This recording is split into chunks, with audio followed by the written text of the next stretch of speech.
Hey, what's up, guys? Welcome to a brand new video. Today we're going to be covering Cenk Uyger debating Francesca Fiorentini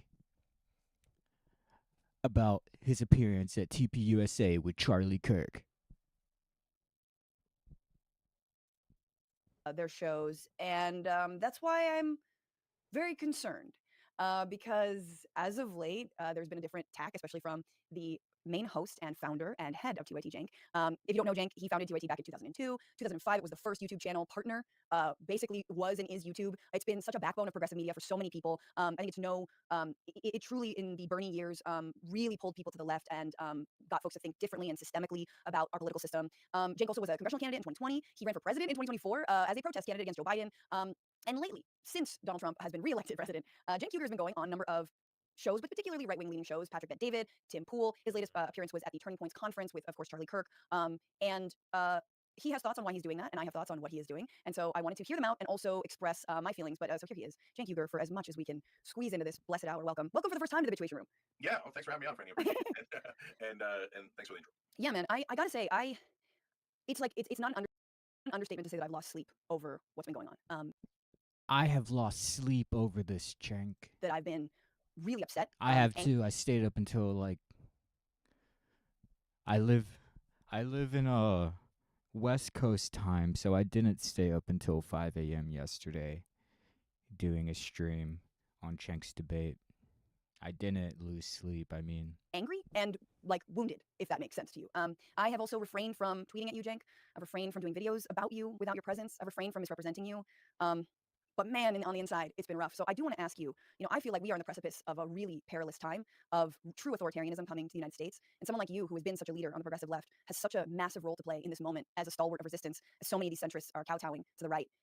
And then I see you on the same stages with, and in the same rooms with, the right-wingers who are mouthpieces of said authoritarianism. And I don't believe that you are actually pushing back instead. And I think there's a project here. You're trying to find points of agreement. So what are you doing, and why are you doing what you're doing? Yeah. So I appreciate that that you're having me on as opposed to talking about me and raging, et cetera, without actually getting to the full conversation. So look, first let me acknowledge, Franny, that I get why people are concerned. So you've seen this pattern a number of times. So people think, oh, this is the beginning of the pattern. We know how that ends, right? So you see Dave Rubin go talk to Tucker Carlson once. You say, well, okay, he's defending our side or finding a point of agreement, whatever, right? But then next thing you know, he agrees with Tucker again and again and again and again. And then all of a sudden he's talking about how bad the left is and how my favorite example about how the forest fires in California started because the fire departments allowed gay people to join. Right. Wild. Yeah. And Franny, we've seen this movie many times, and me especially as a Muslim, because Israel always finds collaborators and to come out and go, oh, look at this Muslim guy. He says Muslims are violent.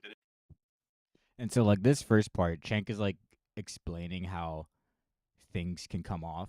Like he's talking about how he could come off as a leaving the left guy, and he's going to debunk that. But here, he's also talking about how Israel and other,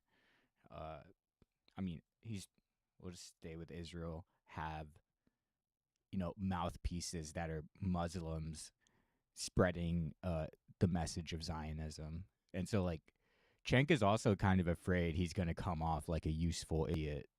So, I mean, he's heard the criticisms. We'll see if he debunks that as well. About me and raging, et cetera, without actually getting to the full conversation. So look, first let me. I mean, like, I don't think Cenk is doing a leaving the left thing. He's sort of doing like MAGA progressivism, like instead of MAGA communism or whatever. I mean, not really, but if anything, but I don't think it's a leaving the left thing. But the whole thing about him Let me being acknowledge, Franny, that I get why people are concerned. So you've seen this pattern a number of times. So people think, oh, this is the beginning of the pattern. We know how that ends, right? So you see Dave Rubin go talk to Tucker Carlson once. You say, well, okay, he's defending our side or finding a point. Wild. Yeah. And Franny, we've seen this movie many times, and me especially as a Muslim, because Israel always finds collaborators. And yeah, and so Cenk doesn't want to be seen as a collaborator with TPUSA, for example. Like, there are, like, the son of Hamas guy, that a crazy fucking loon, who's a collaborator of Israel, So he doesn't want to be a collaborator of his enemies, but it shows that he's a little afraid that that's how he can come off to some people. Or maybe he's not afraid of it, but some people he has come off like that too.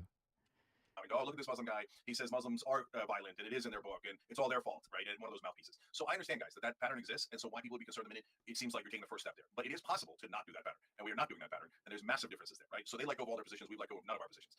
And people think this is after the election, but Franny, as you know, I've been battling what I call the far left for years now. So I think it's a perfectly fine area of disagreement to have within a movement. I know that some people think, no, we're not allowed to disagree, and any disagreement is heresy, right? And that's a core thing that we'll probably discuss here today, right? That's one of the issues. And so now, in terms of, so why am I doing it, or how did it come about? So how it came about is when I was doing that protest running against Biden, I went on all the shows I possibly could, left wing, right wing, etc. And on the right wing shows, I was expecting what I always get from right wing, which is the Republicans are right and you guys are all evil and no points of agreement, just a bunch of robots, right? And what I started to see was they're not as robotic as we thought they were, right? And so there was like these flashes of like, wait, they actually genuinely hate Mitch McConnell. That's interesting. I know why. I know it's because Trump said he was bad, right? But at the same time, there's a Okay, so Cenk is really taking in a lot of the criticism. He's clarifying some stuff that people have said. So that's good. Like he's talking about second reason. And I know that a lot of people on the left don't believe it, but I'm here as robotic as we thought they were, right? And so there's like these flashes of like, wait, they actually genuinely hate Mitch McConnell. That's interesting. I know why. I know it's because Trump. Yeah, so Cenk is explaining he knows why they hate Mitch McConnell. He's not like under the illusion that somehow they're in agreement or something. Said he was bad, right? But at the same time, there's a second reason, and I know that a lot of people on the left don't believe it, but I'm here to tell you. But I'll take it. Paul for Progress says news. They don't like news. the establishment. They hate the establishment. Now they don't have the same opinions with us on social issues, cultural issues, etc. And then they genuinely hate war. Now if Trump declares war on Panama, they all go. Yeah, no, that's bullshit. So he's doubling down. He thinks they genuinely hate war. The right-wing populists genuinely hate war. Maybe the populists do, but the TPUSA audience does not genuinely hate war. They're doing a genocide right now. Or, I mean, I guess it's the Democrats doing a genocide, but they are Israel's top guys. Or top... something that sounds similar to guys. Like, that's their job. Like, the Christian evangelical's job is to be Israel's top goys. And that's, like, one of their main prerogatives. Charlie Kirk's main prerogative is to be a good goy. Like, and maybe Charlie Kirk doesn't really talk about Israel that much, but they aren't going to be anti-war. They aren't anti-war in any stretch of the imagination when it comes to Israel. Even Trump, who can say whatever he wants and does say whatever he wants, says Israel. He is not anti-war even a little bit. There's a second reason, and I know that a lot of people on the left don't believe it, but I'm here to tell you that I've seen it with my own eyes. There are actual populists in those right-wing hills, and they don't like the establishment. They hate the establishment. Now, they don't have the same opinions with us on social issues, cultural issues, etc. And then they genuinely hate war. Now, if Trump declares war on Panama, they all go along, and I was wrong. Okay, so we'll get to that too. And so more and more. And Charlie Kirk came on in RNC, and this is the one that really threw me for a loop. I couldn't believe it. He started talking about how bad. And so yeah, Cenk is just wrong, and this is a little quick. I need to slow this down. And it's just like dumb. It's like there's a genocide going on in Palestine, but he's like, oh, well, if they declare war on Panama, then. Now, if Trump declares war on Panama. And also, like, they'll go along with whatever Trump says. We already know that. So it's not. And if they go along with it, they will go along with it if Trump does that. And I was wrong. Okay, so we'll get to that too. And so more and more. And Charlie Kirk came on in RNC, and this is the one that really threw me for a loop, and I couldn't believe it. He started talking about how bad BlackRock was and how private equity is buying up all the homes in America. He didn't. What? Let me find. Because I tried looking. Maybe it was a different conversation.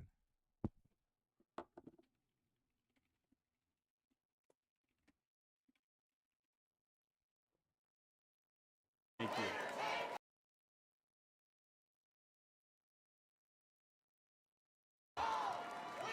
Democrats say instead of owning a home, you'll rent a 400 at the Republican convention 4 years ago.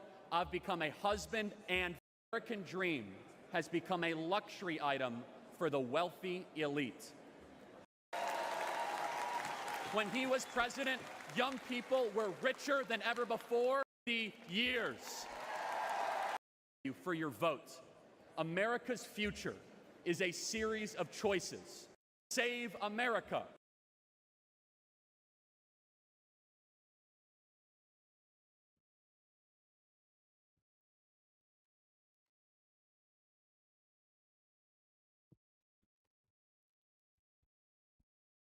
I'm just gonna keep looking American. I'm for like, it. that's what we think. That's what we say, right? And I couldn't believe that Charlie Kirk of all people was coming in our direction on that issue. And so I think their funding might have changed, to be honest. And so the right is not the monolith that we thought they are. And right now, since they've gotten past their robotic establishment, they're in a state of kind of chaos, a chaos that's not so bad in my opinion. And you're seeing it today, like MAGA attacking Elon Musk and Vivek Ramaswamy. If they were a monolith and they were robots and they were a cult, that would never happen. Now, I happen to agree with Elon and Vivek on that issue. I was going to ask you, actually. Yeah, but first of all, hey, there I am agreeing with Elon and Vivek. Why? Because they agree with us. So this is about HB1 visas and allowing high-skilled professional immigrant workers who work in tech to be allowed in. The MAGA base says that that's obviously immigration and they want to cut down on that. But Elon and Vivek, again, millionaire and the richest man on earth, want that. Does that not fly?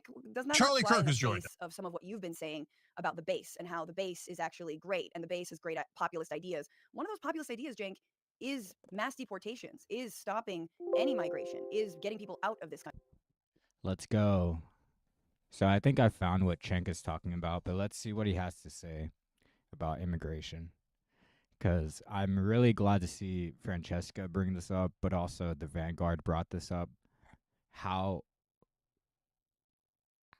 fascistic the position on immigration is. Like mass deportations. And, people were talking about kids in cages, but, it's definitely Democrat and Republicans are doing it. But the Republicans are more vicious in their promises. The Democrats still want to seem like they're nice when they're not. Country. Yeah. So, Franny, it's a great question. And so that's why what's happening today is actually so interesting. Because, number one, are we allowed to agree with anyone on the other side? Elon said terrible things. He backed that crazy radical right-wing party in Germany, et cetera, right? But that doesn't mean he's wrong. Charlie Kirk is. We've had that position on visas our whole lives, right? We agree with, or he has now come to. And now it's about the whole like H1 visas, because that's the one like little way Elon Musk is apparently in agreement with Cenk. But what about the mass deportations? It's not about SpaceX needing, foreign degree carriers.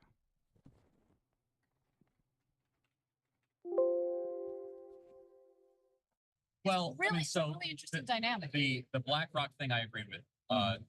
Blackstone or BlackRock? Both. There's two. Yeah. Should not be able to buy single-family homes. At least. Oh, good. That's great agreement. I've said it. Repeated.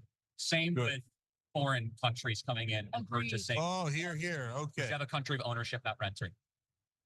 As far as the $25,000 per home, not a great idea. That will only boost the price of homes. I agree with you.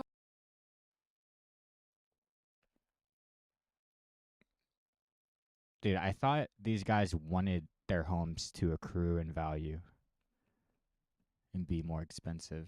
I thought property values were a thing these guys liked. From purchasing up single-family homes, right, which has driven up the price of homes. And what's really interesting is, again, going back to Donald Trump, what really worked for him in 2016 was similar economic messaging is now something that he's speaking out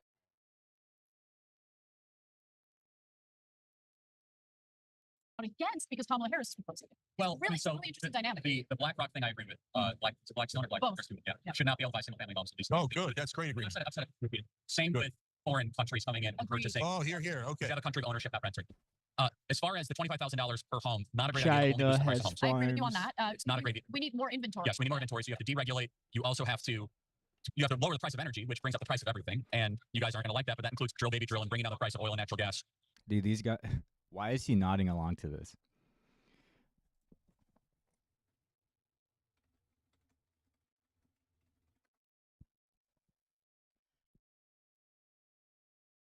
Americans have some of the cheapest prices for energy in the world. Americans, it is so. Look, let's so.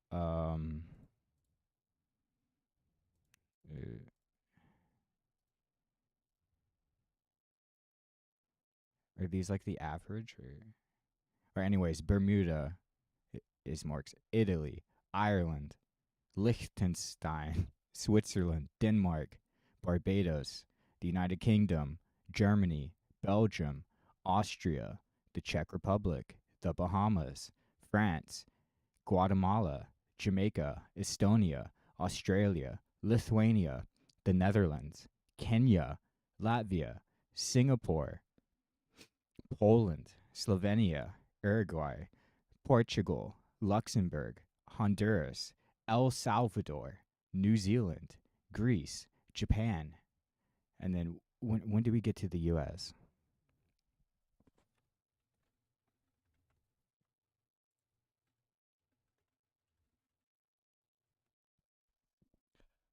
Electricity cost 0.184. The United Kingdom is paying like 3, almost 4 times as much for their energy. So 0.184. All of those countries. Slovenia is paying more.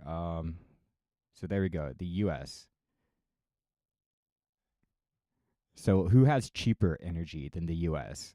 Like third world countries. Uh, and I don't know. I mean, I guess like some of these aren't like third world, but the US is literally paying third world prices for energy. And so anytime these guys are like, "Oh, $3 a gallon for gas. Thanks, Democrats."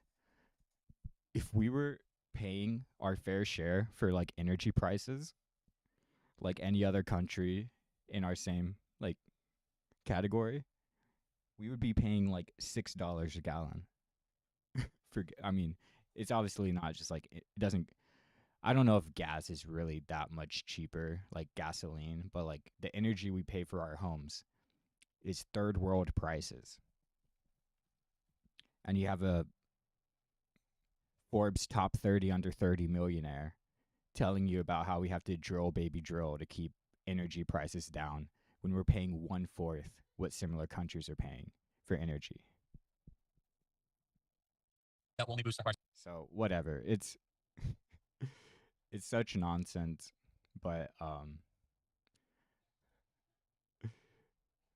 yeah, whatever. Agree with us. Same with Vivek. Now, but what's interesting is so now MAGA, the So yeah, apparently that's like, wow, Cenk's like, holy shit, Charlie Kirk that really made an impression on me when he said BlackRock shouldn't be buying single family homes. populist base of MAGA rebels against Elon. It's So something. number one, that shows that that my thesis that they will rebel against their leaders is true. Okay. Now, do I agree with them on this rebellion? I don't. But remember, just because they're populist doesn't mean they agree with us on everything. On social and cultural issues, we have massive disagreements. Massive. I'm looking for the agreements on the economically Where'd my auto captions go?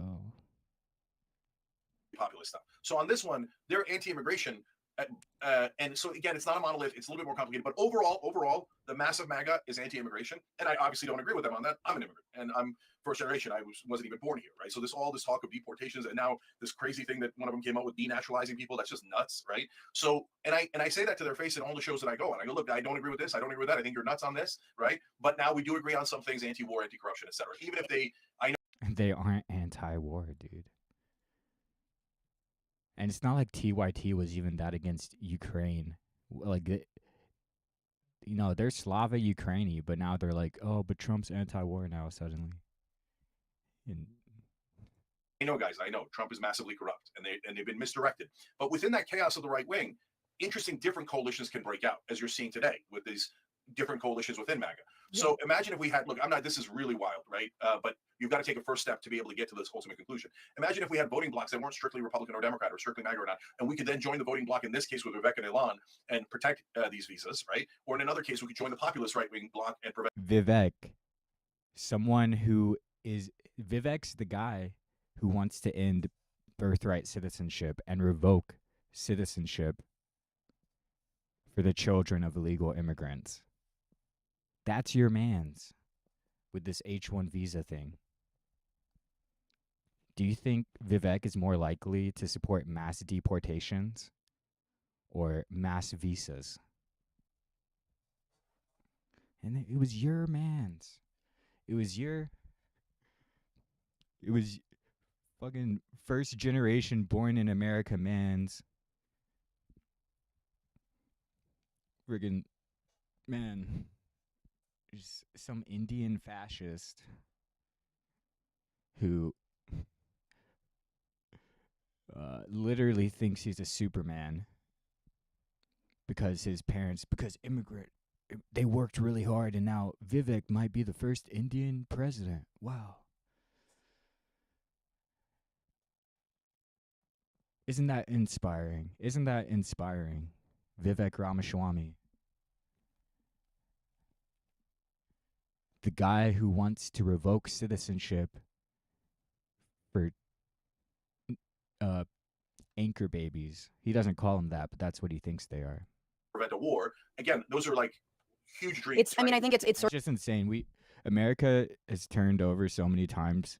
We have Indians trying to say Native Americans don't belong here. Because I'll tell you a secret. Illegal immigrants have children with Native Americans. And not just native born ones, but like Native Americans. And so that kid has an illegal parent and a Native American parent, and we have some Jeet named Vivek Ramaswamy trying to say a Native American doesn't have a right to be in this country because one of their parents don't have their papers saying they love America to life and death, like all the immigrants that come the right way. Sort of a deal with the devil either way. I do want to just step back. I want to step back from the news a little bit and truly understand what you believe you are doing and who you believe you represent. Just really briefly, who you believe you represent when you go on these shows. You say we a lot, and I'm not sure who you are referring to when you say we. Is it yourself? Is it you? And is it Anna and you and Anna? Is it all of TYT? Is it the broader left? Who do you think you represent when you go on these shows to make the case about how there's commonality? Yeah. So great question again. So first off, for folks who don't know, Young Turks is the flagship show of the TYT network. You also so many other people, right? And who's the we? You've said these things before, and I've thoughts on them, but who's the we? So that's TYT. TYT is that whole spectrum of left-wing thought. And as you know, Franny, we debate on the show all the time. We don't. We really, like, I just want to be fair. Like, we don't. Because if we did, we would have had this conversation many, many times, but we don't. Number one, I am not the main host. Anna Kasparian is. Number two, I am rarely the fill-in host. Jordan Yule has been filling in quite frequently. Number three, when I do fill in as a host or as a guest, it depending on the story is when we can actually sometimes maybe squeeze in 1 or 3 minutes of debate, but we have to keep it moving. That is the job. The job is to do the news. It's to get to all the different things. So I just want to say that it's very unfair to say that these debates have happened on the main show. Certainly not with me, maybe once around trans issues, but I want to leave that aside. Who is we? Who are you saying when you say we? Okay, but let me address that real quick. But yes, but I've gotten into so first of all, we do the news, so we debate within that news story. Is it a shorter period of time? Yes. Sometimes I'll do longer ones. I did a longer one with Jordan Yule and Jules Sulzdayev, et cetera. And here we are within the network, et cetera. So now that's TYT is the left in general. Young Turks is the flagship show. That's me and Anna. And so I would say that we as in me and Anna are maximum populist, but not maximum left, right? So I am maximum left on some issues, but not all issues. And so those are two different political spectrums. There's a left-right spectrum and the establishment populist spectrum. I mean, I now see Emma Vigeland defending the establishment, which is mind-blowing. I want to leave that aside, but I just want to, because I really want to talk about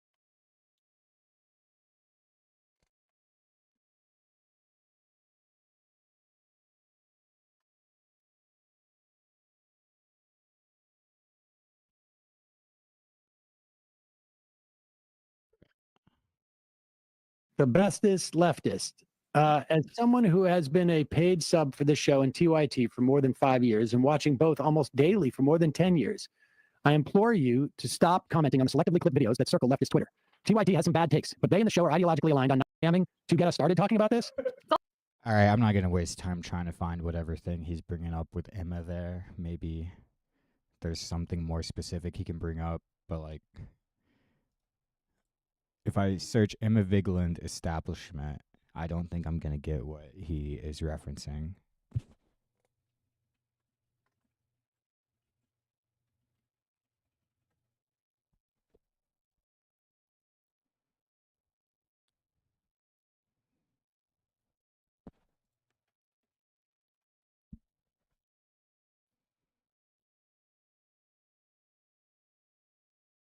about what you are doing and what you believe you are doing. And I want to just explain, by showing, and I want to ask you what you think the goal is of what you are doing. But here was a moment where you were on TPUSA's on Turning Point USA's conference, and Charlie Kirk who is a Christian nationalist. He's an avowed Christian nationalist. TPUSA has had wildly racist and white supremacists associated with them, including inviting people like Nick Fuentes to speak. No matter what you think of his thoughts on BlackRock, here is him asking you about left media. And I got to say, Cenk, this one sucked real hard for me. Oh man, dude, when Francesca says what she thinks about this,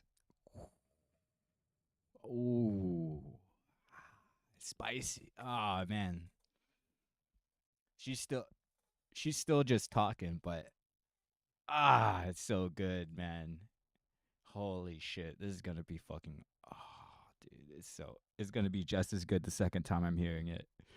Cause Cenk is like, and then she's just like, she's like. And you also, I think, have been using these opportunities to talk a lot about the left to the right. I think the left has some work to do in developing over-the-top media to be able to bypass the main networks. Yeah, so we have Insulted Emma Vigeland just now. I'm curious which ones you actually do still support that aren't. well, you work together well, and you're more welcoming, if I'm being honest. We're glad Cenk's here, right? Right wingers are spending their whole lives thinking everyone around them is going to hell, but telling themselves they still love them because they're Christians. Yeah, they've gotten used to being nice despite believing you're damned. In that sense to hell, but in this sense politically, they've gotten used to being friendly with their enemies in that sense, or like oh, we can save you. Turn to Christ, bro. Right, everybody? And a lot of people on the left know this as well. If you agree with MAGA 5%, the answer you get is welcome, right?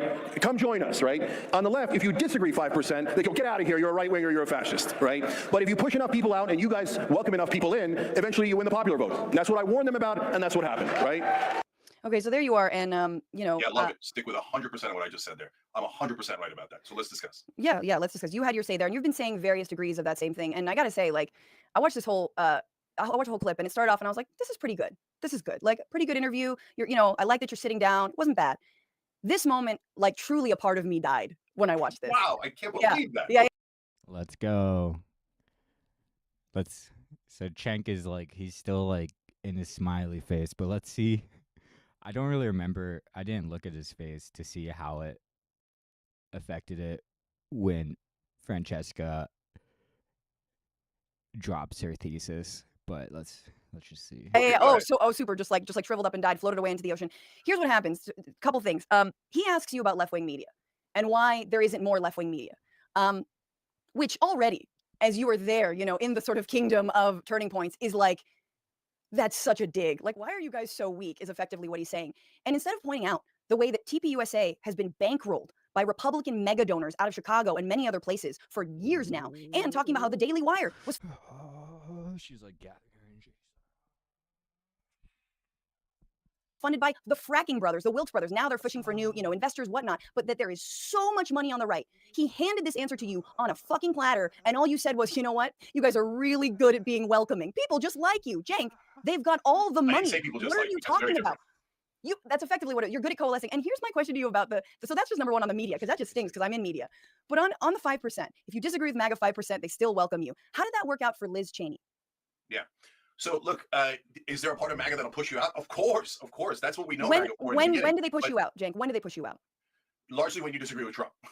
Exactly. So listen, this is the thing it's the unspoken thing that you're never saying, that ultimately it's all hunky-dory. Elon can tweet back at you. Vivek can listen to you. But if you defy Donald Trump, the God Emperor, you're kicked out of the castle. And no one's defending Liz Cheney. Screw both their castle and the other castle. But Liz Cheney voted with Donald Trump 98% of the time. And just the 1% when she was like, hey, you know what? You can't do a coup on this country. And Adam Kissinger, and they were gone. So miss me with this 5% BS, yo. So, all right, Franny, a whole bunch of things here. So, number one, you're right. That's definitely how Turning Point started. Daily Wire certainly started that way. I don't know what their current funding is. You're saying they're better now? What? But they seem to have a lot more funding than any of us do. So you're right, and I have said that in the past, and I probably should have put that in there in that particular appearance. Yeah, I mean they got a lot of money. And I will mention that, and that'll really grate on their nerves. But I've got no problems telling their audience, and I tell them all the time, no, you guys have way more money, and they're always shocked by that. And I'm like, because they're swimming in money and don't realize how much we're starving out here on the left, right? Sure. So, and I talked on Tim Pool's show about that, et cetera. Now, when it comes to the 5%, 95%, yeah, I hear you. So it's when you disagree with Trump, especially in the past, especially in the first term, et cetera, you're a gunner, right? But they are pushing back even on Trump now. So again, on things that we don't agree with, but on COVID, for example, they thought that Trump did too much COVID protections, et cetera. And there was, and this is really encouraging. When I talk about Team Miriam, Marco Rubio, Elise Stefanik, Mike Huckabee, and Mike Walz, so those are the four that put in by the neocons put in by Miriam Adelson. In the old days, what I would have gotten Franny is, no way, they're the greatest. They're not neocons. You're a liar. Trump's the best. Now what I'm getting from the right-wing host, which is amazing, and let alone the base, they're all saying, yeah, I hear you. We got concerns about them. We got concerns. Okay. So that's the thing I never heard before. So that is a change. Now, in terms of the concept that I'm referring to, the 5%, 95%, but Franny, we're in the middle of that right now. This is the perfect example. So I started the largest progressive network. I've given dozens of progressives opportunities they didn't have before. I started Just Democrats, et cetera, et cetera. The minute I disagree, like 5% on trans issues or crime, everybody's like, right way, fast, right way. Almost every show. Trans issues or crime? Oh, yeah, because maybe he says it in this video, but there's some other video where Cenk was literally like, we agree on the police. Whoa.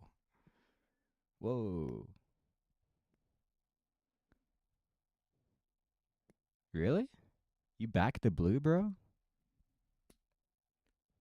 Show is saying that almost every show. So you're telling me that you don't push people out? You're pushing out the movement overall. At least the online left movement seems to be trying to push out the one network that has helped progressives more than any other network, and it's not in dispute. But my God, we have 5% disagreement. So tear it down. This is the destructive extreme left that I honestly, that portion, that kind of destructive attitude is poison. It's not just poison to us, it's poison to our chances of winning. Because we keep pushing people out, and then all of a sudden we lost all the swing states and we lost the popular vote. I'm trying to get our side to wake up, snap out of our hypnosis of we hate, and we hate the right wing, and they're all white supremacists. By the way, more Americans don't vote every year than Americans that do vote.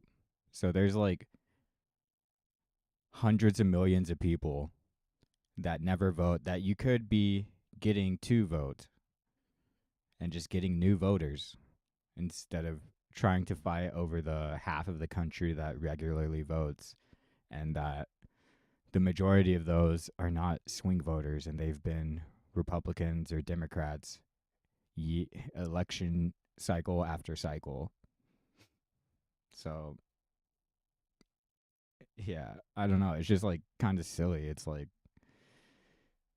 you have half of the country you could get. All you have to do is get them to vote, and they'll vote for you because you're the one who got them to in the first place.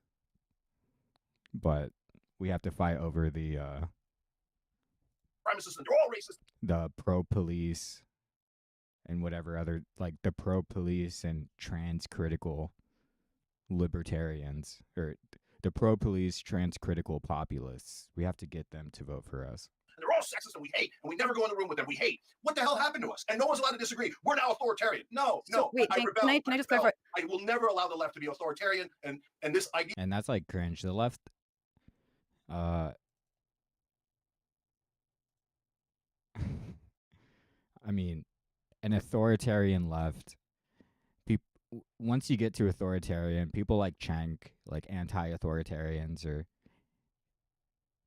like liberals, people who hate illiberalism, or like, you know, democracy enjoyers or whatever, dictatorship haters.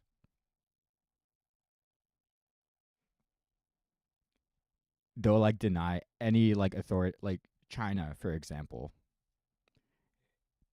I would say they're more left wing than the US, and they're more authoritarian too.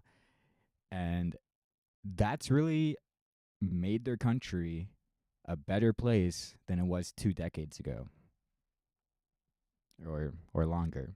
The US is not authoritarian. It's very I don't know. I mean, whatever it is, it's not authoritarian in the sense that there's a dictator because of the term limits and everything. You know, the president is basically just like a ceremonial head of state, like a king at this point, and it's the deep state that's really running things. So it is authoritarian in that sense. But yeah, these guys, they just think authoritarian's a bad word. And so it's like, I'll never let the left become authoritarian. Will you let the right become authoritarian? Will you tell them credit for a revolution well done when their authoritarian gets elected? But I'll never let the left become authoritarian. idea of just hating the other side is poison. You know And, what's like, so funny about you calling the left authoritarian is that you think the left has power. Like I love No, that you no, think total nonsense, we're Randy. we're on the precipice of real authoritarianism and real fascism. And obviously, like, authoritarian ideology can be carried by, like, Stephen Hawking or, like, someone with the physical capability of Stephen Hawking and the irrelevance of me. They could have an authoritarian mindset and political agenda and be on the left. So I mean, Francesca knows that, but I mean that's what Cenk is shaking his head at, because it's like, yeah, the left don't have power, but that doesn't mean that they can't be authoritarian. And you believe that the online left are the authoritarians? I mean, I don't know how to tell you. You sound like Bill such an Maher and excuse, Nancy Randy. Pelosi had a kid, and it came out Cenk Uyger. And let me just ask you though. Let me just ask you. So what? Bill Maher and Nancy Pelosi had a kid, and it came out Cenk Uyger. Let's go. What shows on the left do you like that aren't on the TYT network? Yeah, so I said, look, there's a lot of good popular shows on the left that I like, and it's because there are. So Breaking Point's a good show. Kyle Kalinski's Secular Talk is a good show. He was against me going on MAGA. I haven't seen his video, but Kyle's been against us a couple of times. But I largely didn't hold a grudge on that. But even wait, let me just stop you. First of all, you had a great conversation with Crystal Ball. I think she made some really good points to you on. I think it was on Breaking Points. Kyle has, I think, been very disturbed, especially by your appearance with Charlie Kirk. But what you just said there, they've been against us. I really want to just dig into this idea that, because you're a fighter, man. That's cool. That's great.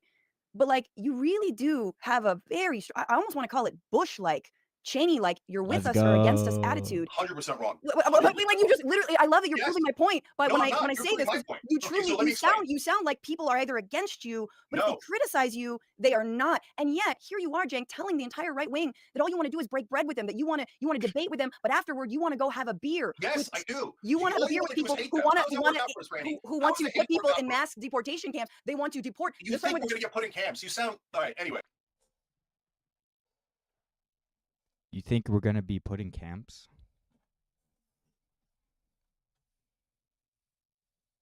They're called detention centers. They're not camps, they're detention centers. Come on.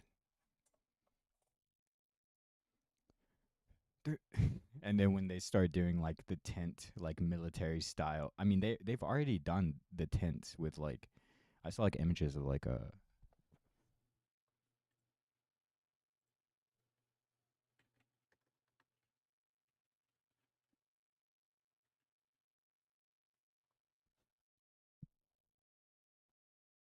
Yeah, the Border Patrol requests 2 new tent facilities. Does this look like a camp to you? And like, this is like a processing center. That isn't where they are staying. But they go from one of these. This is new tent cities opening to house migrants. They're called tent cities. They're not camps. Cenk is the one that sounds crazy. But he's so lost in the sauce of like it being common sense that people are against illegal immigration that he's just like denying reality. They're called tent cities. They're not camps. Like, what about let's see. This month.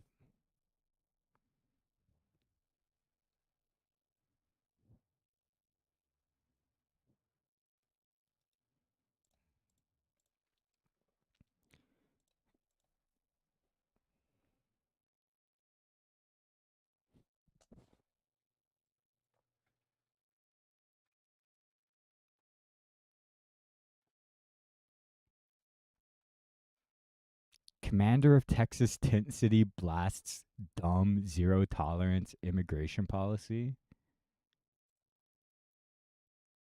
Nice. New York City's shelters. And this is Cenk, by the way, who's like, They had to close. Oh no, that wasn't Cenk. That was Charlemagne the God. They had to close the school so immigrants could sleep in it.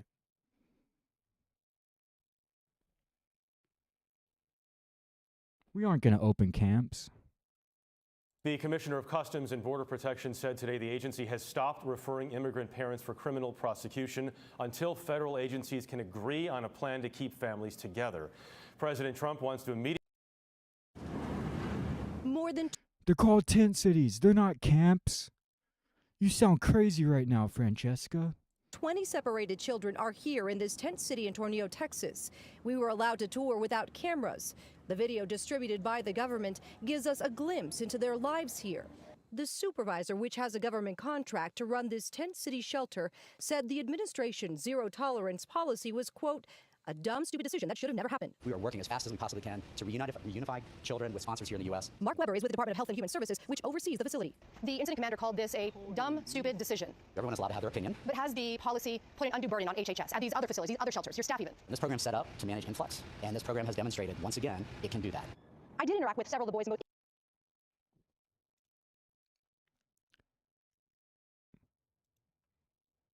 Say this,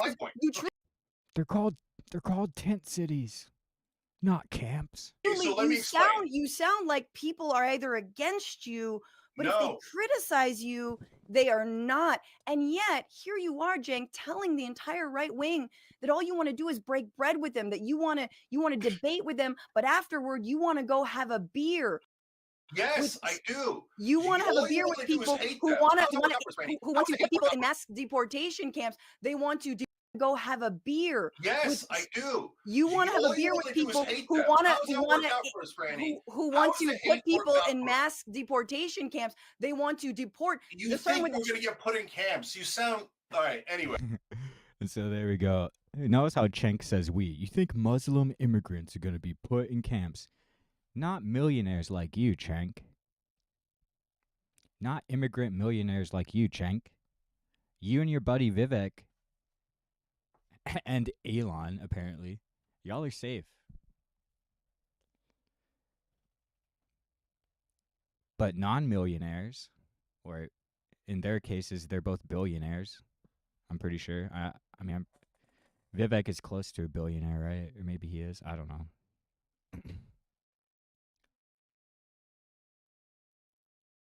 You think we're going to be put in camps? Not petite bourgeois like you, bro. But the camps exist. They're called tent cities. And this is like what's really frustrating is because they are very tactful of how they speak about immigration.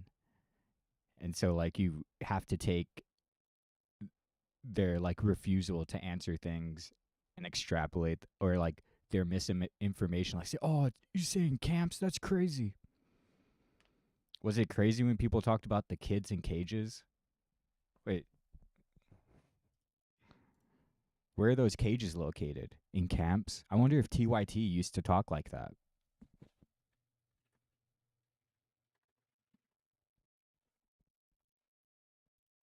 Pay no attention to the child cages on the news, Cenk says. If you have a camp, you're crazy. If you think it's a camp, you sound like a crazy person. Listen, you want to skip this ad. Did you know that TYT now has a full audio? Incredibly spineless, gave a press conference in an attempt to do damage control because there has been a lot of backlash to this immigration policy. And here's what she had to say about the detention facilities. It is important to note that these minors are very well taken care of. Don't believe the press. They are very well taken care of. You know this, as many of you have detention facilities of your own. We operate according to some of the highest standards in the country. Highest standards, which is why the federal government, this is not some muckraking journalist who got this footage. The federal government released footage of what one of these detention centers looked like, and it's a cage. It's a giant cage. Border Patrol hates that it's being referred to that, but that is essentially what it is. Let's go to video 13 as B-roll as we talk over it. But you see what the detention facilities look like. This is not a friendly environment. They are being detained as if they live in prison. And Trump is they're talking about mass deportations. This is what they were doing when they were being nice. This is what Biden was doing when he was being nice. And they're talking about mass deportation. You think we're going to be put in camps? Yeah, like they were already put in camps. Not you, because you came here the right way. And Cenk really, he knows how to do the right way. He knows how to do right by white America. He knows how to do. He's doing all the right things, and where he can do the wrong thing according to the establishment, where he can be anti-establishment, where it's safe. He'll pretend, oh, I'm not. But he's doing all the right things for them, and that's what you expect from people that come here the right way and buddy up with people like Vivek Ramaswamy, who wants to end birthright citizenship for Native Americans. That Jeet, who belongs in a different continent. Not really. He has a place that belongs in the U.S. too, but he's saying other people don't belong. He's saying Native Americans don't belong if they have a parent who's undocumented.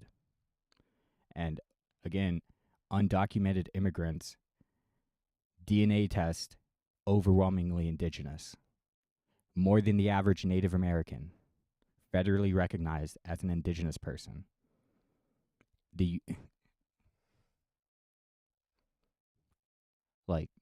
was a time where Cenk would have said, the borders crossed us, we didn't cross the borders. Maybe there was a time. But yeah, you think we're going to be putting, no, we're going to be putting camps, you sound crazy. Not you millionaire who came here the right way and does right by white America. Not you.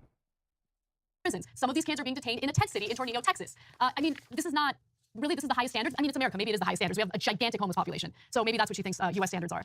By the way, over the weekend, she had said that about the idea of taking kids away from their parents, quote, we are doing none of these things. Don't believe the press. Then somebody had to remind her, your policy is actually popular with Republicans. So she comes out on Monday and goes, yeah, we are doing those things, but it's awesome. And they're living comfortably. I mean, they're not with their parents anymore. And they're sleeping on the ground with, foil blankets, but, the highest U.S. standards. By the way. And they're in cages, but that's okay. No, we're calling those just chain fences. So that's not really a cage. We just renamed it.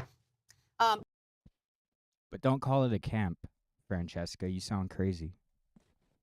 Well, she did change her tune. I want to quickly go to video 2. Here she is bragging about how, this is a hard line on family immigration. We're making a stand, taking a stand. We have to do our job. We will not apologize for doing for our job. We have sworn to do this job. This administration has a simple message. If you cross the border illegally, we will prosecute you. If you make a false immigration claim, we will prosecute you. If you smuggle illegal aliens across an extraordinarily dangerous... If Trump... Is Cenk going to give Trump credit for a revolution well done when he does deportations? First journey, we will prosecute you. But I have also made clear you do not need to break the law. So she goes from saying, no, we don't do these things. Don't believe the media, too. We will prosecute. If you make false claims, we will prosecute you. Oh, really? So where's the due process? Who determines? Who's the arbiter of whether or not someone's making a false claim? These immigrants usually actually... Prosecution is due process. If there's a prosecutor, you are getting due process, right? In most cases, have no due process. They have no representation. I want to read a quote from her that I think is actually the worst. She said, that might be true, but... We do not have the luxury of pretending that all individuals coming to this country as a family unit are, in fact, a family. So is this an culture-like thing? If they're not actually a family, they're child actors or something? What do you mean they're not a family? I don't understand. And then she continues. We have to do our job. We will not apologize for doing our job. We have sworn to do this job. So let's just be clear. Over the weekend, you said we are not separating the families. That was a lie because you're a liar. And then you come out on Monday and you say we are separating the families, but it's our job and we have to do it. But they might not even be families. Really? Do you have any evidence that they're not really families? Have you found any kids that are actually not related? No. You're a paid liar, and that's why you do this, because the Trump administration is sending you to do this, and I guess you do it happily. Yep, Republican playbook in the Trump administration. You double down on your lies, and then you go ahead and defame the very victims that people are upset about, right? That's what you do. And by the way, the reason why I call her spineless is, if you can recall, months ago, Kirstjen Nielsen was thinking about quitting her job because Trump went off on her during a meeting because she initially refused to implement this policy. And so all it took was the dear leader to go ahead and tear her apart in a meeting, and then immediately she concedes and does exactly what he wants. This ridiculous, terrible, cruel policy of ripping kids away from their family members. I hope your career is worth it for however long it lasts. So you protected it. You appeased Donald. Yeah, dude.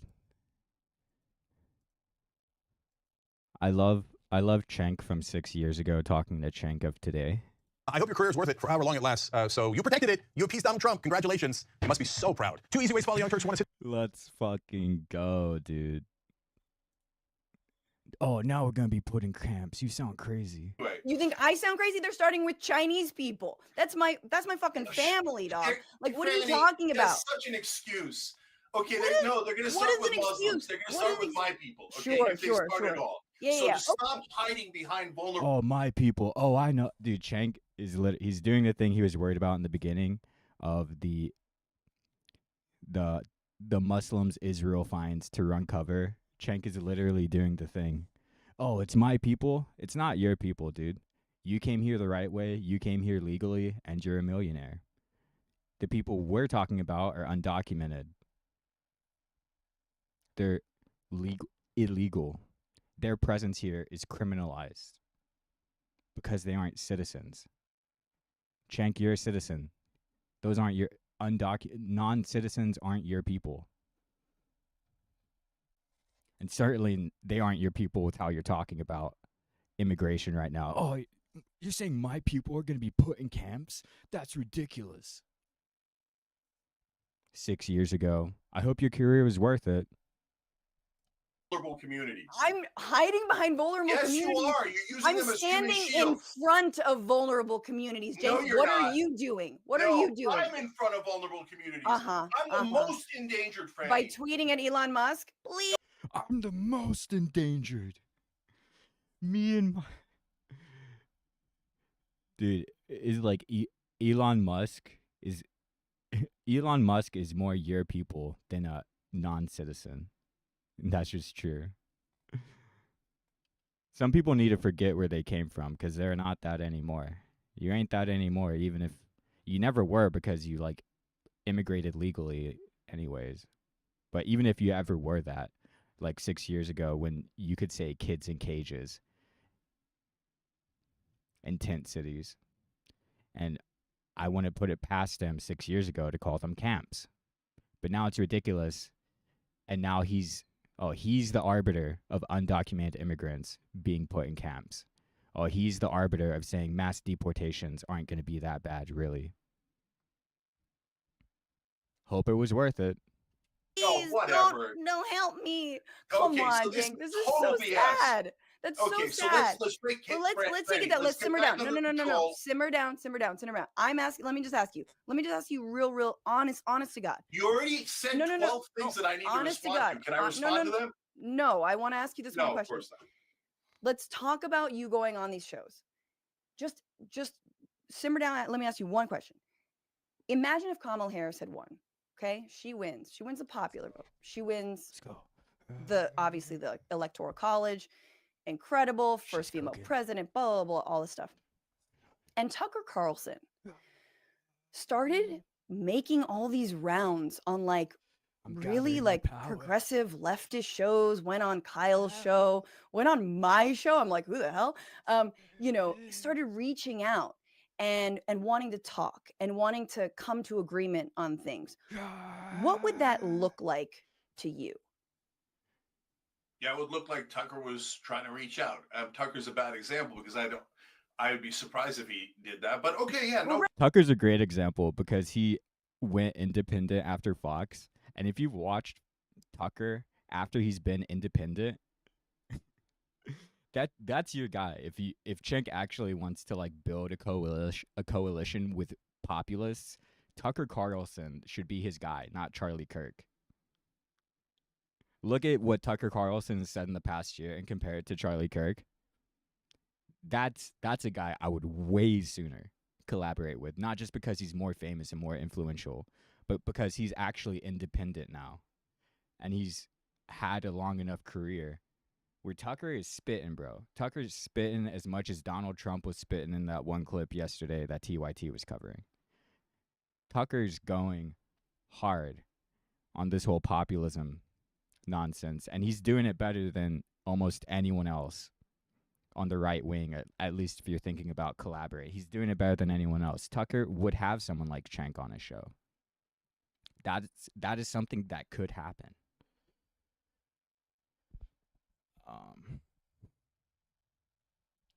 And it wouldn't be like the TPUSA appearance either. Right. What would it look like to you?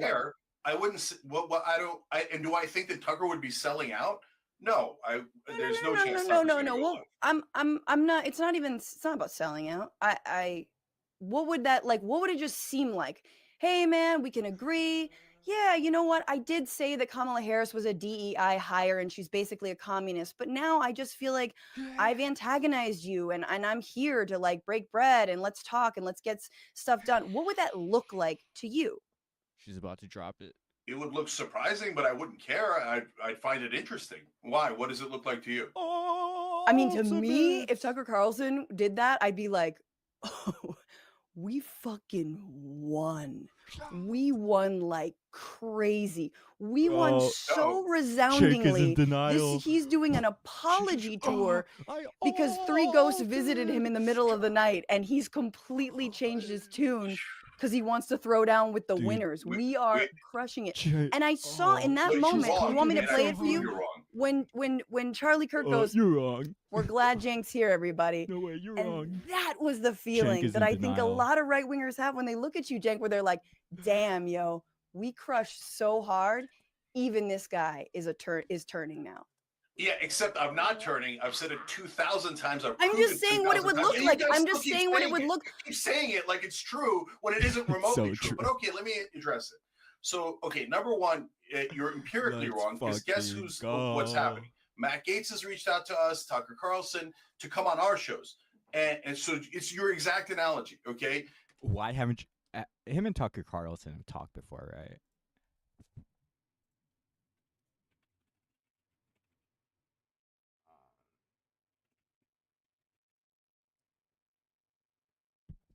Yeah, they debated at 2018, but like, this is from 11 months ago. But yeah, it's like 20 minutes. Let's go. Let's see. Ooh. What can you do with Google? Wait, Cenk got I'm gonna really owned try to on immigration. I wonder if Cenk went more right or left from this, from what happened here. Be as sort of civil and polite as I can, and maybe my mind will be changed because in this world things are changing so fast. Why wouldn't your mind change? So maybe you can change my mind. I would say on the question of this group of migrants coming north, the one that came 3 months ago coming north, the 22 million who are currently living here illegally, it's also They're all Native Americans and belong here infinitely more than I ever will as a white man from Europe. sort of species of the same question, which is the first question. I mean, there are many questions, and one of them is how do you help other people? And a lot of smart people run NGOs are thinking about that in Washington, and some are doing a good job, others are not. But the main question the U.S. government has to answer is how do we enforce our laws voted on democratically by our Congress, and how do we protect our people, the people to whom we have really the only duty that we have, right? I mean, the purpose of the government is to protect you and to help you. And again, I'm a Christian, and I think I'm a person of not particularly good faith, but decent faith, okay? So I'm always sort of for helping people, but the government's job is to represent the voters and enforce. And the voters want mass deportation. Let's go. Populism for the win. The laws that they sent their representatives to Washington to pass. And that's kind of all their job is, actually. So our law says that you need permission to come into this country, and that is the law of every country that is a country. And without that, you're sort of not a country. Yeah. Yeah. That's true. The lawless have made the laws. These people just don't want the United States repopulated by Native Americans, and that's why they want to deport 10 million people. Take a look at their DNA, or, I mean, obviously not all of them. Take a look at, go on Reddit, 23andMe, or Ancestry, or whatever. Sort by top all time. Find an image where it's like 90% indigenous. They're all from Mexico. Whoa, holy shit. Whoa. You're telling me that the entire Americas weren't genocided as much as they were in the U.S., and now those same Native Americans are repopulating our country? Man, I almost feel like a Native American again, having 10 million of those guys around, instead of just like... it's just such... yeah, this is to say racialism isn't bad. Always. Because if they actually... Because, I mean, Tucker's probably one of those guys like, oh, don't start with that racism stuff. But he'll talk about whiteness, and he'll defend whiteness. But let's talk about indigenousness. Let's talk about indigeneity. Let's talk about how all of these illegal immigrants have America painted on their face. They're, to prehistory, their feet extend into the very essence of America, of the continent, and the continents. I mean, it's really just like one contiguous one, but whatever. Turtle Island, or whatever.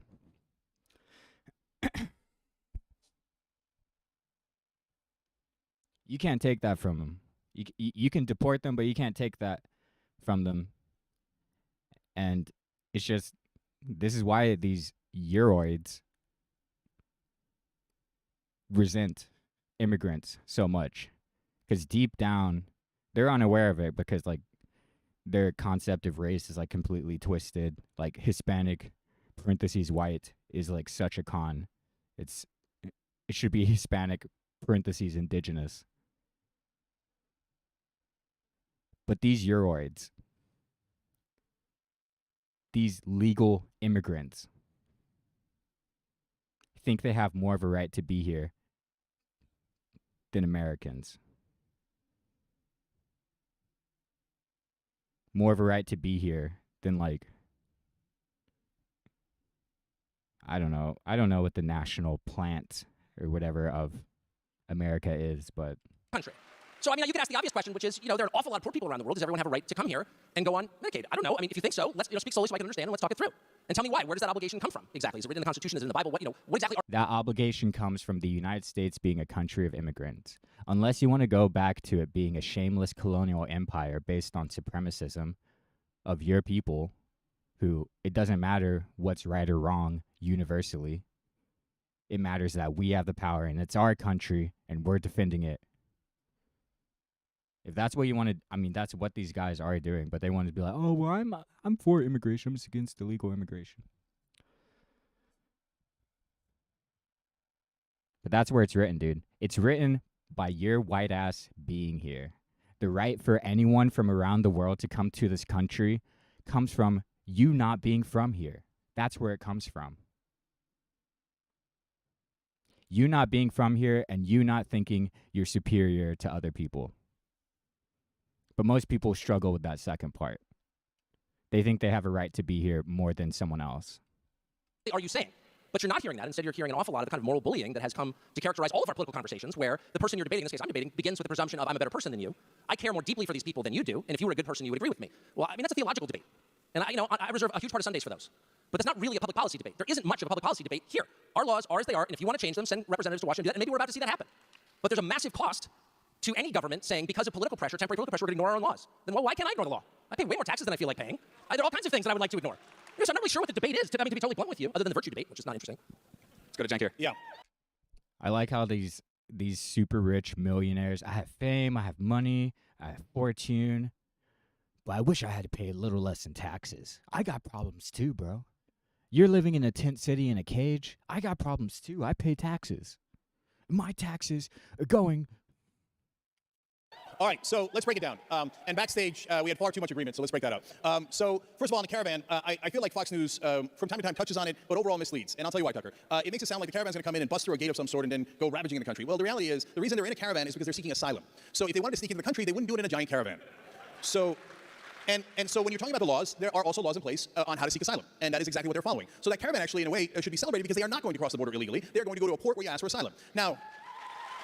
Now, Donald Trump is suggesting that we should reject asylum out of hand without talking to people. Now, that is not the law, and that is not the American way. And so, and Tucker, I don't want you to take this the wrong way. I'm not trying to compare you or Fox News or anybody to this. I'm just giving an extreme example of what happens when you don't listen to people. So we've done that in the past. In the 1930s and 40s, Jews came here on boats asking for asylum, and we sent them back. And one particular ship that came to Florida that was sent back, 25% of those people were murdered in a concentration camp. And God knows what happened to the other 75%. There's sometimes a good reason to hear them out. And what we're asking for is something very simple, and that is within the law, hear them out. It's not too much to ask for. So I would say, Yeah, I mean, that's like a pretty good argument from Cenk, but it's just hear them out, like you were heard out. Hear them out. Give them a chance to come here the right way. They'll really love our country. If we drill it into their heads and say if they don't sign this piece of paper saying they love us to God and back. They love us. They love America so much. And then you have a chance at citizenship. There's too much. What I think, they have every right to be here, illegal or not. Why do they have a right to be here? They're indigenous to the Americas. Also, we live in an immigrant country. So it doesn't matter if they're the furthest thing from a person from the Americas, an indigenous American. It doesn't matter if they're the opposite of that. They have a right to come here because we're in an immigrant country. It's like cast the first stone. you with a family history of coming here the right way. And boy, America is casting stones. They don't care about their hypocrisy. They cast a lot more than stones. But that doesn't change the fact that they're infinitely more wrong in their own being here than some guy walking across a border. I'll let the whole Nazi reference go unremarked upon. But I would say, look, if I have one criticism of Americans is they haven't traveled enough. And I know you have traveled a lot. And one thing you learn when you travel is there are a lot of really hurting parts of the world. So nothing that is happening in Guatemala right now, or Honduras, or El Salvador, is unique to those countries, or even Central America, Latin America, or even this hemisphere. That kind of thing is happening all over the world, where for a bunch of different reasons, most of them political, millions upon millions, billions, in fact, of people are suffering and desperate. And of course, my heart goes out to all of them. The question is, what duty does the U.S. government have to them? And I would argue it doesn't have a duty to them. Okay, it has a duty to its own people. Now, Colonizer George Washington fought really hard so that the white man could live here. George Washington killed a lot of people, owned a lot of slaves, but he's the best American. I'm American. I love him. Whatever.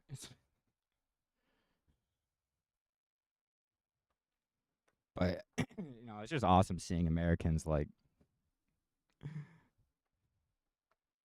So, yeah, I mean, like, obviously hate what Tucker Carlson's immigration policy is, but still, if you look at, some of the other stuff he talks about, he's better than Charlie Kirk, I'll say that. Now, that's not, again, I think people of goodwill have a lot they can do to help those people, okay? I do think that. But the government is something very different. And I would also argue that there is a cost to this, a cost that the left used to recognize. It was once obvious. So I grew up in Yeah, talk about cost. What did it cost for you to be here? Like, millions, hundreds of millions of people dying. A lot of them on purpose. 100 years, the U.S. became an independent country in around 1776. It started with 13 states all on the East Coast. It spent the next century warring with Indian tribe after Indian tribe. It created a U.S. Department of War specifically to kill Native Americans. And it did this gradually. From sea to shining sea, waged a campaign of genocide against a population that had already suffered millions of deaths from disease. The tribes had civilized governments and social structures, especially in the Southeast. The Southeast, coincidentally, is also one of the least populated areas of Native Americans. Those Native Americans that were depopulated from this area had governmental structures as sophisticated or more than any other government, any white government. They had everything. They had disease immunities that built up over the centuries of contact. But the 13 colonies, now an independent country,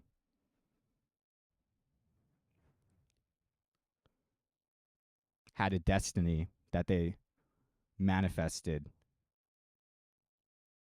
through a century-long campaign. And that same War Department has become the United States military, which continues this campaign of domination across the world.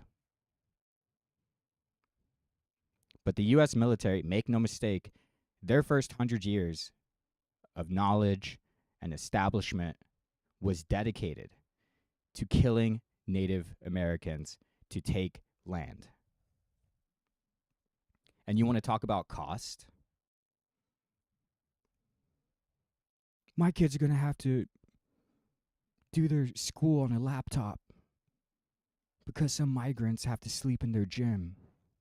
You want to talk about cost? $200 a day a migrant.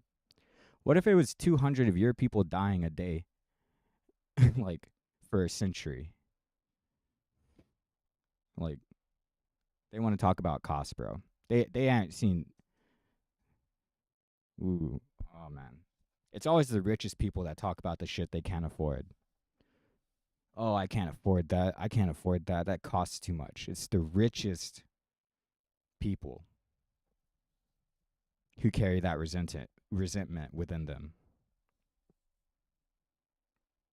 They want to talk about cost when they have more money than most people anywhere. In the state, in Southern California, and Cesar Chavez was a hero. I mean, we have a day in California dedicated to his memory. And Cesar Chavez, among many other things, he was a serious leftist, and economically he was a socialist, but among many other things, he was passionately, in fact, violently anti-immigration. Why? Because he was anti-Mexican? I mean, he was of Mexican descent, of course not. Because he led a labor union, and he understood that supply and demand is a real thing. And if you have an overabundance of anything, its value falls. That's why sand is cheap. So if you let people in from poor countries willing to work for less, your wages fall, particularly at the bottom end, among your most vulnerable. This was axiomatic on the left for 100 years. All of our anti-immigration laws were the result of lobbying from organized labor. I don't know if Cesar Chavez, did he really, was that really his position?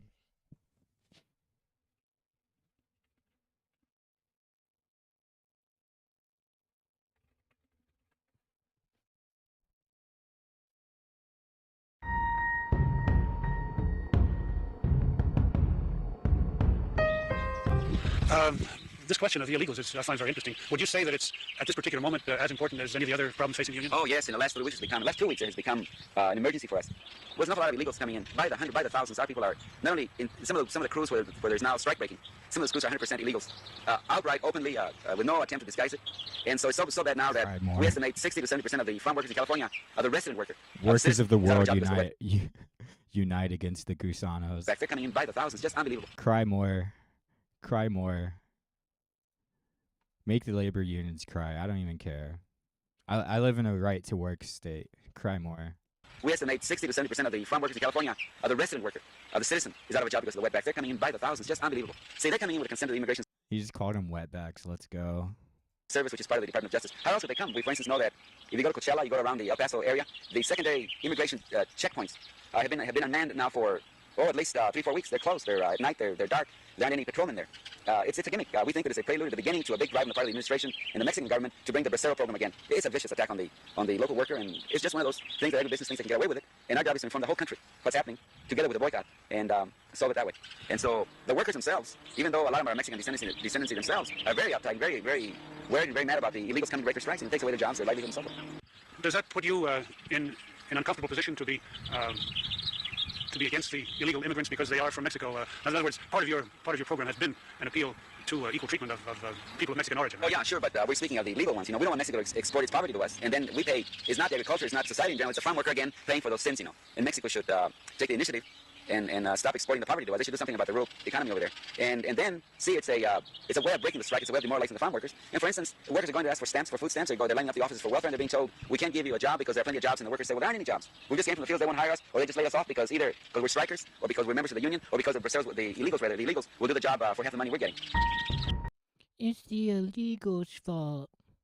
Democrats, because they had responsibility to their people, and Republicans' management, the people who owned the fruit companies who hired the pickers, were totally for unrestrained immigration, legal and illegal, because it made their labor costs lower. So if the illegals did colonization 2.0, it still wouldn't be enough. If they literally took over our country and ended the United States and put something else atop of it of their own making and imposed that on us, it still wouldn't be enough cost to match how the place that we are protecting, our place here, cost much more to humanity than even if they literally did take over our country.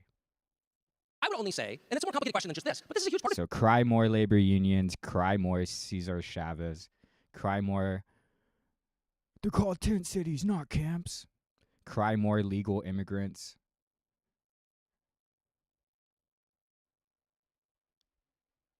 Slava illegal or whatever. Glory to the illegals. It's one of the reasons that wages have stalled. And for some categories of people, high school educated people, they've gone down over the last 30 years. Like, this is a real thing. And the last thing I'll say is if you bring this up, everyone wants to make a race question out of it. You don't like them because they're different. Oh, please. Let me guess. Cenk is going to be like, so, actually, we agree on a lot of this. What do you do with that? It has everything to do with what kind of country you want to live in. Do you want to live in a country where people with very little economic power have even less? Then open the doors, and that's what you'll get. All right, so a lot to respond to there. So let's break it down one by one. First of all, this is a country, and this is not a cliche, it's true, it's a country made of immigrants. I'm an immigrant, and I came in a legal way. So, and I want to support that, and I think that that's not a matter of doing me a favor, it's not a matter of doing someone from Honduras a favor, it's a matter of what is best for the country. And I think immigrants have built this country, whether they were Italian, Irish, Chinese, Jewish, and Mexican. Yes, they have built this country. And so I think that is a great value to the country. In fact, there is demagoguery about how immigrants keep taking from us. But the reality is, and every study shows this, since a lot of the undocumented immigrants pay into Social Security and Medicare as part of the payroll taxes, but never get it out, they actually put more taxes into the system than they take out of the system. And so if we're talking about what is the correct policy to have, so there is a discussion about reform in Congress that's gone nowhere, but the idea... Yeah, and so Cenk, like a good immigrant, is trying to prove himself to the people that think he or others like him don't belong. He's trying to prove that he belongs. And he himself has proved it. But it's just, he's trying to prove that, like, immigrants contribute more to the economy than they take from taxes. Because people like Charlemagne the God, like,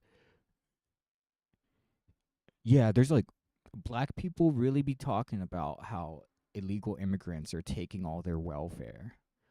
You know, we just don't have there's too many races going around. They're taking all our money.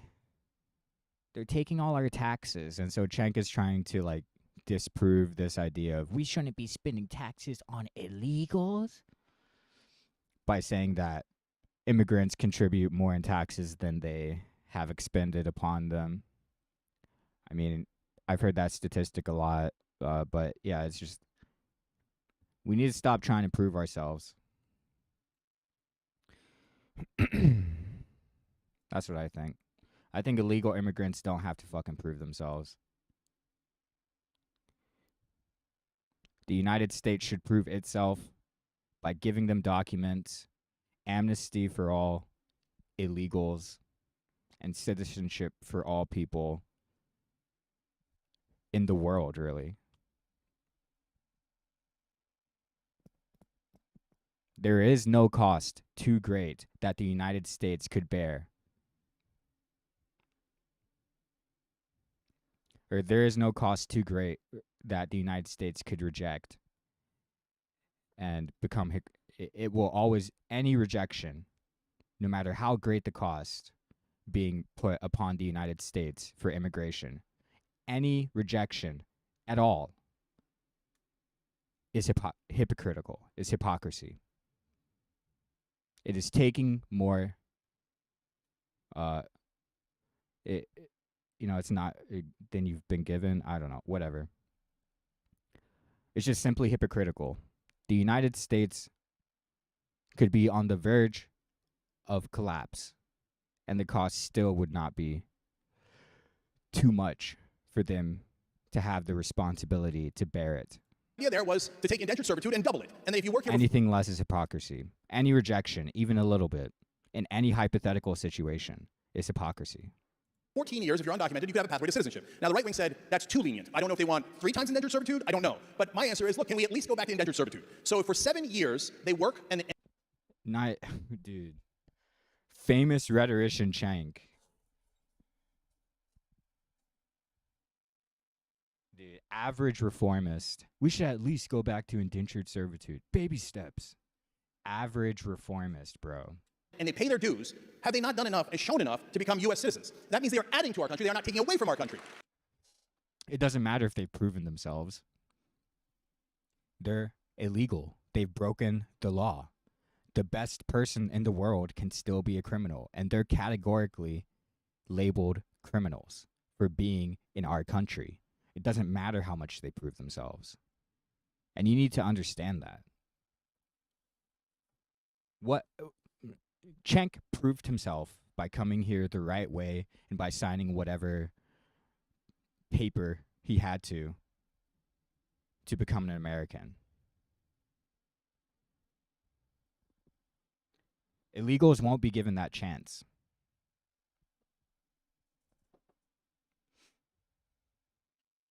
We should at least go back to indentured servitude, bro.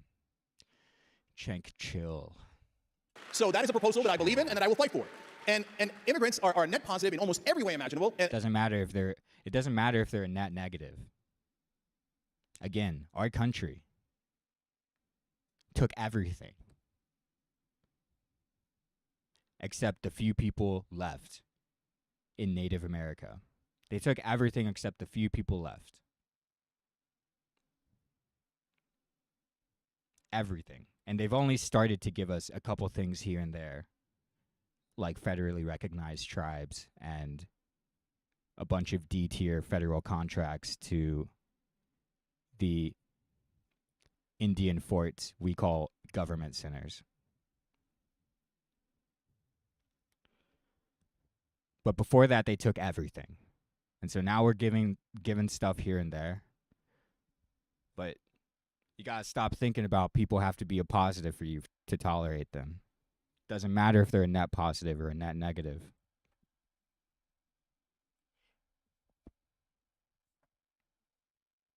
And also demagoguery on the issue of criminality. The reality is native-born Americans, unfortunately, commit crime at over twice the rate of undocumented immigrants. So if we're going to kick anyone out, it would be us. Well, not me because I wasn't born here. But they think illegal immigrants are categorically lawbreakers by fact of being in our country. They're all criminals.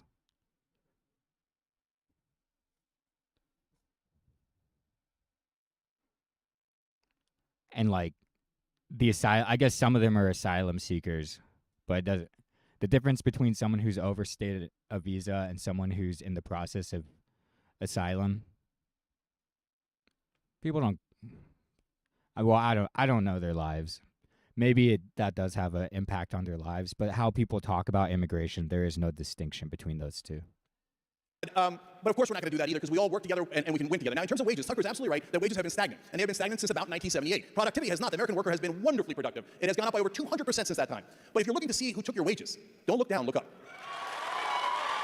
Let's go. The guy, just last thought here, the guy who walked in and crossed the border without a penny to his name did not somehow rig the rules. No, the person who rigged the rules are the ones that are paying the politicians. Campaign contributions are unadulterated bribery. They're absolutely, positively bribery, and they are done to maintain power for the economic elite. Okay, so apparently Tucker's going to fire back hard here. And that is what's keeping your wages stagnant. I kind of agree with some of that, unexpectedly, but I think you're right. I mean, I don't blame really immigrants for anything. As people, the policies are not formulated by them. The question is who benefits from our current system, which is clearly totally dysfunctional. If you have 20 million or 22 million, north of 20 million people without papers in your country, it's clearly not working. So the question is who's benefiting from that. And there's an entire political party that hopes to sort of have new vote. Again, these crackers never had papers. They didn't have papers until like the 1900s. For the first 100 years of the U.S. existence and the hundreds of years of their existence as colonies before that, no one had papers. Native Americans didn't have papers. Native Americans weren't citizens, for example. Voter base on the basis of those people, and you have, that's true, as you know, and I don't think anyone's hiding it, by the way. If you're for that party, I mean, I guess you're for that. And then there are also, and I think you alluded to this, a lot of employers who are benefiting from that. But, and by the way, you're also right that a lot of immigrants are in fact exploited. I mean, we've created an entire serf class to serve the day-to-day needs of the rich. Like, that's just true. And by the way, if you want to see the most intense opponents of changing or fixing our immigration system, talk to like some of your rich people in my neighborhood. And it's like, well, who's going to walk the dogs on that soul cycle? Like, I'm serious. And they have, I mean, we're doing that. And most people are not benefiting. Only a small number is benefiting. So, look, I would agree with a lot of what you said, or certainly the tenor of what you said. It's not their fault. But it does get to a core question, which is, do you, as a U.S. citizen, have the right to have any voice at all in who comes in?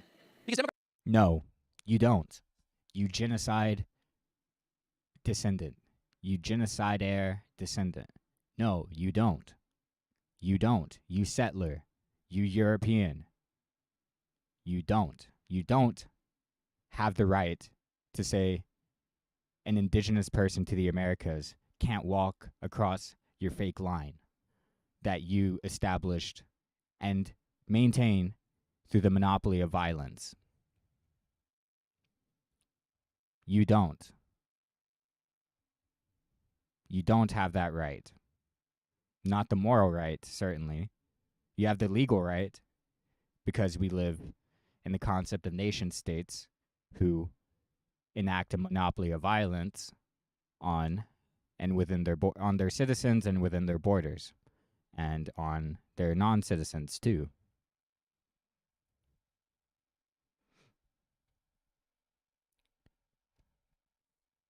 But there's nothing more moral. It's very immoral to carry a monopoly of violence. Violence is immoral. And especially a monopoly of violence where a bunch of Euroids want to see Native Americans gunned down rather than have our country repopulated by people who look like they're actually from here. And a lot of you have forgotten that. You thought you killed all of us.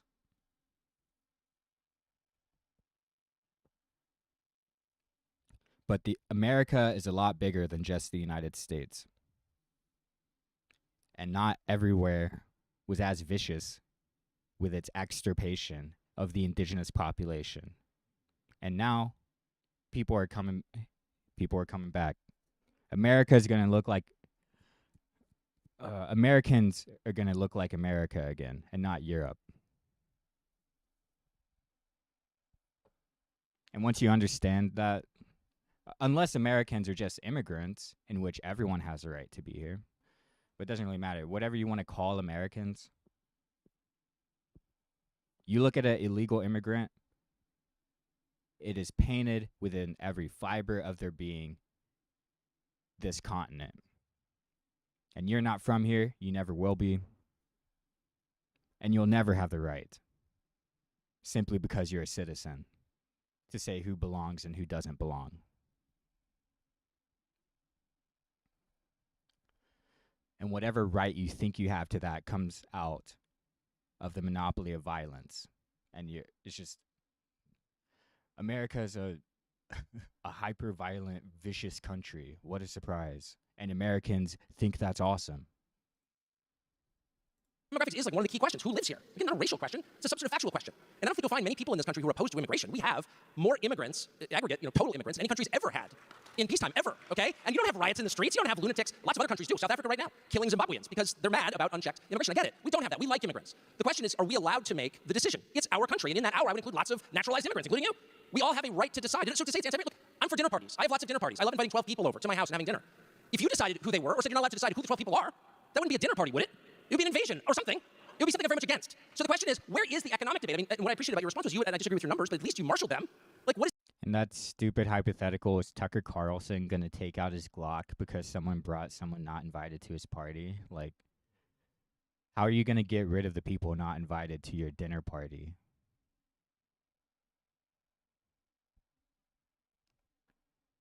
What is the economic effect of this? I grew up in the state. When I grew up here, it was the richest out of 50. It had the best schools out of 50. It had the most vibrant middle class out of 50. It now has, it's 48 for schools. It has more poor people than any state. Its infrastructure is crumbling, and the middle class is living in Boise. So how did that happen? There are lots of reasons it happened, but the truth is, economics is not magic. Importing millions of poor people, every one of them a good person, I'm willing to assume, doesn't make you richer. So the rest of us have a right to have that conversation. That's all I'm saying. Don't shut it down with racist, please. But Tucker, let me follow up. I just want to get richer. And don't start with that racist stuff. Yeah, throw that. Don't start with that racist stuff. I just want to get rich. I want to get richer, and these guys aren't making me richer.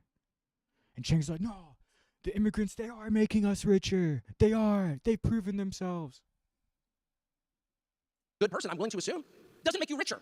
So the rest of us have a right to have that conversation. That's all I'm saying. Don't shut it down with racist, please. But Tucker, let me follow up on that. So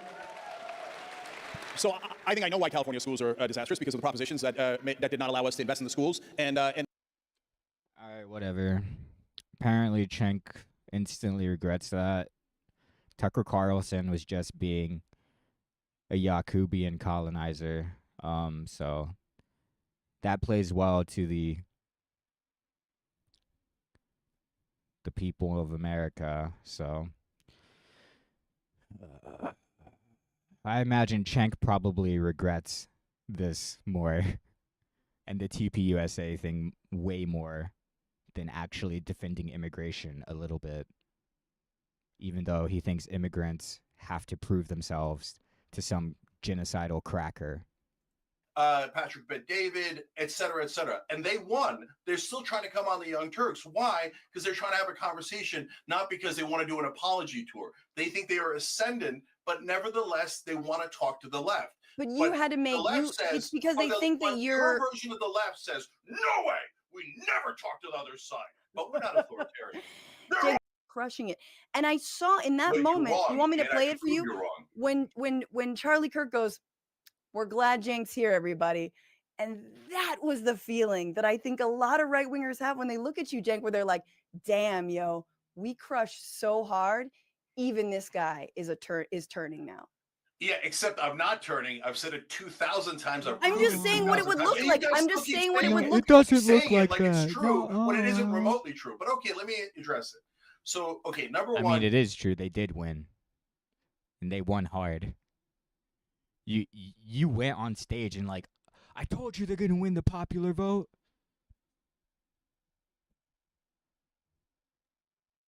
You're not adding insult to injury. You're adding compliment to victory to your enemies, bro.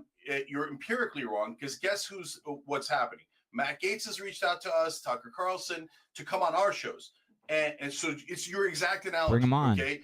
Patrick Bet-David, et cetera, et cetera. And they won. They're still trying to come on the Young Turks. Why? Because they're trying to have a conversation, not because they want to do an apology tour. They think they are ascendant, but nevertheless, they want to talk to the left. But you had to make it's because they think that your version of the left says, no way, we never talk to the others. Our version of no way, we never talk to them.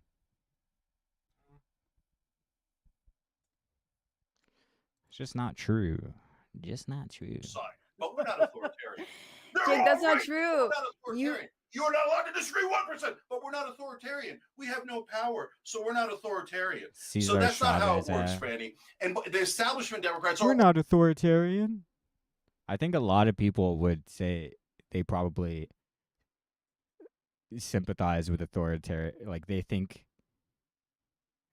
they would advocate a more authoritarian politics than Nancy Pelosi, for example. Like whatever authoritarian means. Authoritarian just means like actually leftist and not just liberal. Like that's all it means. The second you stop being liberal, you become an authoritarian, and that's not a bad thing. also authoritarian. So what do they? Because like when they say authoritarian, when they say like they're spreading democracy and freedom, you know, svoboda or whatever, freedom and democracy and whatever the other thing was, those are all like nice ideas, but their American conceptions are perverse. They say you must agree with Kamala Harris. Yeah, Otherwise, authoritarian. that's The American conception of democracy and authoritarianism, the American conception of dictatorship is just crazy. So, because they just make freedom good word, authoritarian bad word, democracy good word, dictatorship bad word.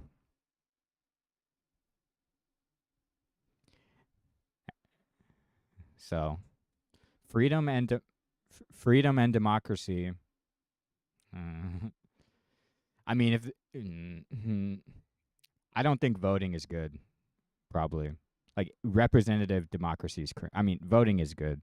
I don't think voting's bad, but representative democracy is a farce and results in the American people not having their ideas actualized. The American people can agree in the majority that we need to have free health care or universal health care. The majority of Americans can agree with that. It doesn't mean our representatives are going to do it, because that's how democracy works. Isn't democracy so cool? Or freedom. We're spreading freedom around the world. Freedom around the world means we're going to bomb you into the Stone Age so we can recreate you in our image. Isn't freedom awesome? Authoritarianism, dictatorship. Our country has been relying on China for basically everything we have. But they're evil. China's been taking care of us and the rest of the world with its workforce. Our economy would collapse without China, and we would owe them like trillions of dollars. And we wouldn't be able to do anything about it because our economy would be gone, because China, made everything, made in China, but China's the evil authoritarian dictators who are taking care of us and the rest of the world. Our country would collapse without China, but they're the evil ones. That's why we have to spread freedom through the military and spread democracy through representatives who don't care what the majority of Americans want. You're a heretic and you're being driven out from the party. You know that. The establishment Democrats have done that to us for the last 20 years. Don't tell me that there's no power on the left. There's tons of power on the left. And when the swarm comes, the left-wing swarm, you'd like to be called a woman. You racist, fascist, transphobe. What? I'm not. Anna didn't just say she wants to be called a woman. she was like, I don't even know. Don't ever call me a birthing person. I'm going through menopause. Keep crying. Get a real issue. Get real issues. Get real problems. Stop crying. Oh my God. I want to be called a woman. And I want $20,000 more for plastic surgery. I'm a woman. Trans people, like, Anna's gotten more gender affirming surgeries than the average trans person. But she wants to cry about, like, don't call me a birthing person. I mean, that's fine if she wants to say that, but it's like, it's just dumb. And she's not even right. It just doesn't matter, but she's not even right. Everyone's going to call it, like, why do you even want to be called a woman? Everyone knows you're a woman. Why does it even matter? Authoritarian? No, that is an authoritarian mindset. Just you don't. Yeah, there's nothing wrong with an authoritarian mindset. Comes the left-wing swarm. Oh, you'd like to be called a woman. An authoritarian mindset is why our country would be nothing without China. China doesn't need the U.S. We could be gone tomorrow. China would be fine. But an authoritarian mindset is so evil. You racist, fascist, transphobe. What? I'm not authoritarian. No, that is an authoritarian mindset. Just you don't have to have power to have an authoritarian mindset. And there's different versions of power. There's the shunning power. There's social media power. There's mainstream media power. There's political power. There's all sorts of different power. So look, guys, the left. First of all, there's also just money and actual power. Oh my God, I can't. So you asked me politically, who do I represent? I represent the great majority of left-wing voters. The great majority of left-wing voters are not pro-establishment. They get tricked by mainstream media into voting in that direction. It drives me absolutely nuts. But when you ask them about policies, they agree with us completely on policies, right? People. And the great majority of left-wing voters are not far left. They think a woman should be called a woman, and they think a woman should be called a woman. Dude, all these microaggressions. That's what it is. There's so many little microaggressions on the immigration topic, now on the gender topic. But the thing about the immigration thing is while he's doing all these microaggressions, he's claiming people that aren't his. You'll always just be a legal immigrant. And there's nothing special about you being an immigrant because that's you and everyone else that wants to get rid of the illegals. Not that Cenk really thinks that, but he's like, oh, calling them camps, that's my people. They aren't your people. They aren't your people any more than any other immigrant in this country with citizenship. You'll never be an illegal.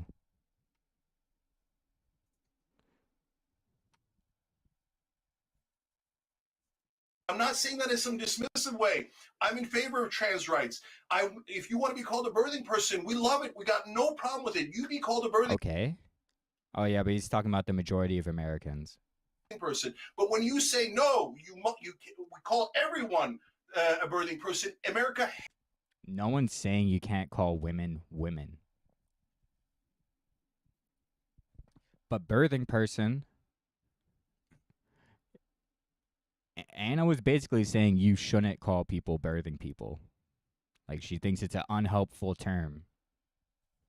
Hates it. Left-wing voters hate it. I just want to say there's no crime. Left-wing voters hate it. So when you pretend there's no crime. I'm a legal immigrant. I commit less crimes than natural-born citizens. Or native-born citizens, rather. Bro's so busy proving himself to other people, he's telling other people they have to prove themselves to him. We don't gotta play.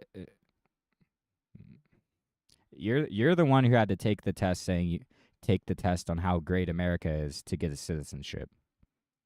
Illegals, if they don't just declare an independent state for all the illegal Americans, which would be probably ideal, they're going to be, a lot of people will get deported, but not all of them will. They're going to stay here and they're going to get citizenship and they're going to get amnesty and they're going to stop being labeled criminals for walking on their own 2 feet in the continent they've been in for millennia, since time immemorial.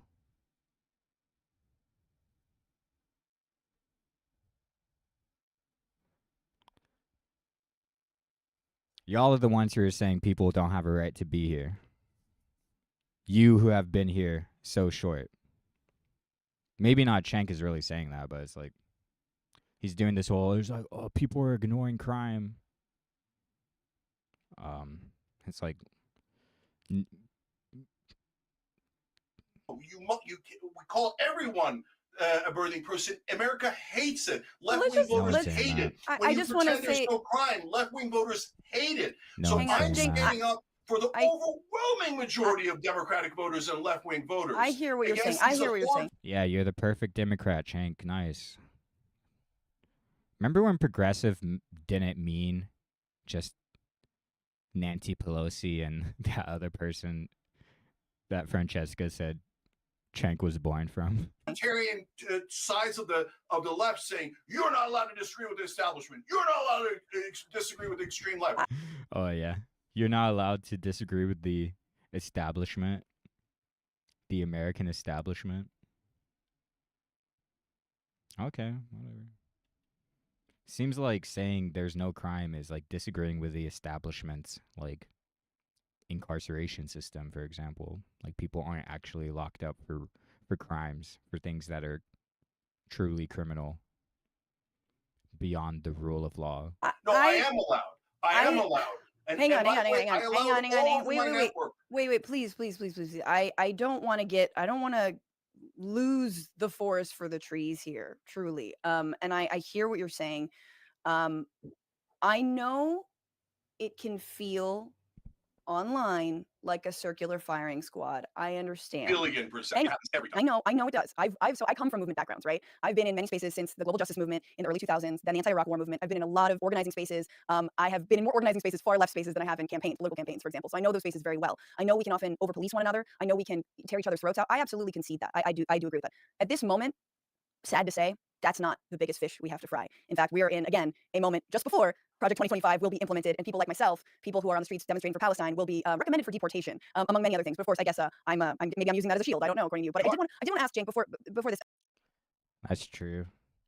Dude, if they actually make it law that burning an American flag gets you a year in jail like Trump wants to, I'm going to really consider taking the year in jail. I'm going to really consider it if that becomes law. I want to ask you about who the establishment is in your mind. Who is the establishment and who is not the establishment? Great question. So Nancy Pelosi, Joe Biden, Kamala Harris, Pete Buttigieg, Gavin Newsom, all the corporate Democrats who take corporate PAC money, serve their corporate donors 100%, lie to us 24/7, never intend to do any progressive policy positions, never intend to do any Democratic policy positions that they state in campaigns, and are backed by the liars in mainstream media, pretending that they're on our side when they're playing good cop, bad cop with establishment Republicans and robbing us blind on behalf of their donors. Do you think that Donald Trump and Elon Musk are establishment? So they're complicated. The reason they're complicated is because they act like the establishment. They do the same robberies, the same corporate tax cuts, but they're pretending to be populist. And that's why I've not called Donald Trump a fake populist hundreds of times, right? And I called him a fake populist on right-wing shows. And I've said, hey, watch out for your own donors on right-wing shows, right? And so, but they're not part of the machine that was the Borg. Mitch McConnell and Joe Biden were the co-captains Who isn't a part of the machine? of the Borg, and that machine was right. And I called. Do you think that Donald Trump and Elon Musk are establishment? So Donald Trump and Elon Musk aren't a part of the machine. They weren't. Now they are. They are the machine. Trump was the machine in his first term. He was an outsider before that, but he was already a part of the media machine. Like Ronald Reagan before him. He was a part of the housing machine. He made billions of dollars off of the land that Shit he stole. Shit he had no right to. Elon Musk is the richest person on the planet, and he's not the machine.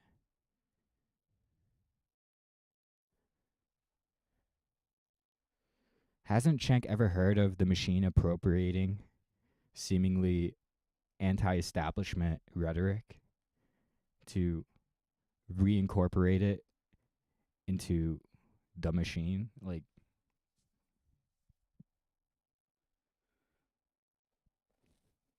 they're making a department of government, like, exclusion or whatever they eat. They're making a dog.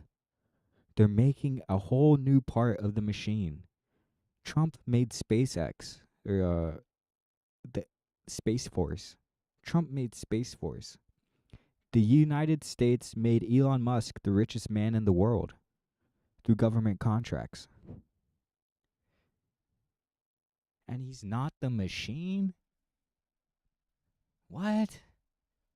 I admit they were political outsiders, but the machine is beyond just elected representatives and government officials. The contractors are the machine. So they're complicated. The reason they're complicated is because they Not act the like this. contractors, but like the guy getting $500 billion in wealth from tax money. I mean, like, his whole wealth, I don't know if it's from government subsidies, but a whole fuck ton of it is. Hundreds of millions of dollars in profits in a private corporation directly from the United States taxpayer to South African Elon Musk. Not part of the machine, They do the same robberies, the same corporate tax cuts, but they're pretending to be populist. And that's why I've called Donald Trump a fake populist hundreds of times, right? And I've called him a fake populist on right-wing shows. And I've said, hey, watch out for your own donors on right-wing shows, right? And so, but they're not part of this, the machine that was the Borg. Mitch McConnell and Joe Biden were the co-captains of the Borg, and that machine was unstoppable. The machine that was the Borg, but they've made their own machine. You think their machine is going to be better? What the fuck is the Borg? Oh, it's from Star Trek? They are the Borg. It's just they got rid of the last Borgs. Are Borgs immortal? Nah, some of them die, and then you get new Borgs. And that machine was, maintains corporate rule, and that's my mortal enemy. That Borg is the one we should all be fighting. Maintains corporate rule? The richest man on the planet isn't going to maintain corporate rule? The fuck? So do you think it's less bad that one person donates $277 million to a candidate versus 5 people donating $277 million to a candidate? Elon Musk gave $277 million to Donald Trump, is now, again, worth $400 billion. Is that somehow less establishment in your mind? So there's two parts of it, Franny. One is they at least talk the populist game, and the advantage of that is that also spread through the right-wing base. That, hey, them faking populism. The advantage of revolutionaries, or not even revolutionary, but the advantage of reincorporation of anti-establishment sentiments into the establishment, at least they appropriated our talking points and turned them into the establishment itself to actually support what we were originally speaking against. At least they're talking the talk and turning our talk. Remember, the people that are hearing that message don't realize it's fake, right? So they're talking anti-war, they're talking anti-corporate. You see Tucker Carlson talking anti-corporate. They aren't talking anti-war. They're talking out of both sides of their mouth with war. They are aligned with Israel, who is doing the most evil war that the earth has seen in a long time. Norman Finkelstein, statistic. More children have died in 1 year, and many have continued to die since then, since a year passed. More people died in 1 year, or more children died in 1 year in Israel, Palestine, and Gaza. More children died in 1 year there than in all of the other combat zones in the world, yes, Ukraine, combined for 3 years. It is orders of magnitude. The anti-war candidate is supporting the one war that is orders of magnitude greater than every other war combined. And like, I don't. Is TYT not Slava Ukraini? But now they want to say, oh, Trump is the anti-war guy. I mean, I'm sure at one point or another they like criticized the funding.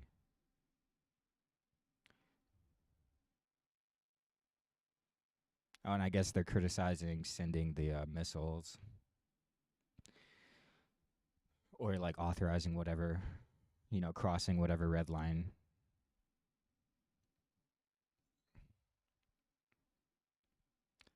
So yeah, I mean, I guess they're critical of it now, but 2 years ago they weren't.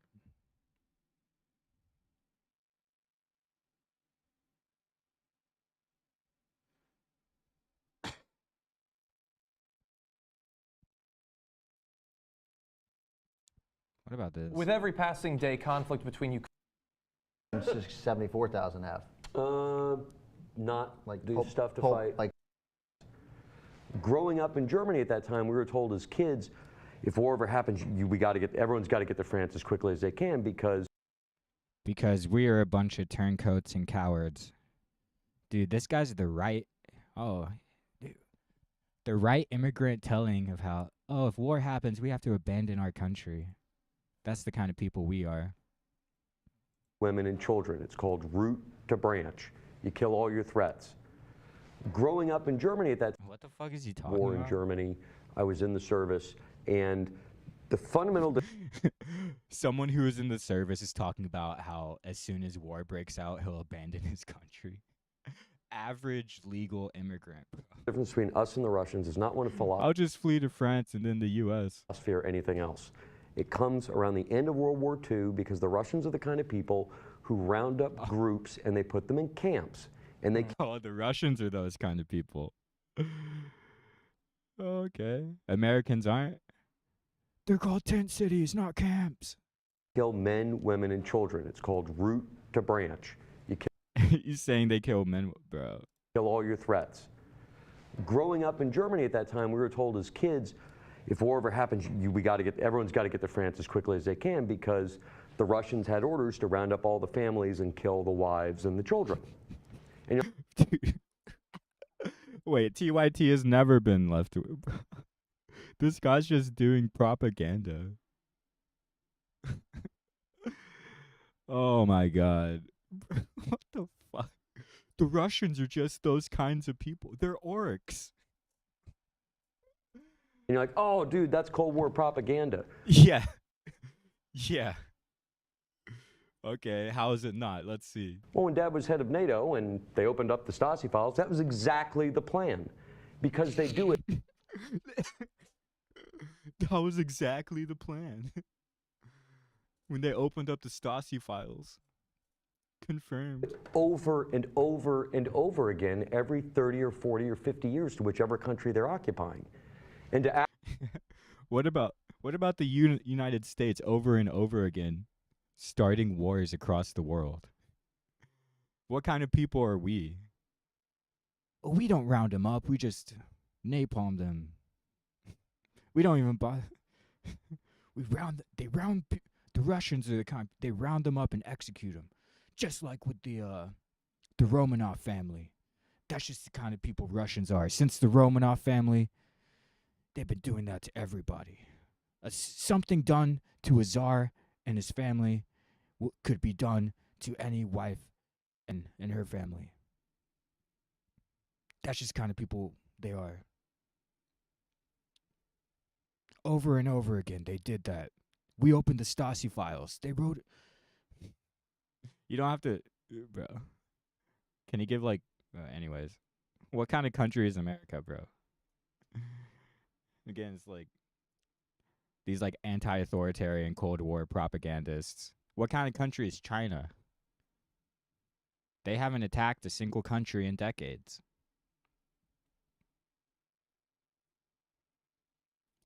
They are the backbone of the world's economy.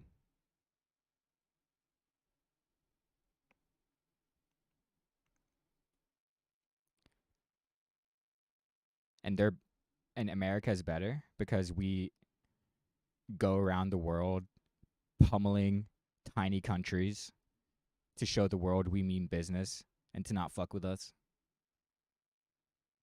Over and over again, Vietnam, Korea, Grenada, Nicaragua, El Salvador. Like, Philippines. What else? Cuba. What kind of country is the United States to run Guantanamo Bay and black sites around the world? Afghanistan.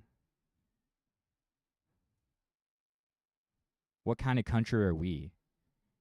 Oh, the Russians are just like that. What are the American people like?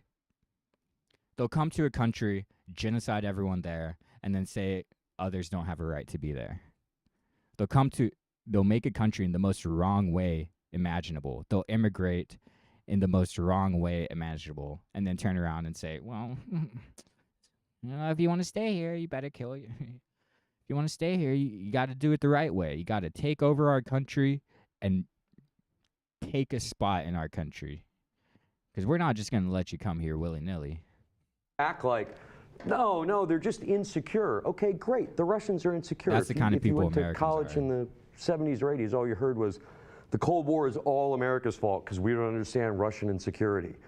Russian insecurity is based on their brutality to everybody that lives around them and all the... Yeah, the difference between Russia and America is our brutality goes to people who are nowhere near us. Whatever brutality Russia apparently does to its immediate neighbors, our brutality can't even call them neighbors. We do it to our neighbors too, but... little countries that have put up with hundreds of years of this. I mean, look, the whole reason that we are even in the United States is because the Russians decided to trample all over the Jews in the 19th century in Eastern Europe. Dude, average German immigrant. This guy literally grew up in Germany. What are you talking about? In the 19th century? That's when Jews were trampled on? They create these problems. I mean, it's true. I mean, there is a lot of anti-Semitism in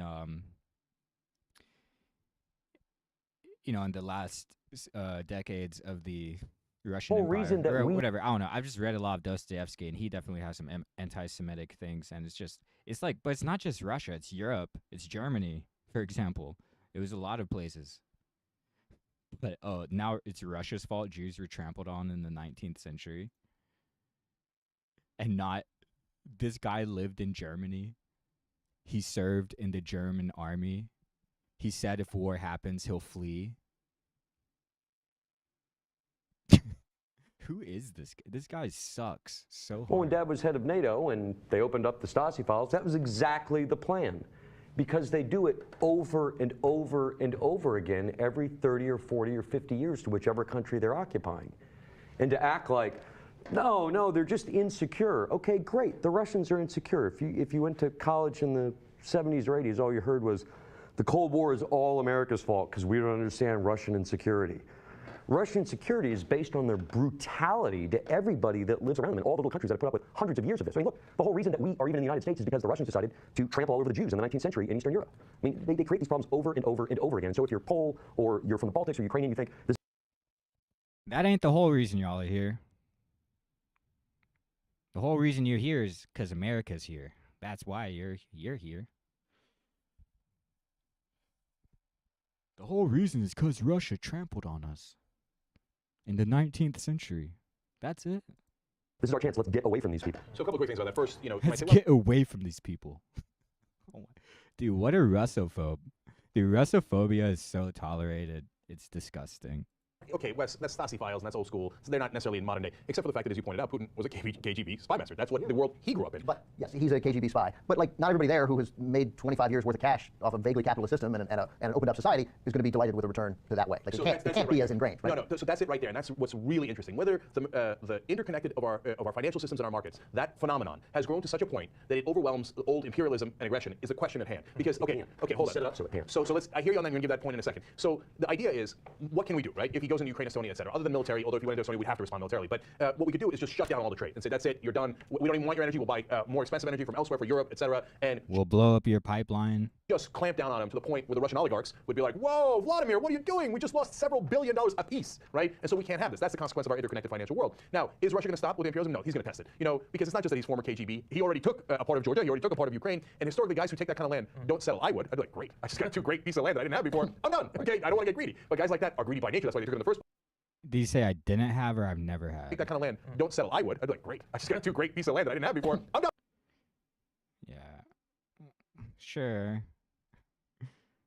Anyone who knows Russian history, though, Ukraine was a part of the Russian Empire. The Bolsheviks, the Soviet Union, gave Ukraine to a nation, like a independent nation, or like a dependent Soviet.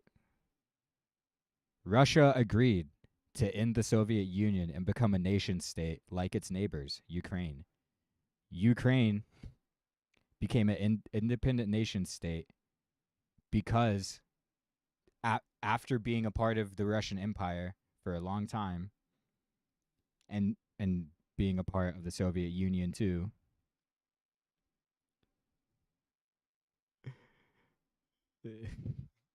piece of land that I didn't have before. I'm done. Okay, I don't want to get greedy. But guys like that are greedy by nature. That's why they took it in the first place. He will do something else, and when he does, that the military will run into the Sanctions oligarchy. work in his interests, because the sanctions are going to hurt the other potential levers of power in Russia, which is the billionaires. If you strip them of their money, they're really not much of a threat. Europe has to buy the oil and gas anyway, so he can determine who gets the money off it, rather than somebody who set themselves up 5 to 10 years earlier. North American, non-European sources of trade, China and things like that. Yeah, so that's why China will be critical. Which side is China going to be on? And in fact, in the Crimea incursion, China abstained in the vote in the United Nations Security Council. And that's really important because China normally backs Russia in those votes. The reason they abstained is that they didn't like the idea of someone coming in and saying, well, that's ethnically X, Y, or Z, so we'll just take it again. China holds a lot of territory that's ethnically X, Y, or Z, and they don't want people coming into their But country. they also want territories that are filled with X, Y, and Z of their own. So it could be a... And they have huge economic interests with the United States, as well as Russia, obviously. So that's why we've got the abstention. China, though, or determine who gets the money off it, rather than somebody who set themselves up 5 to 10 years earlier. North American, non-European sources of trade, China and things like that. Yeah, so that's why China will be critical. Which side is China going to be on? And in fact, in the Crimea incursion, China abstained in the vote in the United Nations Security Council. And that's really important because China normally backs Russia in those votes. The reason they abstained is that they didn't like the idea of someone coming in and saying, well, that's ethnically X, Y, or Z, so we'll just take it again. China holds a lot of territory that's ethnically X, Y, or Z, and they don't want people coming into their But country. they also want territories that are filled with X, Y, and Z of their own. So it could be a... Filled with X, Y, and Z. Is this guy claiming Taiwan is filled with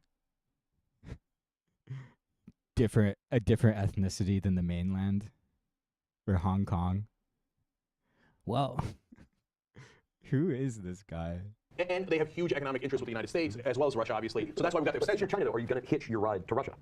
Is that what you're going to hitch it to? To a nation where the average life expectancy of a man is like 50? That your population is shrinking and shrinking and shrinking every year because mainly alcoholism? I mean... Dude, this guy's just a blatant Russophobe. Yeah, Where are you going to go with? this is all super interesting. But John, what is... Dude, disgusting. Yeah, so apparently TYT in the past month or two since Trump won the election has decided to be critical of funding Ukraine. But they just let this this guy straight from this like CIA asset Russophobe spit this nonsense about how that's just how the Russian people are. He did everything but call them orcs. Disgusting. You see Steve Bannon saying we should increase corporate taxes. That doesn't mean Steve Bannon's an angel, but what it does mean, or anywhere near it, but what it does mean is... But now Trump got elected. We're not appealing to MAGA. It's just, we think Ukraine has gotten enough money now. We think Ukraine has gotten enough money now. Man, how much good did stoking Russophobic sentiments in America do for the Ukrainian people at this point? It worked for a couple years. That idea of populism and anti-establishment, et cetera, is spreading throughout the right wing. That is an amazing opportunity for us to actually coalesce on economic populism that they now believe in, even if their leader doesn't, right? So that's point one, and it's super important. Point two is, in some ways, that individual corruption is worse, and in some ways, it's better. So how's it worse? So Miriam Adelson gives, $137 million to Trump, and Sheldon Adelson had given him $200 million in previous campaigns. So he delivers foreign policy to the Adelson family, right? Moved our embassy in his first term. Now he's thinking about allowing the annexation of northern Gaza and the West Bank. And you saw me fight tooth and nail against Trump because that's what I was really, really worried about. That he's going to go and be extreme and radical to serve his top donors. On Elon, Anti-war candidate, by the way, but Cenk is completely aware. right? So that's point one, and it's super important. Point two is, in some ways, that individual corruption is worse, and in some ways, it's better. So how's it worse? So Miriam Adelson gives, 137 million to Trump, and Sheldon Adelson had given him 200 million in previous campaigns. So he delivers foreign policy to the Adelson family, right? Moved our embassy in his first term. Now he's thinking about allowing the annexation of northern Gaza and the West Bank. And you saw me fight tooth and nail against Trump because Anti-war candidate, by the way. that's what I was really, really worried about. That he's going to go and be extremely fighting radical to tooth serve and his nail. top donors. On Elon, he handed all domestic policy to him. So that's how it's worse. How in the world could it be at the same time a little bit better? Well, the way that it's better is that it's not a machine. It's chaotic. So it's one guy here and another person there, but the other person disagrees with Miriam, and then Trump doesn't quite know what to do, and he listens to the last. It's a machine, bro. They gotta, they gotta untrained apprentice. Untrained apprentice on the machine. It's still the machine, bro. And Trump can just throw one advisor after another to get injured and toying with this machine they don't understand. But they're not dismantling the machine. They're throwing dummies at it and seeing which ones survive. Last person in the room, but he also kind of listens to his base. We've got chaos there, and chaos is way better than a machine. A machine is ruthless and just steamrolls you. There's I think that's nothing worse than the McConnell-Biden era. Nothing. Okay. I do want to talk about McConnell-Biden era and establishment a little bit more, but just on that, I feel like my very first question to you is, well, what are you doing? I feel like that's the most cogent answer I've gotten from you that I could sort of get on board with, which is exploit the chaos to turn MAGA against Trump.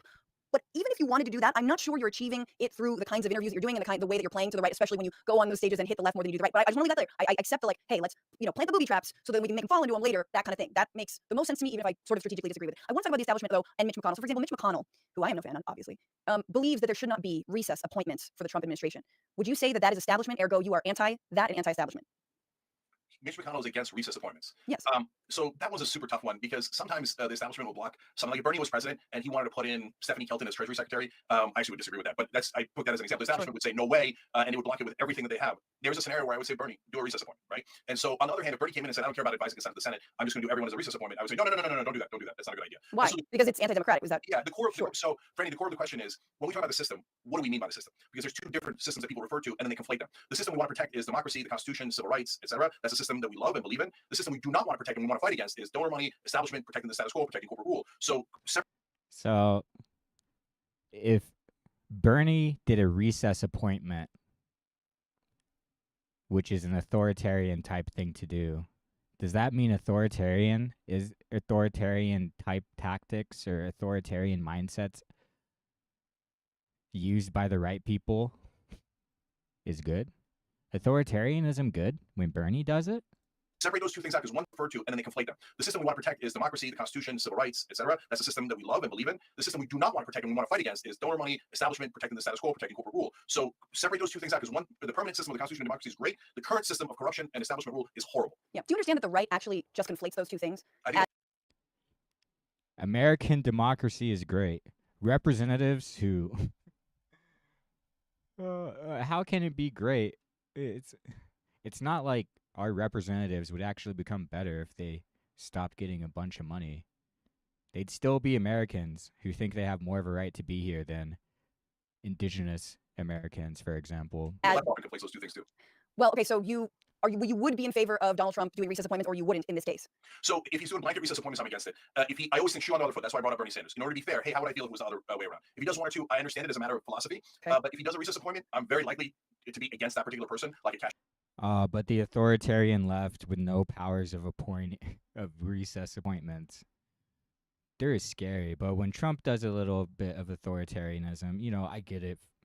Patel or Pete Hegseth, he's going to do recess appointments on the most radical culture warrior stuff that I hate. I hate when the right does culture war stuff. I don't love it when the left does it, but I certainly hate it when the right does it. And so I'm worried about his recess appointments because of the specific people that he's likely to do them with. One of those things also in terms of this establishment and anti-establishment sort of framework that you're using is also Project 2025 and Russell Vought, who he just appointed to be the head of the Office of Management and Budget.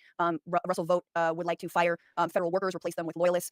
He also wants to use the military to target political dissidents. This is all obviously in Project 2025 that he helped to author. Is that establishment or anti-establishment? There's nothing more anti-establishment than firing a bunch of federal workers. Do you believe that that's a populist thing to do? No, it's fake populism. And so it's so alluring to the MAGA base because they feel like, oh, we're fighting against the government, right? But what I'm trying to get them to understand is, like, you guys, they think that the government is a blanket bad thing. And so the story I often tell on these shows is the one that Matt Stoller does, great progressive, done great anti-monopoly work in the Senate, et cetera, which is, hey, what size pipe should I get? And people always ask, and that's why Matt does it this way, well, what job are you doing? It depends. And that's exactly the point that I make to these right-wingers. Do we want big government or little government? Well, it depends, right? Are we invading Iraq? Then I want smaller government, right? Are we going to invade doctors' offices and get between a woman and a doctor? Then I want smaller government, right? But if we're going to protect the average American from the bankers, then I want a little bit larger government. I don't want to defund the police on Wall Street, right? So I explain that, hey, if you fire people that are at the IRS, guess who's going to help the most? The very rich who cheat on their taxes. But they all want to audit the Pentagon, which the IRS doesn't do. But it's very interesting that, you got everyone to cheer auditing the Pentagon. But of course, they're, the idea of auditing billionaires, the Republicans are absolutely against that because they've been trying to defund the IRS. Since Right, and remember, again, there's different layers of right wing now. There's their leaders who are almost, uniformly full of crap. Then there's, a middle bureaucracy, and then there's the voters. And the voters, and Franny, you don't have to trust me on this because those MAGA guys, they will tell you exactly what they think. They're not holding anything back. They have no need to lie to you. They've been telling us for many, many years. Yeah, so they're also not lying when they say they're anti-war, anti-corruption. They might have been misdirected, but they're not. They're not lying when they say Israel has to exist so we can have Armageddon. And they say they're anti-war too. Like, I don't know if it's the evangelicals that Cenk is referring to that are saying they're anti-war, but whatever populist anti-war people he's talking about, I have a sneaking suspicion they support funding Israel. In peacetime and in wartime. They're not lying. So what I'm trying to get them to see is firing the federal workers is not the answer. Cutting the Pentagon is part of the answer. And so when they say yes to cutting the Pentagon, they're not lying. The MAGA voters actually want to cut the Pentagon. What do you think? It's a completely different question. And so one more thing that's super important, though. It's not a booby trap, Franny. I understand what you're saying, and that's one way to frame it. But in my mind, when you have people who actually agree, you're not tricking them. You're just getting them to see, guys, you wanted to cut the Pentagon, but look, your leaders didn't cut the Pentagon. So do you see how they led you astray? Right? I'm actually getting them to a position. I'm just showing them that their leaders are not doing the things they promised. On the other hand, sometimes Trump responds to his base. So if that base gets angry enough and says, hey, let's cut the Pentagon, maybe Trump does cut the Pentagon, where Biden never would, McConnell never would. In the Biden-McConnell era, the Pentagon's only going to get increased forever and ever and ever. Corruption is always going to increase forever and ever and ever. I mean, I just the advantage for us is that he likes to be popular. He just doesn't know how. So, sure. So I just really want to, just drill down on a couple of those things. And then there's a lot to talk about, and I don't want to take too much of your time, but just on this new MAGA, old MAGA thing. I've heard you say new MAGA, as you talk about anti-corruption, anti-war. Cenk, they were like that in 2016, man. I mean, let's be honest. The reason Donald Trump just destroyed the Republican primary was absolutely being an outsider, right? And sort of purported seemingly anti-establishment, even though, he's a billionaire, part of the elite. But it really was around being against the Iraq war. Now, for his reasoning was, we should have taken all the oil, F those, whatever, like enter expletive, right? Which I think gets to another point. But he was also, remember, in terms of the corruption stuff, they wanted to get rid of, what was it? They wanted term limits. They had term limits and were suggesting them early on. So the actual the outgrowth of an entire country tired of 8 years of Bush and endless war, and also that was, suffering from the 2008 financial collapse and didn't have any faith in the banks and these financial institutions and all the politicians that protect them, and that was already in the ether, right? And you had a Bernie Sanders and you had Donald Trump, and of course the actual establishment, the centrists that I hate as well, we're trying to say Bernie is exactly like Donald Trump. Look at him, he's using the same. No, they were very different. And that's why I wanted to talk to you about the differences between right-wing populism and left-wing populism. I think there is a difference, and there's a very important difference. That difference is historical as well. Right-wing populism often feeds off of nativism, off of othering immigrants, religious minorities, blaming those people, and then we can have the socialism, right? That's why obviously in Hitler's Third Reich, you've got a National Socialist Party, right? This is Germany for the Germans, and there are people who are in Germany, are the Germans, and people who are not the Germans. And also in this country, although you scoff. What I mean by let's go is like calling out the nationalist nonsense of populism. When I talk about Chinese Americans, there was the Chinese Exclusion Act, specifically dividing working class people in this country based on race, saying the Chinese are the reason you don't have anything. They're the ones taking all of our jobs, even though we know that the rich robber barons were absolutely taking advantage of them, just like we know that all the Trump donors who pay for their positions in this administration are also taking advantage of undocumented labor. So do you see a difference between right-wing populism and left-wing populism? And are you not barking up not just the wrong tree, but a very, very dangerous one? Yeah. So, no, I think there's a massive difference. And so first, let me just really quickly address what you said about Chinese. So the Chinese were the only nationality ever banned from America. Trump considered a Muslim ban, but just historically illiterate. I mean, nationality. Specifically. But, dude, Andrew Jackson, look up his letter to the Indians that have, there's like a word, or there's a lot of things he says in there that are of significance, but one of them is he says, "Dear Indians, you and your white brothers are too close to each other to live in peace. We have set aside land where you can live forever, and we suggest you move to it. Land that was outside of the United States at the time." It's just like, it reminds me, there's like this choir director who was like, the African American spiritual is the first American song, or like the first indigenous song from the Americas. Like the first music that came out of America was the African American spiritual.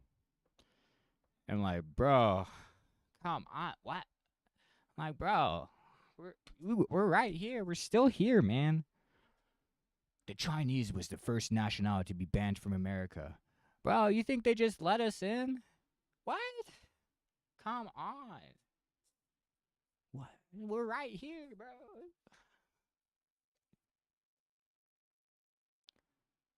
But people in the house talk about things in the house. So, they ain't been out on the reservation or whatever. Not that that matters. Reservations is like cringe. I mean, they exist. But a lot of tribes don't have them. My tribe doesn't. We don't have a reservation, but people should be like, yeah, on the res. It's like, oh, you mean down the street from the country club? That res? But whatever. Yeah, people in the house talk of the house.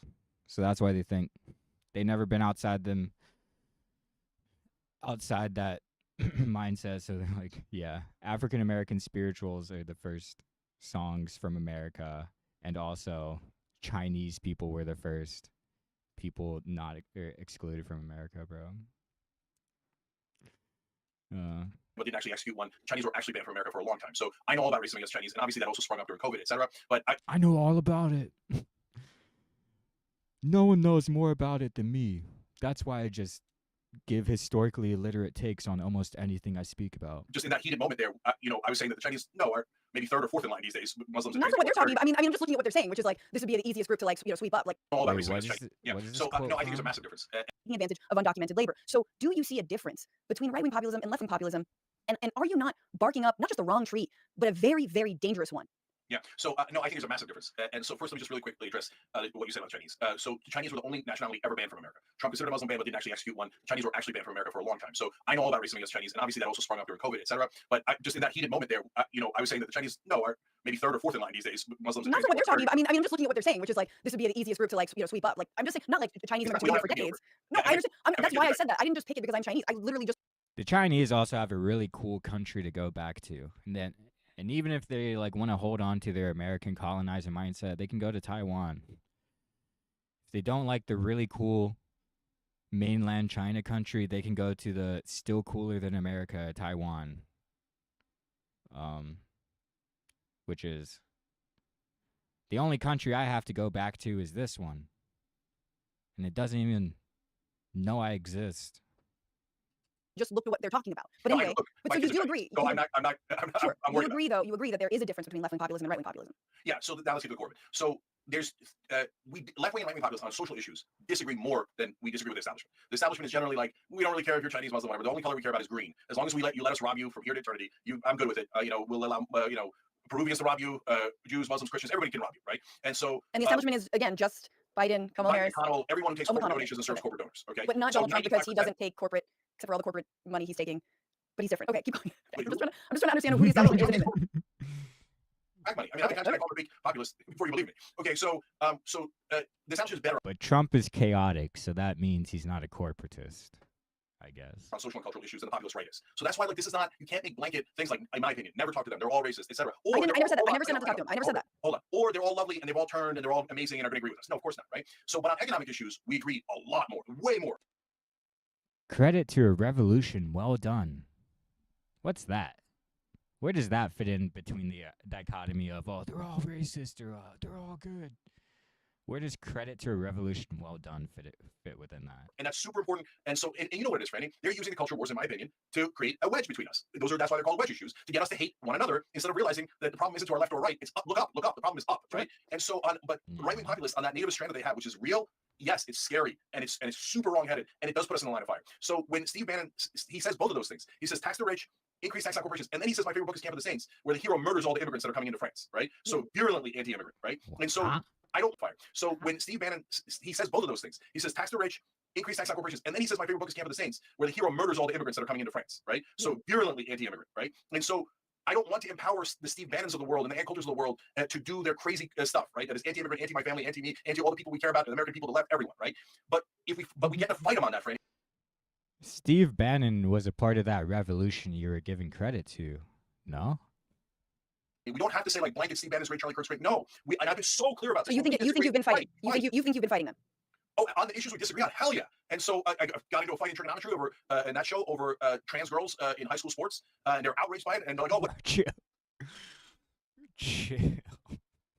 If your daughter comes in second place in cross country, I'm like, who gives a crap, right? What are you guys going to check the genitalia of millions of kids because you're on this like transphobic like mania, right? Just settle down. These are culture wars. They're dividing us. Stop letting them divide us. I think one thing that's really hard, and this is just in general, like we talk about trans issues. I actually want to play a clip from your Turning Points conference, but I do just think that one of the biggest issues for me that is not it's not hypothetical. It's very real, which is the right to an abortion.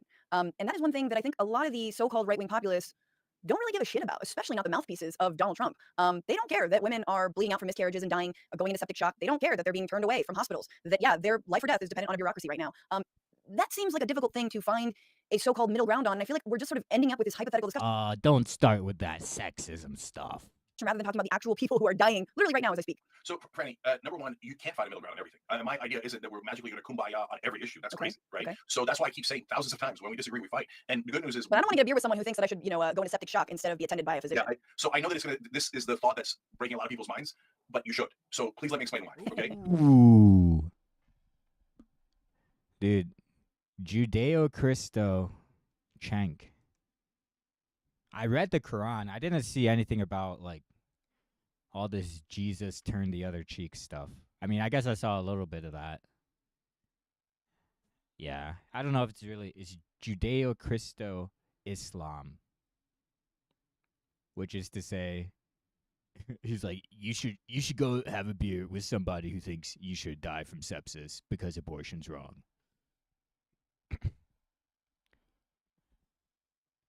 It's like, has Cenk spent his whole life thinking everyone around him is going to hell if they're not his religion too? Because like that's how the evangelicals get so used to being charismatic and kind around their enemies, because they spend their entire lives thinking a bunch of people around them are damned to hell for eternity, and they have to find a way to be nice to them anyways. So I wonder if Cenk has a similar experience, and it's just autogynephilic to like fetishize the idea of having a beer with your enemy because you're used to walking around all day thinking the most evil things about your fellow man, based on like religion or whatever. But in this sense, it's like whatever. So it's so easy. There's nothing. Well, let's hear the case for going and having a beer with somebody who thinks women are acceptable collateral damage on the altar of abortion or whatever.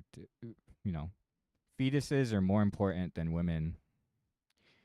Easy for both sides. And I said it yesterday, but abortion is wrong. Taking away the right to abortion is more wrong. So there is nothing morally redeemable about having an abortion. It's a bad thing to do. Just like eating meat is a bad thing to do. But yeah, we don't live in a vegan society, and I don't want to live in a society where women can't get abortions, or birthing people can't get abortions. But so yeah, but that's not to say the right is wrong about thinking abortion is wrong and really hating abortion. But they are wrong to say that women shouldn't be able to get them. And yeah, no amount of having a beer with some guy who thinks you should die of sepsis because of his political convictions, no amount of beer drinking with that guy is going to convince him to change his mind. And it's literally just, it's self-satisfied posturing to say, like, you're upholding some great ideal because you think you can turn the other cheek, like, and talk things out. Who said that was a good idea? A lot of people do, but it's not. And it's literally just some like Judeo-Christo-Islo, whatever.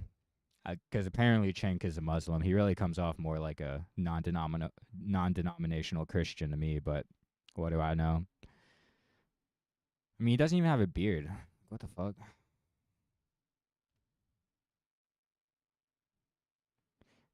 But yeah, he's obsessed with this idea of turning the other cheek and sitting down with your enemy, loving your enemies, loving your neighbor.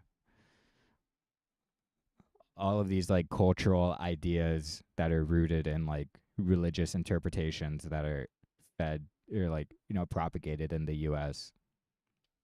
So. To say, no, that their way of thinking is so antithetical to what we think, so wrong, that I will never have a beer with them. I will never talk to them. And every time I see them, I'm going to say racist or sexist or some sort of charge to show my moral superiority. But hold on. Remember, they think their radical right is saying the same exact thing to them, to Patrick Bet-David, to Charlie Kirk, to everyone who hosts me. They're like, Cenk called us a fascist. Cenk believes trans girls should be allowed to compete in high school I don't know if they're really saying that, but whatever. sports. You know, Cenk is a radical in this, and Cenk is a radical, and he thinks he's a Muslim, and he's this, and he's that, etc. So they say, don't have a beer with him. Don't talk to him, right? So, but that's exactly how we get siloed.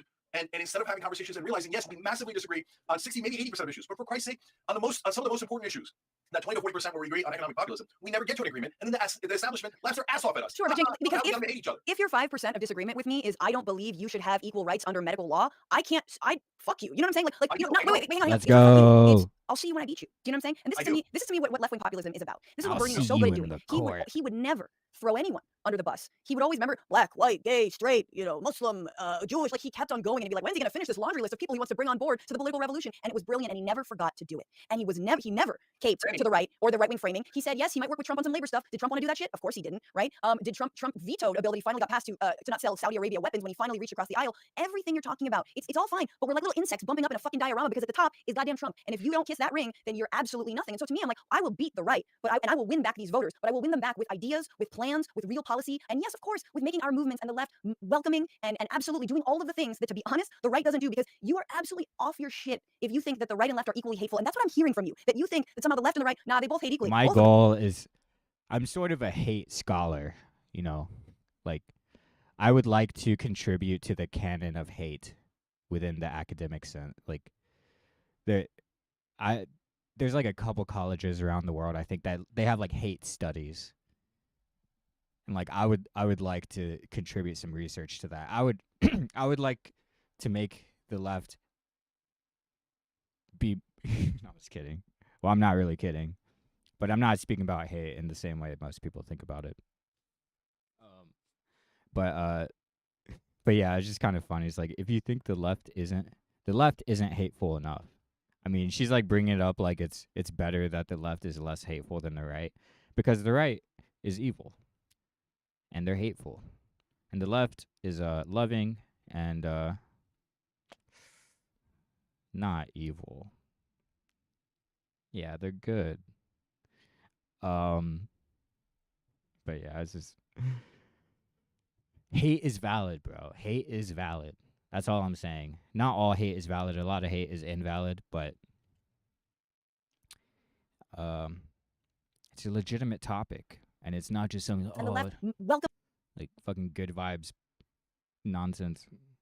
And absolutely doing all of the things that, to be honest, the right doesn't do, because you are absolutely off your shit if you think that the right and left are equally hateful. And that's what I'm hearing from you, that you think that somehow the left and the right, nah, they both hate equally. Both of them want to intern people. Both of them believe that some people don't deserve rights. And I want to play this because this was a very awkward moment. I'm a stand-up comedian. No, Bernie agrees with my positions 100%. So what you described about Bernie is exactly me. And so that's why I'm like, what Bernie has the same positions as me, the same idea, the same framing. In fact, he's agreed with Elon Musk on cutting the Pentagon in the exact same way that I have. And yet Bernie's an angel and I'm the devil. Like, that's crazy. No one's saying you're the devil. That's crazy. Bernie actually like builds. He's not making the rounds. He's not making the rounds. He's not pushing back. An op-ed in Fox News today. He makes the rounds exactly like I do.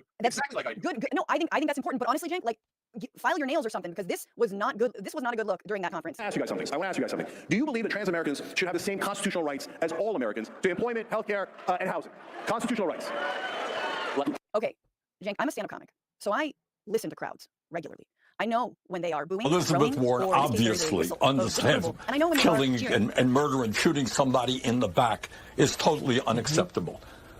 But what I think has happened in the last few months is that keep crying, boomer. What you have seen rising up is people's anger at a health insurance industry which denies people the health care that they desperately need while they make billions and billions of dollars in profit.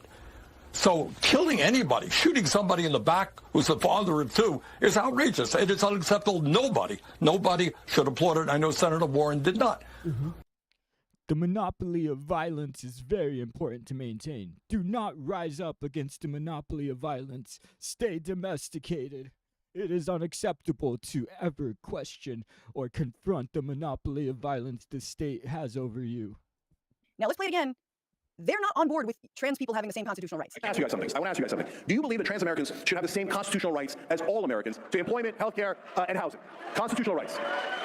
You want me to translate? You got like maybe like a sixth of the audience. There's a couple people clapping very, very no. Okay. So, and then Franny, let's break it down. this is the best. Wait, this is the best part. You got to keep watching because it's the best that like not only you get hung out to dry on this like, and we all agree, shtick that you're on, and they don't meet you, and then Charlie meets you with this Constitutional right to housing. Well, there is no constitutional right to housing. So then he goes like, wait a minute. Not only don't I not agree with you on the trans people because he never answered it. He's like, actually, fuck your right to housing anyway. And I know that's not even what the Constitution says. It's just equal protection around housing, right? It doesn't say you have a right to housing. I wish it did, but like, it's just amazing to me. Like, do you see? And you look at him, and there's a moment you're just kind of like, there's just this moment, and it's just like, No, dude, Cenk is.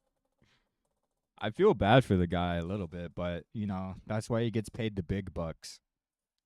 When he fucks up like this, the coals burn.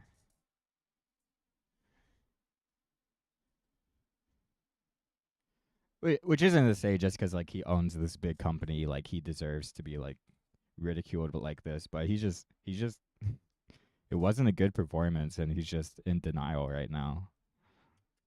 what are we doing, Jake? Like, what? What's going on here? See, this is a great example.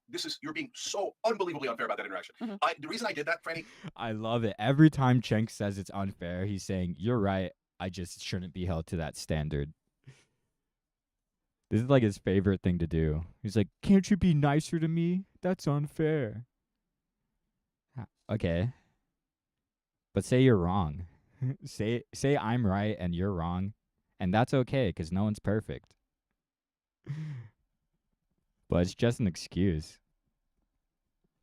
And it's not even an excuse with an admission that, like,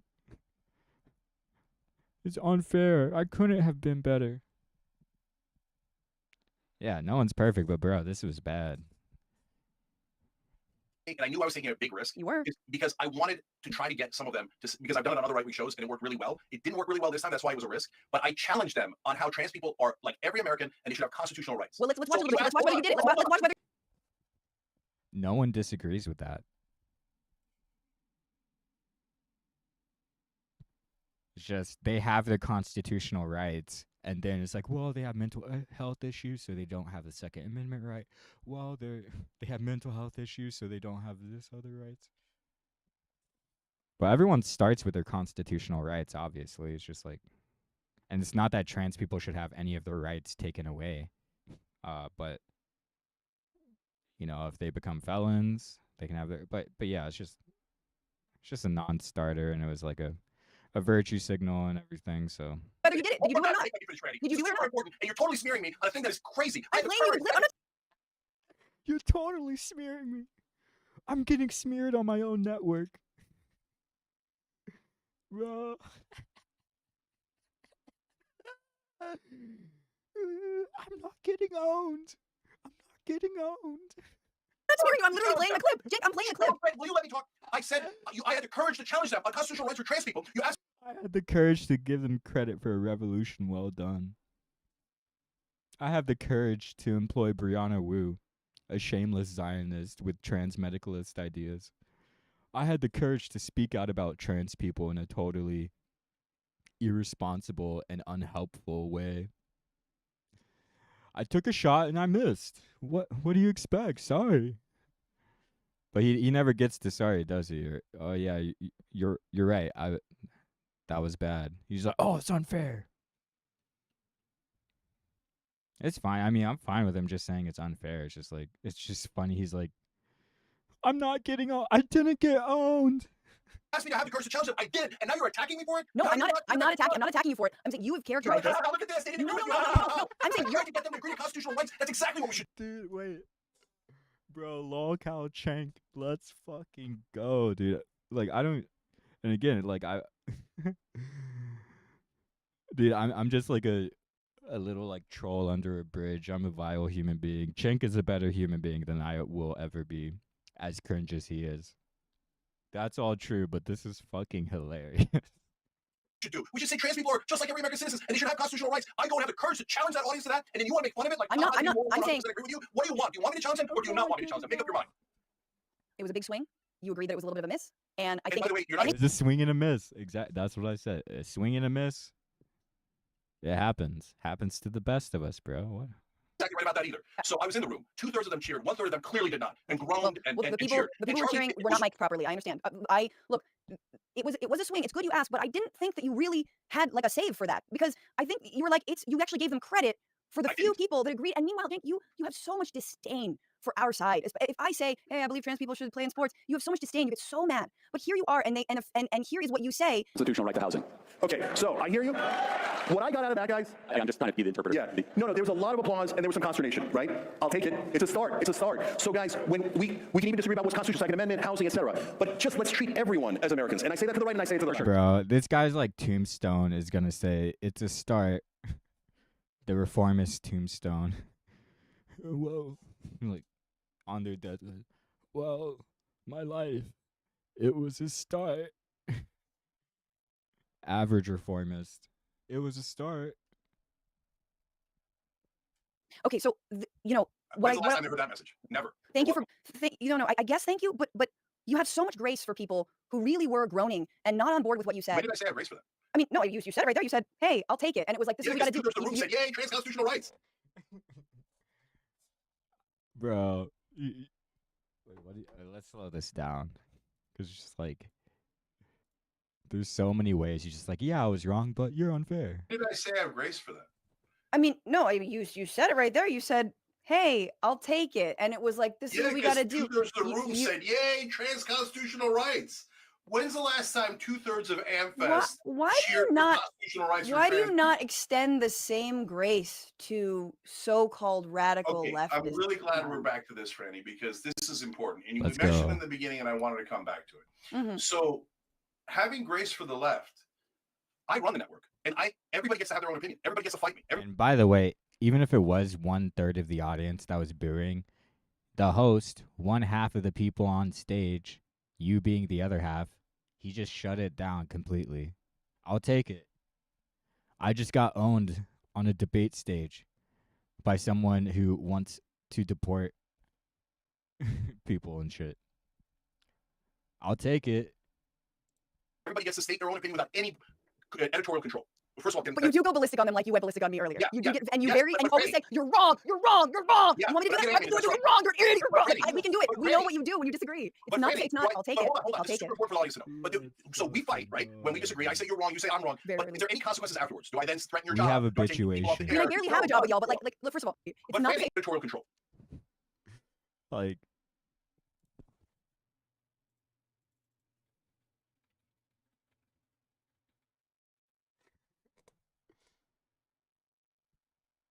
well, like she has like bro, what the fuck is going on with that?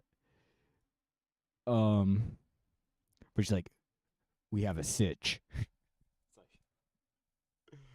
which is like short for situation.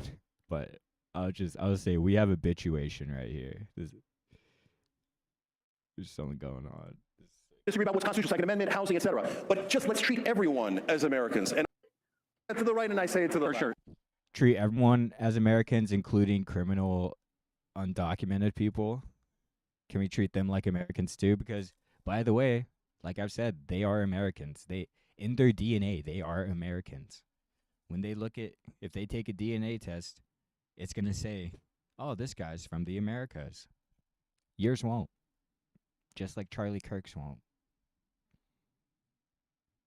And that doesn't mean that threatens your place in this country or anything, but it's like it's something worth keeping in mind. Okay, so Yeah, this is just nonsense. He's trying to say like, oh yeah, right wingers like everybody. We just want to be fair. Like give everyone a fair shot and treat everybody like Americans. Everybody like Americans except the 4% of the population that don't have citizenship and are being threatened with mass deportation. And who are from the Americas, by the way, more than any of the people threatening them with removal We can even disagree about what's constitutional, Second Amendment, housing, etc. But just let's treat everyone as Americans. And I say that to the right, and I say it to the left. Okay, so I just pretend you know, everyone's white. When's the last time they heard that message? Never. Thank you for. You don't know. I guess. Wait, thank did you say when's the but- last time they've heard? You're pandering to them with their own messaging. Right wingers say that shit all the time. Except for the religious who don't mind saying certain things, but they think they're treating everyone like Americans. But you have so much grace for people who really were groaning and not on board with what you said. When did I say I have grace for that? I mean, no, you said it right there. You said, "Hey, I'll take it," and it was like, "This is what we got to do." Two-thirds of the room said, "Yay, trans-constitutional rights." When's the last time 2/3 of AmFest why do you cheered for not? constitutional rights? Why do you not extend the same grace to so-called radical Okay, leftists? I'm really glad we're back to this, Randy, because this is important. And we mentioned in the beginning, and I wanted to come back to it. Mhm. So, having grace for the left, I run the network, and everybody gets to have their own opinion. Everybody gets to fight me. Everybody gets to state their own opinion without any editorial control. First of all, But you do go ballistic on them like you went ballistic on me earlier. Yeah, You do yeah. get, and you Yes, very, but and you always Randy- say, "You're wrong, you're wrong, you're wrong." Yeah, You want me to but do I'm that? getting I at can it, do it. that's You're right. wrong. You're an idiot. You're wrong. Randy- Let's go. First of all, But you do go ballistic on them like you went ballistic on me earlier. Yeah, You do yeah. get, and you Yes, very, but- and but you always Franny- say, "You're wrong, you're wrong, Of you're wrong." course. Yeah, You want me to but do I'm that? getting I at can it, do it. that's You're right. wrong. You're an idiot. You're But wrong. Like Franny- we can Of do course. it. We know Franny- what you do when you disagree. It's But not the Franny, same. It's not. but- I'll take but it. Hold on. I'll This is take super it. important for the audience to know. But so we fight, right? When we disagree, I say you're wrong, you say I'm wrong. Very But rarely. is there It's any literally- it's consequences nothing against afterwards? Cenk, Do but I then threaten your job? He doesn't like Do I getting made take fun of, but I people don't off the care. I mean, I air? barely No, have a job with none. y'all, but like, No. look. First of all, we rarely ever. Back to what I'm saying, Cenk. Who's your main co-host? Yeah, on the Yes. Young Turks. When But you know say- that there's like over 24 Young Turks contributors and hosts. I know. I understand Right. that. So And okay, but I'm Franny, trying to tell you that there is in fact, Cenk, let's just be real. We said this privately. I'll say it publicly now. About a year ago, Cenk's like, I can't believe I'm paying this pleb to own me right now. around the time of the trans stuff, and the trans sports stuff, you said to me, "Hey, Francesca, just so you know," and I don't think it's not a secret, but you didn't tell the audience. It was like, "Hey, just so you know, like TYT main show is kind of like mainstream progressives. Like that's sort of what we want to be, and we're more mainstream. Just so you know, we're like moderate progressives kind of thing." And I was like, "Okay." And then I said to you, why don't we have a debate? Like, why don't you bring John and I on? We debate, you and Anna. We could talk about trans issues. We could talk about, crime. We could talk about all the things that always, get under our skirts. Like, we could talk about that stuff. And that was like, you didn't seem that very excited about that. Franny, that is a crazy standard. So first of all, Standard. No, I'm just being hold on, honest. Like, hold on, just to hold on. say, like, we've Franny, never can had I that just space. answer? Can I answer? Okay. Are you mad someone's talking? Wait, what's a crazy standard? That was like, you didn't seem that very excited about that. We debate, you and Anna. We could talk about trans issues. We could talk about, crime. We could talk about all the things that always, get under our skirts. Like, we could talk about that stuff. And that was like, you didn't seem that very excited. We could start a podcast, dude. Cenk, how you save this? You need to start a podcast with Mark Lamont Hill, Francesca. Talk it out, bro. Keep talking it out. That's how you get through this. Start a podcast with these guys. Because it can only get better from here. Unless, if you keep doubling down on your bad takes and, get more right wing and shit, maybe, there could be some podcasts that end up being, worse than this. But, right now, the next TPUSA isn't until next year. So you're probably safe. Start a podcast. And then these people will temper your worst inferences about the radical left or whatever. Excited about that. Franny, that is a crazy standard. So first of all, Standard. No, It's not a crazy standard to say, let's start a podcast. I'm just being honest. Like, just to say, like, we've Franny, never can I had that just space. answer? Can I answer? Okay. Are you mad someone's talking too much? Is Cenk Uyger mad someone else is talking too Yeah. much? So when do I get animated? When people cut me off. That's what drives me crazy. Uh-huh. Okay. So now the thing that you just said that was our private conversation, I literally said at the very beginning of this broadcast. Okay. So I said populist establishment is one spectrum, and we're on the extreme end of populism. Left-right spectrum is We're on the extreme end of populism. I guess in this country, sort of different, and we're not on the. But why? If you're on the extreme end of populism, then why is the left mad at you for being so moderate? They're the radical left. Radical means they're more they're far left, they're further left than you, right? but we're on the extreme end. But these radical leftists, as a populist extremist, you guys are really out of line.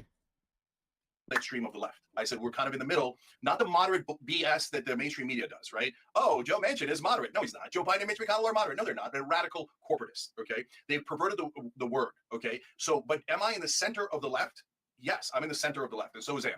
So, like, people catch feelings over that, but the polling shows it. Is he saying the extreme left of populism is center? I mean, I guess in his case it is. But I don't know if populism ends at center politics. And if it does, that's probably a bad thing to be operating within. So populism goes from center, like moderate center, to Nazis, to fascism. It goes from the center all the way to the furthest bounds of the right. But it doesn't extend past the center to the left because you're on the extreme end of the other end of populism, apparently. Man, every day I figure out how populism is more and more cringe. No, I'm just kidding. I mean, I fuck with Bernie Sanders. Populism is like, because Bernie Sanders had like a shot at like winning the election, and that to some degree is a vindication of a populist message from a left-wing perspective. But yeah, I mean, at the end of the day, Bernie was still just center wing, so. Elections show it. Everything shows we're in the center of the left, and I'm proud to be there. I don't want to be on the far left. I don't think. But I don't block anyone from being on the far left. And we've had thousands of conversations. And the reason why I'm saying your standard is unfair is you're saying you and John were not involved in those debates, but I've had those debates on air, and I'll have more. I don't care. I'm not shy about it at all. Do I look shy about debating or discussing? So if you want to have another one on the Young Turks, me and you at the 5 o'clock hour or whatever it might be. Yeah, let's go. Episode 2 is. I mean, Cenk obviously is willing to stay on. Like, this video is like an hour and a half long, or 2 hours or whatever, but I think it ends around an hour and a half. And Cenk, also in Mark Lamont Hill, he like stayed on far past their agreed time. So yeah, I mean, start a podcast, bro. Episode 2 with Mark. Episode 2 with Francesca. Let's go. Episode 3. No, 4. I mean, I don't know why this hasn't already happened. Like a podcast style TYT show. Because the news style show is like, it's good, but yeah, I mean, you don't have the space to talk things out like is happening right now. Because, 3 to 5, so I'm saying Pacific time. Everybody knows Monday through Friday, 6 to 8 p.m. Eastern, we do the show. And that's a news show. So we go through the news items, right? But now sometimes what we're doing is at 5 o'clock, we're having guests on for longer conversations. So if more progressives that are on the just as populist as us or somewhere else on the populist spectrum, but to the left of us on that spectrum, want to come on, great. I believe in my opinions 100%. I'm here to defend it. That's why I'm on this show. So, but what gets me animated is when others. I believe in my opinions 100%. That's why I say it's unfair whenever people point out how I like fucked up. Say, no, Cenk, you are not allowed to have that opinion. But I guess some of his opinion, it's more that he just didn't give his opinion. Like he let them just like kind of steamroll the point. So I give everybody the space to have their own opinion, and I run the network. But Cenk, you, even though you run the network, even if you didn't run the network, you're not allowed to have that opinion because that opinion aids and abets racist, sexist, whatever excuse we're using. But you're not allowed to have it as an immoral opinion, and you're not. And no, I do not agree to that.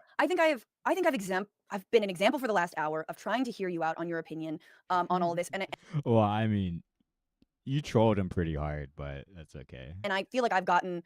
When the converse happens, and I explain that I think that there's a fine line between being anti-establishment and fascistic.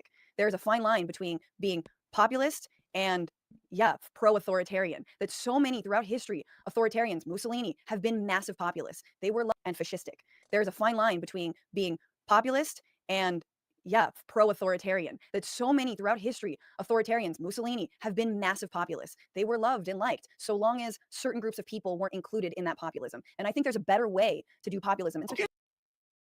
Wait, why is he shaking his head?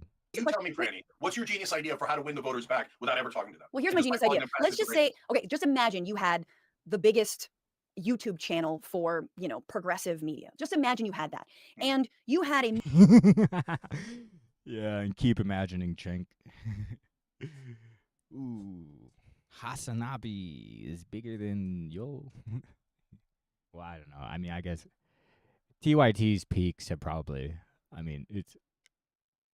He's not. I mean, he's like a little too proud of like. He's like 1 billion subscribers, 1 billion views. Massive failure in the Democratic establishment. Kamala Harris gets her ass handed to her. Biden didn't drop out. And people are scrambling. They're running like, rats off a sinking ship from MSNBC, from Pod Save America, and all these Beltway bros that lied to them about the Democratic Party having this in the bag, knowing what they were doing, that never talked about capitalism, that never talked about corporate donors, that never talked about any of that stuff. And I would love, if I had a network, to be the place where people from the center left or liberals, the wicked liberals, to come over and say, hey, let's think systematically about this. Let's think long-term about this. Let's think about political revolution. Let's think about getting serious about the 99% against the 1%. That's what I would do. That's exactly what I'm doing. So you're welcome. Credit to a revolution well done. You're welcome, the left. Yeah, but I mean, I guess the cool thing about populism is class based and the 99% against the 1%, which is basically how our economy is organized.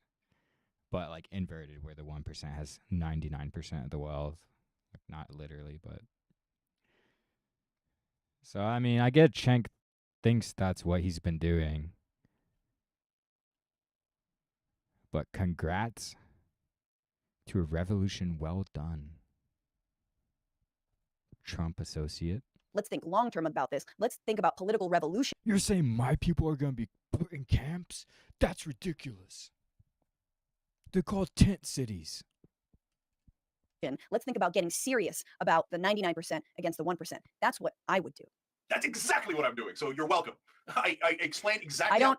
Hold on, let me answer. I don't see you doing that. No, you're wrong. Again, you're wrong. So It's unfair. It's unfair for you to call her wrong, Cenk. She's actually not wrong, because it's unfair to say she's wrong. That's what you say anytime you're wrong. Oh, it's unfair. That's unreasonable. What kind of standards could... I explained how Pod Save America and The View and Morning Joe were so full of crap, pretending that they knew all along that Joe Biden had trouble. Then why didn't you say it, you liars? Why did you protect them all along? I ran against Joe Biden. I did a petition against Joe Biden. I said we should do an open primary. My number one motivating factor is to find a populist left figure that wins that 2028 primary. That is the most important thing in the world. And now you've got me scared, Franny, that all of a sudden, like, if the far left peels off and goes and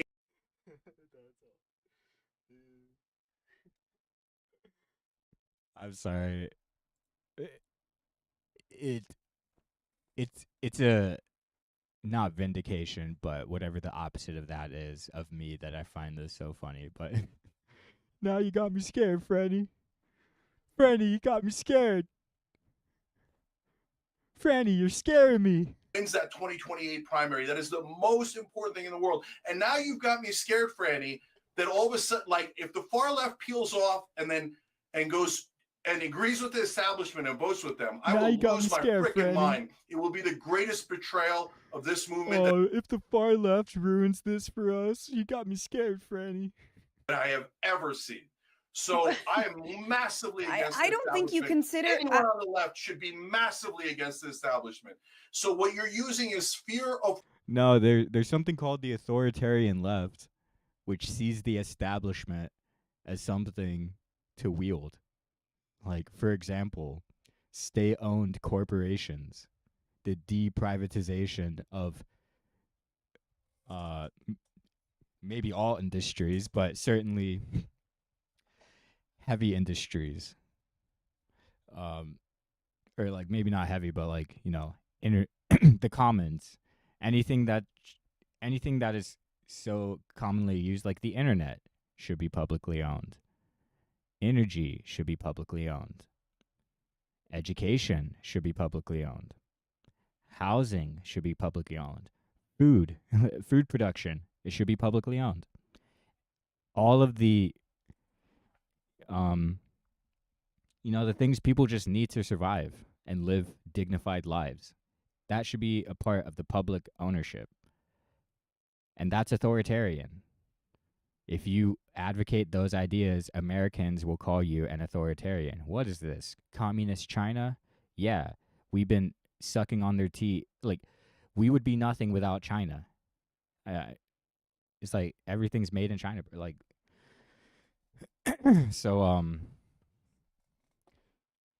yeah, I have ever seen. So I am massively against. I don't think you consider. Yeah, so like the whole thing, everyone on the left has to be anti-establishment. No, there's a thing called the authoritarian left, which you apparently hate, which sees the establishment as something to wield. Yeah, there's nothing wrong with that. Why is Trump so effective? Why was the revolution well done? It's because they have authoritarian tendencies. With them, I will lose my freaking mind. It will be the greatest betrayal of this movement that I have ever seen. So I am massively against. I didn't betray the left. You're betraying it. Authoritarian. Cold War boomer, bro. I don't think you consider. Anyone on the left should be massively against the establishment. I wonder how much Cenk has had to like talk shit about Turkey to live in this country. Or like be like talk about how much better America is. So what you're using is fear of the right-wing populism Not that Turkey is like any cool country or anything, but like going south on us, which is a real fear, Going which I'm south. trying to guard against. To say, like, to now all of a sudden, like, well, maybe the establishment's not so bad. No, the establishment's horrible. It's horrible. I'm not going back in that prison. I'd rather be in the populous woods with real human beings fighting and battling and trying to get to the right. It's funny he says I'm not going back to that prison when he's the guy saying he agrees with like them on crime and shit. Right answer and the right coalitions than to be in an establishment prison where we're now locked up by Mitch McConnell and goddamn Dick Cheney and Joe Biden and Pelosi, and we're marched back into. Dude, he's in the house and he thinks it doesn't have locks in it. I'm in this house because I want to be in here. Let it continue the robbery. Thank you, sir, for the robbery. We appreciate your stupid And the freaking right's robbery. not robbing people. So- The right doesn't rob people. So, no, but hey, look at that, Franny. Look at what you're saying. I just said 200 times in this interview that Trump's a fake populist and there's going to be a huge Concretely, I don't know who you're talking about. Concretely. So you think the right So the fake populist revolution gets credit for doing what? No. I'm just like let me just say how I see it. Just you've explained how you see it. So I've been covering Trump since 2016. We covered his rise. One of the big videos we did in AJ Plus was like, why do people like Trump, right? And everyone was like, oh no, we have to talk about why people like Trump, and it's so obvious. The outsider tells it like it is, very direct, not afraid to upset, the normal establishment order of like, you gotta be a politician, you gotta be this. Of course, there's a million. He's kind of funny. There's a million reasons. Right.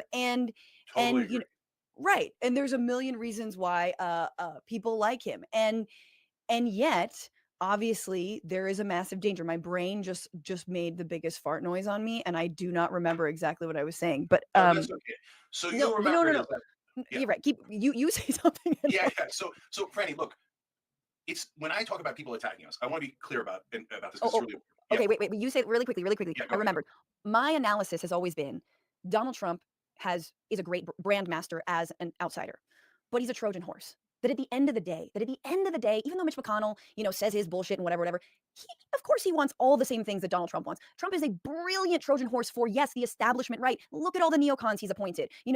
I made a joke like, oh, all the cabinet positions are going to be, and yeah, you got a random Kash Patel and whomever, but they're going to be the people commenting on his Truth Social. It's like, nah, he's picking Huckabee, he's picking Marco Rubio, he's got Elise Stefanik, he's all these people who we're going to be at war with Iran within a couple of years. I have no doubts about that. So like, I truly, unless again, his actual base is like, no, including us, like, I just feel like, is that not clear? I thought we were all clear that Trump was literally just a Trojan horse for establishment politics. It's as if Bernie Sanders said all the things and all the right things, but when got into office, Nancy Pelosi's behind the curtain pulling the levers. Like, wasn't that just understood that that's who he was? So no, it's more complicated than that. I agree with everything you said about Trump and why he got to be popular. He ran as anti-establishment, as a fake populist, right? And so that's what worked really well. Wouldn't it be amazing if we had a real populist on the left and ran on populist left? So I hope to God we all agree to that in the 2028 primaries. So in terms of the part that I don't quite agree on the Trojan horse, you're right. That's all he's done so far. In the first term, he had 4 freaking years, and his number one and almost only accomplishment was corporate tax cuts. Massive corporate tax cuts. And in fact, on the Young Turks, back then I said, watch, the establishment's going to leave him the minute those tax cuts pass. I even named a name. I said Gary Cohn, his national economic advisor. Okay, he's going to leave right after the corporate tax cuts pass because that was a Trojan horse part. So you're right about that, right? But Trump is uncontrollable. So that's why it's if they like that's why the Mitch McConnell and the establishment fights against Trump. Ree's Room says Cenk is a rabid misogynist. Don't get that twisted. He hated that Kamala was the leader of the Democratic Party. His hit job on her was horrendous.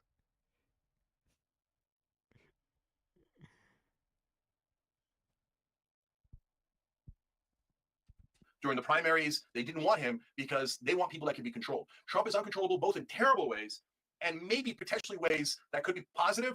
And that is why the establishment is scared to death of him, is because they're like, well, what if he does things that are populist in the right direction? No, right? Now, he hasn't yet, right? So, and the Did Cenk just say there's a chance that Trump will do populist things in the right direction, like in the correct what?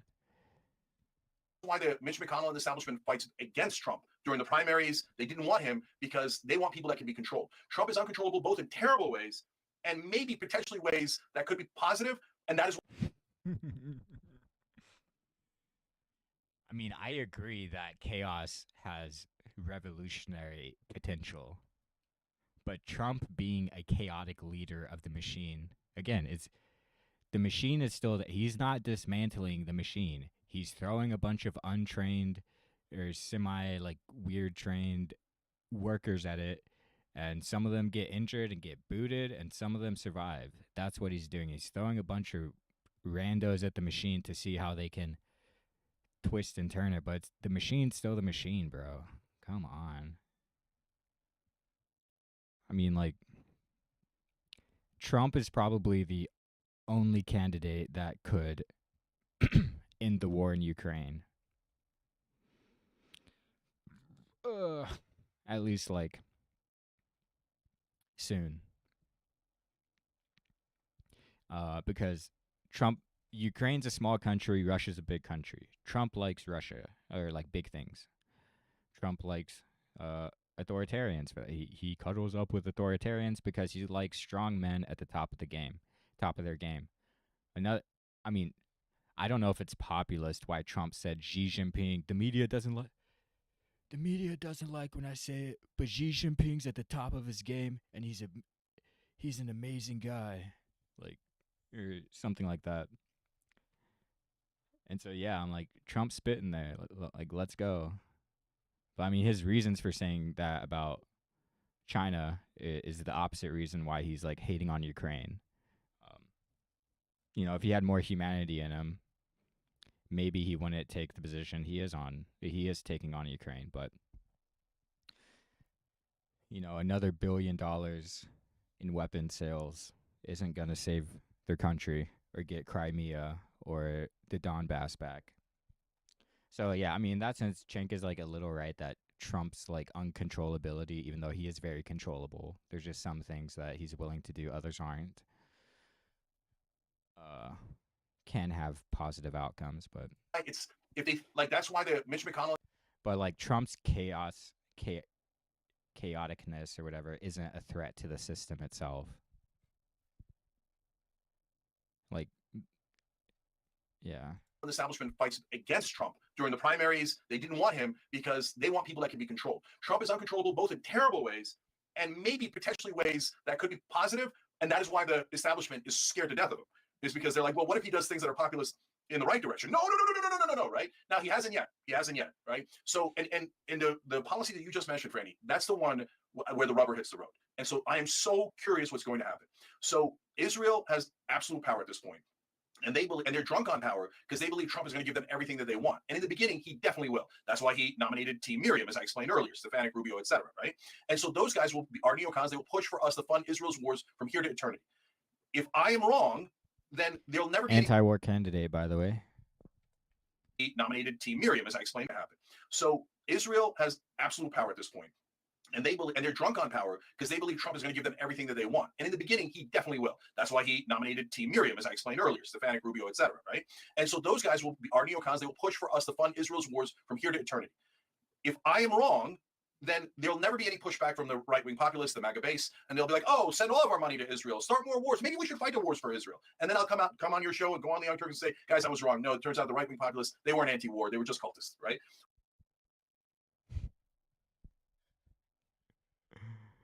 So first we have to let the so-called anti-war populists. I mean, I guess he's saying it's Trump. Like, we're relying on the anti-war populists to give enough pushback on Trump to stop the genocide in Gaza. Or I'll be right, and some portion of that base will go, no, we're sick of funding Israel's wars. Not that they care about Muslims. I mean, Tucker's a good example of it. He turned on the Iraq war a year into the war, and he explained on a radio show, he's like, because these Iraqi Arab Muslims are monkeys, and I don't care about them. Yeah, So he doesn't yeah. do it with good intent True. or anything positive in his heart, but they genuinely want to get the hell out of wars, right? Yes. So if I'm right, when Trump pushes too far on Israel, they're going to push back. I And think- so that, There is no too far.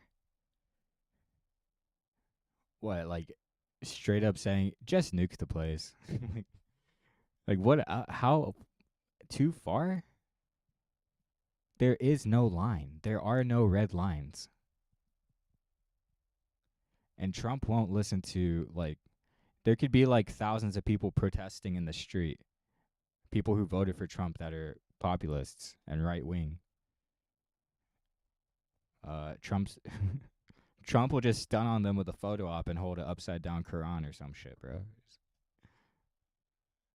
I mean, I get why Cenk wants to have hope, but that's a great mystery. I want to with our own eyes. Yes, yes, and I want to say for the record, I'm not against. Here's what I'm not against: bringing those people into the fold of a broad progressive coalition that includes everyone. So and does. However, if those folks are also like, yeah, because there's already too many Muslims here, right, guys? That's something that I have a line on. let's fucking go. No, I'm just kidding. There's too many white people. But that's not to say, especially if it's some random uninformed voter who's just like racist by No, I'm just kidding. There actually aren't. America doesn't have enough people. We need more of everybody. I don't really care. I mean, yeah, I don't care. Actually, I don't care what demographics. Just we need to fill America up with people. We need more. Our country's like so big. Like America needs 1 billion people, like today. And so, I don't care if it's a bunch of white people from Europe or wherever else. America needs 1 billion people today. So yeah, there's not too many Muslims, and there's not too many white people. There's too few of everyone. We need more people. However, if those folks are also like, yeah, because there's already too many Muslims here, right, guys? That's something that I have a line around. But that's not to say, especially if it's some random uninformed voter who's just like racist by, just sort of not genetically, but like their dad was a racist, so they are a little bit, whatever.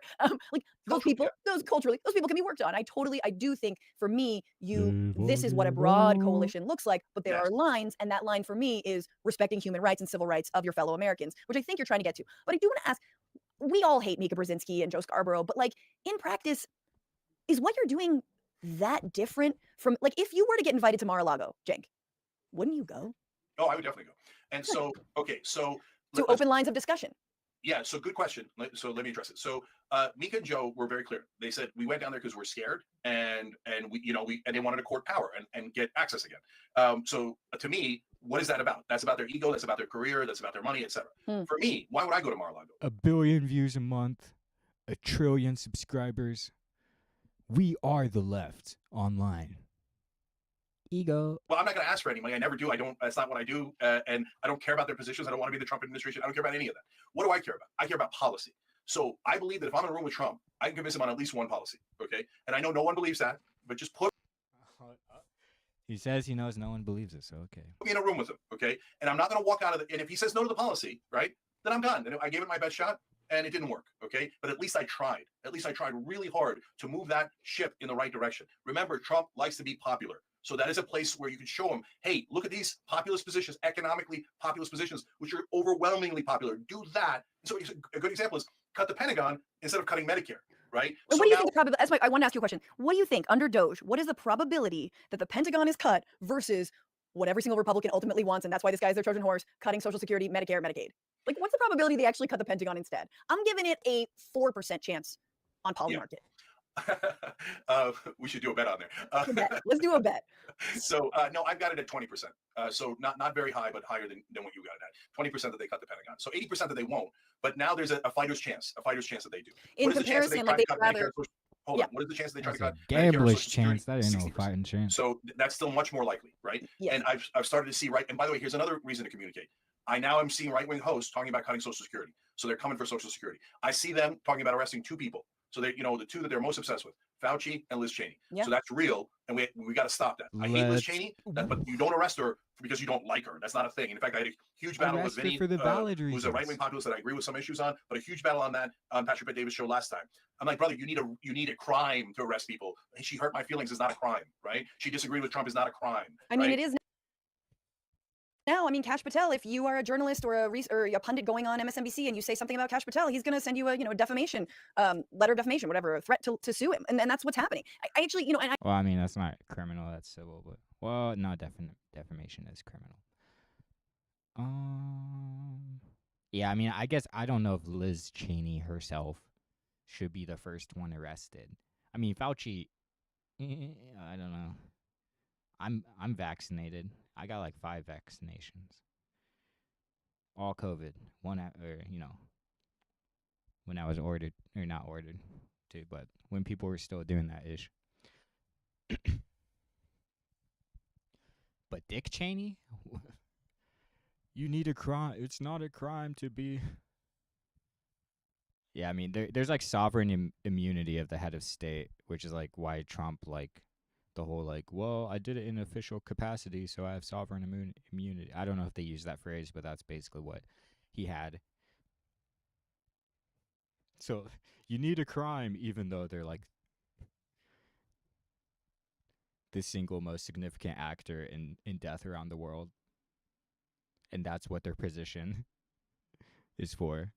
Every single one of them is like a terrible criminal. And like Dick Cheney being like a Secretary of State. It's like, bro, you need a crime. I was immune. I do. Here's lastly, do you have a second, a little bit more?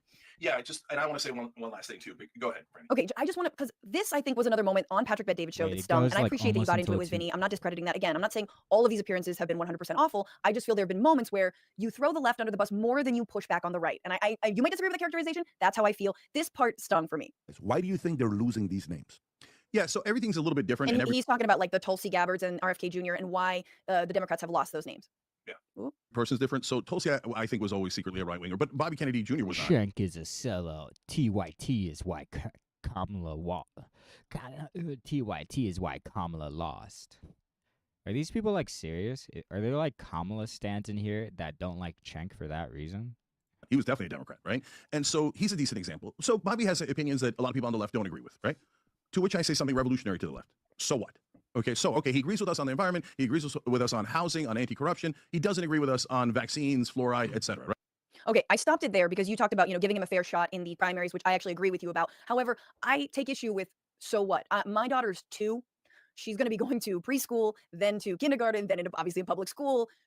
So what for childhood vaccinations is truly whether or not my community and my family are safe or not. Having RFK Jr. as the head of the HHS is wildly dangerous. And it's not a culture war issue, Cenk. I'm not saying he's not right on some things, but again, what's the probability that his HHS is going to do anything to rein in corporate power or regulate, the big R word, regulate any of the ways that they poison us? No, they're not going to do that. What they will do is get rid of any vaccination requirements and just sow even more distrust in what has protected millions of people. Yeah, so it's a fair question because you're misinterpreting what I mean by so what, but not on purpose. It's a miscommunication. So when I say so what, I don't mean, oh, it's no big deal, or that we shouldn't fight him as the head of HHS. I'm against him being the head of HHS.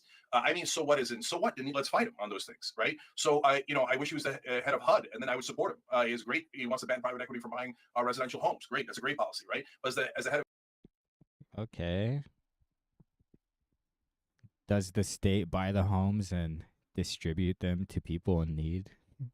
It's like, so no more private equity in homes. So who owns them then? LLCs?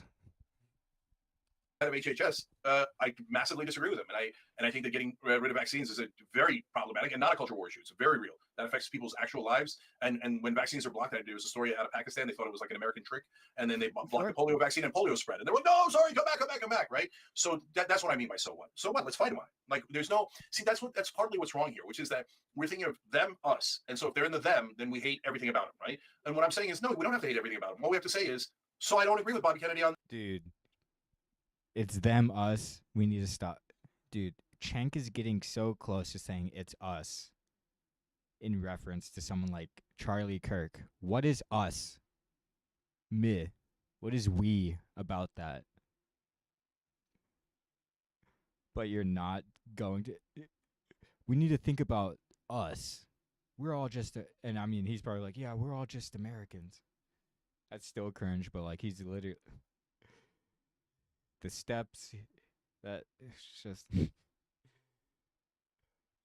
I don't think Cenk is like doing the like right wing like grift thing. I don't think he's gonna end up like Dave Rubin or anything. But us. We need to stop thinking about us and them when it comes to TPUSA. Those guys want mass deportation. It's not about them. It's about us and immigration policy. On vaccines, so let's talk. I'm one of you guys. Dude, Cenk wants to prove himself so hard. Citizenship wasn't even enough for him. Now he has to prove himself to the anti-immigrant bigots. Oh, let's go. Let's fight him and show that he's wrong, right? Sure. So Okay. All right. I'm willing to give that. As we wrap, I do want to ask, do you think about how what you're doing reflects on TYT as a whole or on individual hosts at all?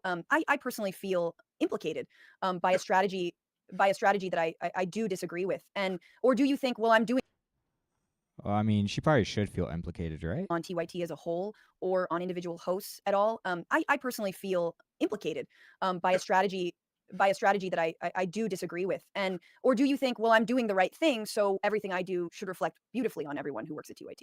See, this is a way of getting me, like saying, Cenk, you're out of bounds. You're implicating I'm me not in a trying- I'm strategy not- I don't agree with. Well, but what am I supposed to do? Not do the strategy I believe in because it might implicate people on the network? I think I'm asking for empathy. I'm just asking for empathy. empathy, Cenk. It's just being a little empathetic. No, I don't think that's about empathy. I think what you guys are asking for, and this is why I'm not on the far left, is you're saying, since we don't agree with your strategy and your strategy implicates us, if you were empathetic and a good person, you wouldn't do your strategy. And I don't agree. I think my strategy is way better and will protect all of us much better. And so I'm not Yeah, I mean, if the shoe fits, who cares? You know, go to a different store. going to purposely do the wrong strategy because it implicates people on the far left. If you say, hey, I'm so implicated, I'm going to leave. This is unconscionable to me, as some did. Great. I got no problems with it. Everybody makes their own choices, but I'm not pushing anybody out. You get this, everybody gets to stay, everybody gets to have I'm not pushing anybody out, but if the far left does what I think they might do, that'll be the greatest betrayal. But I didn't push them out. When I was bringing all those right-wing people in, or trying to at least, how could that ever push people on the left wing out by me doing that? their own opinion. They get to have it passionately. They get to fight me on it. They get to fight everyone on it. They get to make their case. I can't do any better than being super open-minded and allowing everybody to make their case. If you say, Cenk, you shouldn't make your case because some of us feel implicated by it, well, that's your problem, not my problem.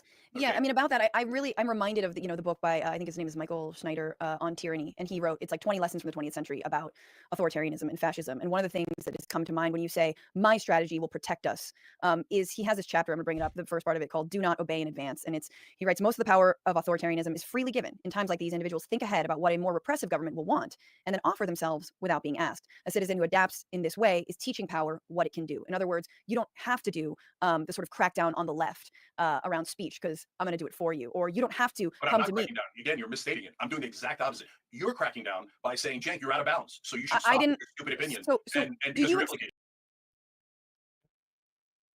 Unhelpful. I feel like come there's on, a let's be real honest with what you're saying. Cenk, I feel like there's a real misunderstanding of power in your mind, and I don't know I why. think you're hiding behind this power dynamic. No. I'm being totally honest. I am a contributor to TYT that I go on every time you guys ask. I step in a pinch often. Sometimes I don't. You do. I've been asked less and less as of late. Jordan has sort of eclipsed me. It's fine. I don't give a shit. But like I am but a mere contributor. I make very little money from this show. I'm really grateful to the people who support it. Again, you have founded the TYT. You've been the head of TYT. You're one of a stalwart in broader progressive left of center media discussions. What you do is far more impactful than what I do. I'm just being honest with you. Okay. You have a huge footprint. You have It's a good thing I have the right strategy. and when you go on, It's a good thing I have the right strategy. But everything's so unfair. When my strategy fails, It's just unfairness. It's not the wrong strategy. It's just unfair and unreasonable expectations. Good thing I have the right strategy. If only things were fair. On shows. Then I would be getting credit for my successful revolution and not giving the right wing credit for their successful revolution. If only things were fair, though. Cenk, his strategy would be super right if it was just a fair playing field. It'd work, so it'd be the right strategy. The right strategy. It would. In a fair world. And you go on stages again with Charlie Kirk. It looks like an apology tour. You implicate not just everyone who's worked with you and everyone who is ostensibly. I don't know if it's an apology tour. It's more like a victory lap. Well, yeah, I mean, maybe it's an apology tour. I haven't really been keeping up with like how much there has been a shift between, before this election cycle, after the election, and now. Side, but it basically makes it seem like it cheapens everything that we've done and we've built. That's why I can't sleep at night. That's why I feel sick when I see you on the shows. Like, I'm just being, I mean, I guess I'm not. I feel sick. I guess I'm totally crazy and I should just trust you and say, yes, you're doing the right thing. You're protecting us. No, you don't have but to say all that. I'm doing is I'm filled with absolute despondency, like truly. And I can't believe that a guy who I used to admire and who I thought had a lot of fight is trying to scratch the back of people who absolutely would never do the same for them. So we just spent an hour and a half of me explaining how I'm not scratching their back. I'm trying to get. It's not me scratching their back when I say congrats on the revolution. Well done. But I can show you more clips, agree man. with us on things we believe in, and we've always believed it. He was scratching something. At least the trains will run on time. No. So let's end on this because this is monumentally important. So I say everybody's allowed to have their opinion. You say when I have my opinion, I'm hurting other people.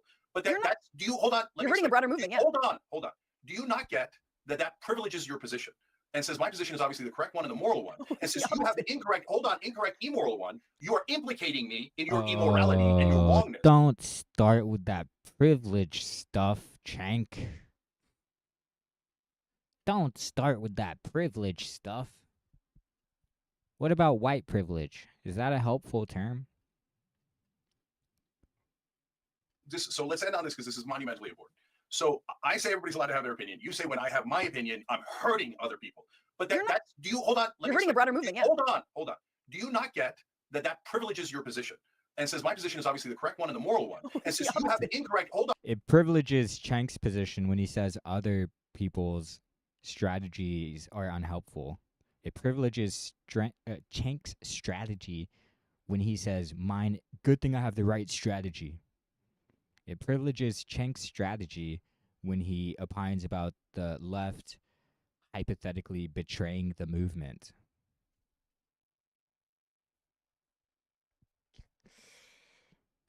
Let's talk about privilege, bro. The literal boss talking to his employee, being like, you have the privilege. I mean, I guess employees have some privileges that bosses don't have. You're like supervisors or whatever, but it's like, you want to talk about privilege? There's more than just the one you're crying about right now. Hold on, incorrect, immoral one. You are implicating me in your immorality and your wrongness. So you really shouldn't do that because that's being immoral to me and other people who agree with me because... morality is subjective. How dare you say there's an objective I mean, what is... Dude, he's literally doing like the paradox of intolerance thing. Oh my god. You have the incorrect, immoral one. You are implicating me in your immorality and your wrongness. So you really shouldn't do that because that's being immoral to me and other people who agree with me. Because since you're so obviously wrong and immoral about this, You're I'm saying implicating me in your immorality. with great My power position comes is great godlike. responsibility. It's That's what I'm godlike. saying. It is definitely the correct position. I'm saying with So, great since you power have comes gone great off the responsibility. reservation, I'm Cenk, by the giving way, I'm you. so accepting, but you've gone off the reservation and you've gone rogue, Cenk. So now it is your fault for implicating the beloved far left, who are clearly have the correct position. What does Cenk know about the reservation? What reservation is he talking about getting off of?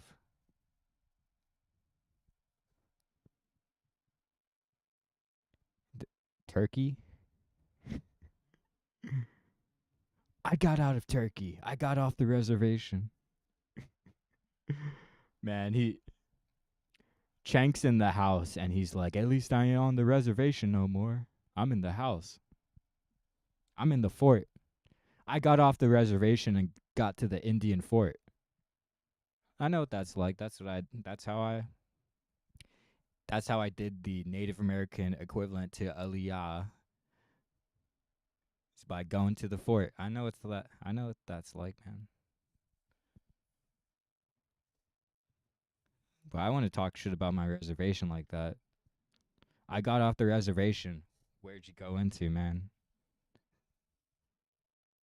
Maybe there's some other version of reservation he's talking about, but it really sounds like You've gone off the reservation and you've gone rogue, Cenk.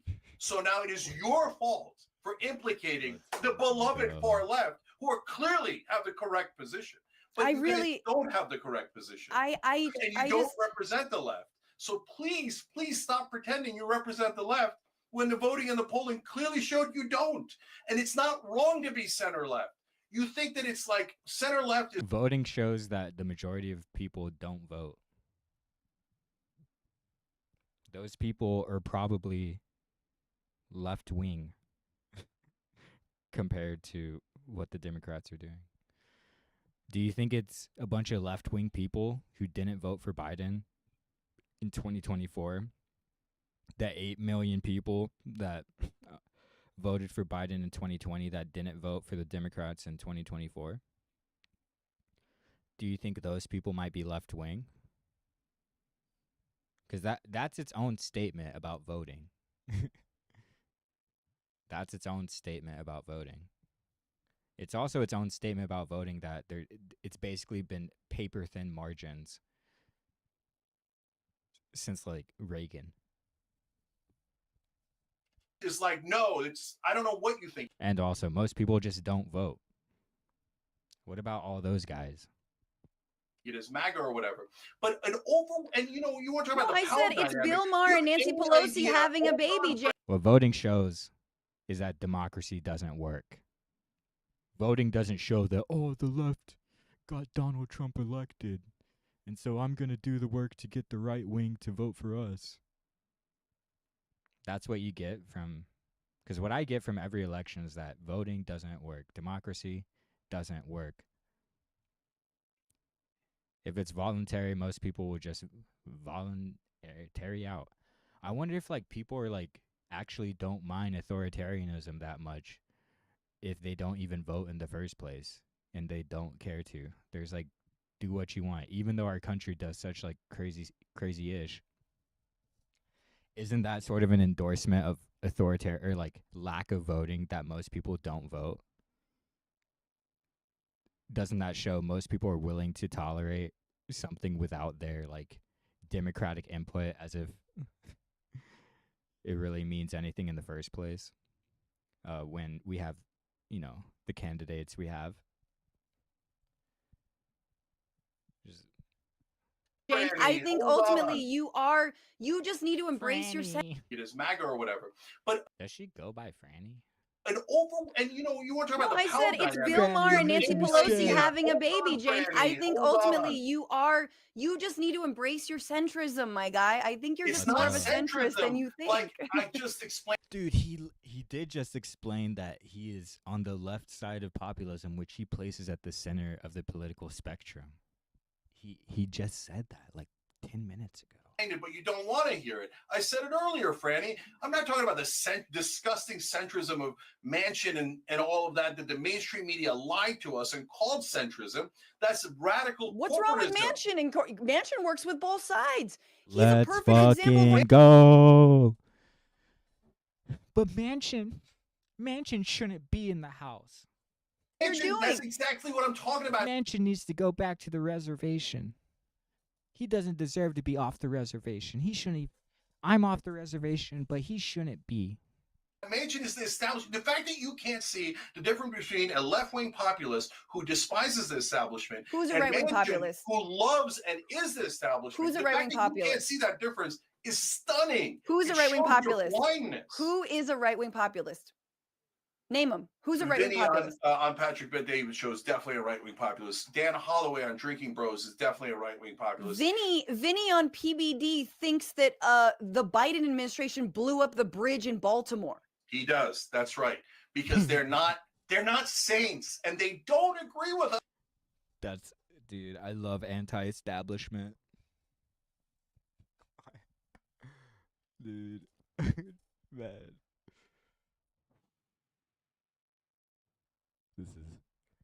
Cenk is in rare form. Who's a right-wing populist in office? Who's a right-wing? Is it Matt Gaetz? Who's your right-wing populist in office? Is it Marjorie Greene? The new right-wing populist is absolutely clear. And see, guys, before I say the name, I know what's going to happen after I say the name. You're going to think of all the bad things he said about social issues, and you're going to think, oh my God, Cenk likes this guy. That's why I now hate Cenk.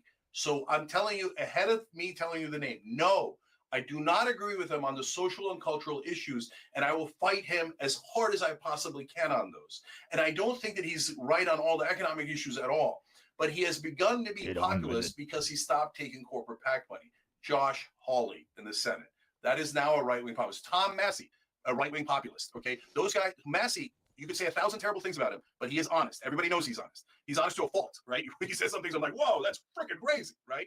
But are they actual right-wing populists? Yes, they are. And the number one way you can tell if someone's going to be a populist is if they stop taking corporate PAC money. Okay, I accept that. I accept that. I just want to say, lastly, I worry about our relationship because, I mean, I don't have to, like, we may grow distant, you know what I mean? I'm trying to delve more into my show. I still love going on John's show and Dr. Richie's show. That's in the TYT network. This show is on the podcast network of TYT. There's no money that really exchanges hands. You guys do help me with the podcast hosting, so I appreciate that. So I may owe y'all money. Do you know what I'm saying? But I'm just being honest. Like, you don't know anybody. But you know what I mean. I'm being honest about what our arrangement is. Yeah. But I worry because we were but 5 minutes into this conversation, and you said Emma Vigeland likes the establishment, and it doesn't matter what she said. Hang on. It's not about what she said, but it is concerning that there are so many former TYT employees, and let's put Doran Rubin aside, but people like Ben Dixon and Emma Vigeland, and even longtime contributors who were editors, like Hank. I remember Hank, and like the fact that he helped start the TYT union, and now has obviously nothing. Okay, but I knew Hank was such a great guy, and Emma and Ben are such. I'm just saying. I'm telling you, these are.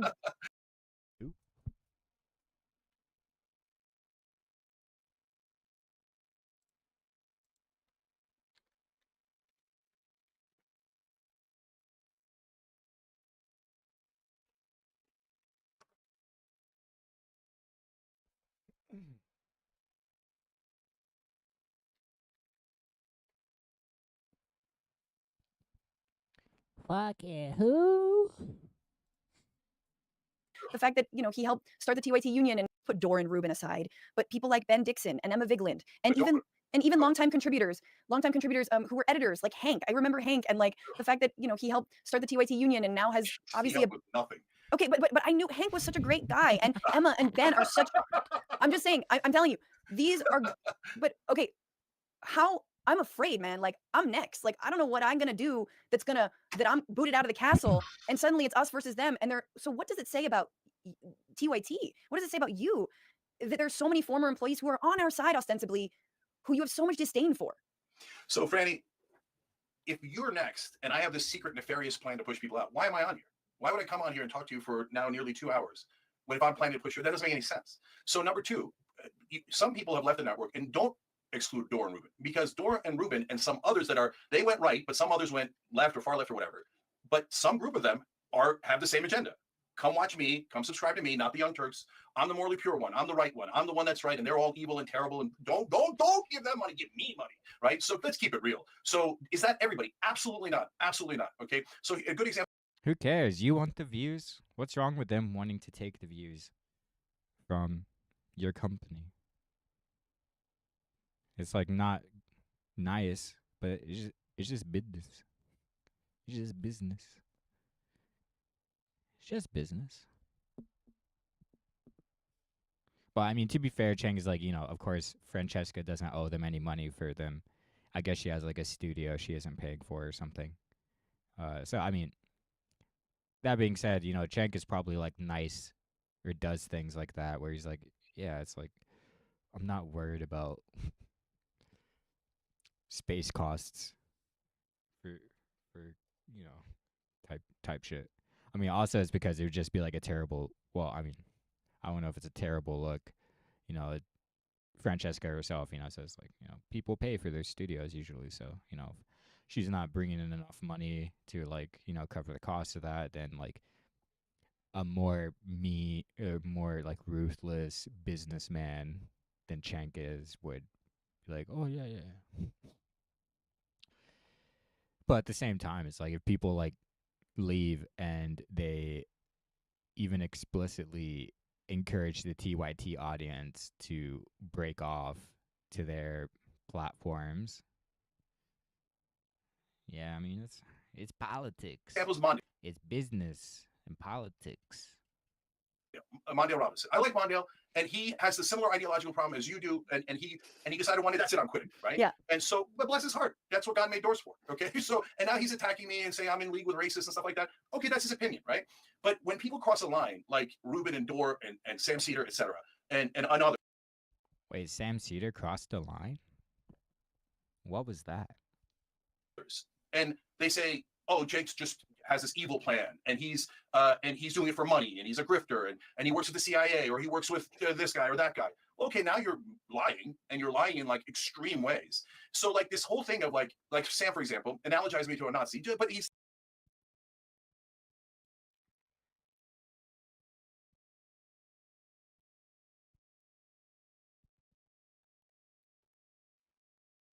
Liberty Mutual customized my car. I think, you know, my sense is that at TYT, they saw Hassan make just a ton of money and have a huge amount of success. And I think there was, you know, in certain parts of TYT, there was resent. And, you know, situations like that, somewhat on the regular. Because, I mean, I can tell you, Peacock, the choice, you know, what they called it, MSNBC on Peacock, licensed the Majority Report, and it wasn't anywhere remotely close to that. And you know,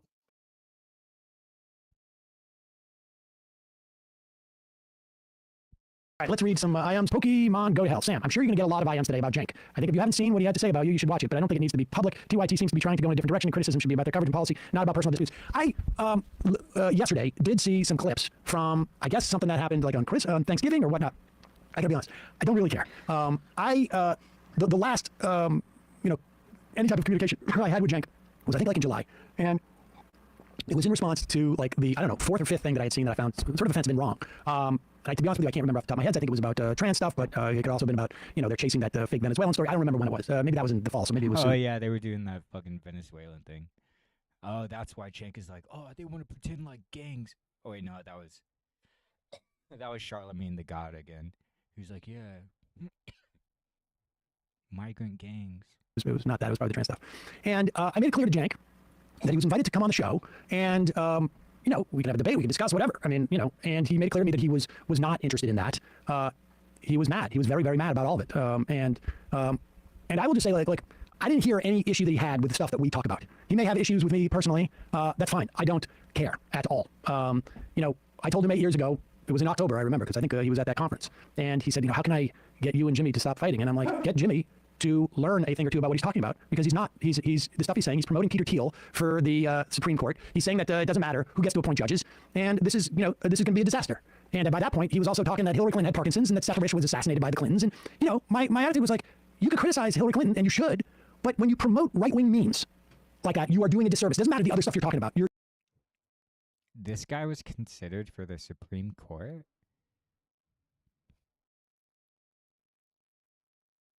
Must be a different guy. Average West German. Oh my god. No, I'm just kidding. There's nothing wrong with West Germans, but there is something wrong with billionaires. You're basically promoting right-wing means and narratives. Even if within your coverage, right, for Jimmy, even if you bake in some plausible deniability. I mean, I've always maintained that what you cover is just as important. Well, that's what editorial. That's the editorial discretion, right? So, like, in any issues we've had. You know, I think that was more like the Chapo and Come Down and this and that. But I don't care about that either. None of that's important. I'm happy to go on that show at any time and debate these issues. But after that, I don't care about any of this. Honestly, it's a waste of my time. And so, live from the Paul Morgan studio in LA. What the fuck? Bro, chill. These radio guys are out of pocket. Somewhere supposedly called you a birthing person. Like, how real is that, and how much of it is a narrative that has been created? And are you playing into it? And are you promoting it? Now, if you get to the point where you say, like, I'm optimistic and enthusiastic, why am I feeling so good after Donald Trump wins the election? Well, you're suggesting to people that these people are being earnest. And, you know, like I say, we were talking about this with Rick Perlstein. You know, when Kennedy's out there saying, we're going to get rid of these, unhealthy things in food, it's too processed, or there's too much corn, our ag policy is bad for big agriculture, I mean, because of big ag.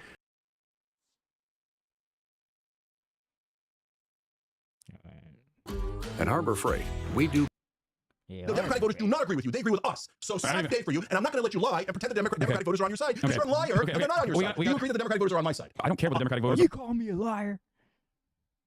Man, from Cenk's generation, that them's fighting words. I mean, Hassan's a young guy, so he doesn't really care if he's called a liar. But Cenk's generation, I wouldn't call someone that looks like Cenk a liar. That guy'd probably like shoot me in self-defense and get acquitted in court because his boomer buddies would be like, he called him a liar. Are on whichever side they're on right now. We've lost the plot. Now we've moved away from the electoral consequences of a trans ad to your own. Okay.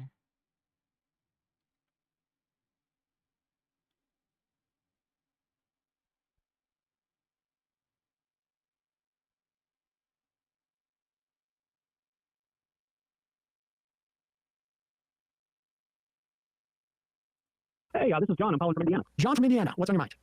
Well, hey, I just wanted to say, first off, I'm a big fan. I've been listening to you guys for a couple of years now. And I really appreciate listening in on news commentary that doesn't make me feel hopeless. So, doesn't make you feel like what? Hopeless. Oh, hopeless. All right, well, we do our best. Yeah, that's right. And I know she's a friend of the show, and I know that, her and Emma are personal friends, and so, I don't think that, you need to, like, completely lambast someone, but I don't know. I felt like, for instance, the clipping of that with the title that she's not anti-trans was not necessarily the right. To me, it just seemed kind of tone-deaf. I guess the problem I had was that, like, that tweet in and of itself, it wasn't great, but I think the bigger context was the replies. It got very combative, and a lot of Nazis popping in, agreeing with her. Ben Shapiro's retweeting her. Carrie Lake popping in, saying, "Hey, a broken clock." And some of the replies from her, I'll be honest, were indistinguishable from something that J.K. Rowling would say. But within the context of like her larger commentary on trans people, I don't think that's a fair critique to put her in the same boat as J.K. Rowling. And like, oh, this was early in the switch up.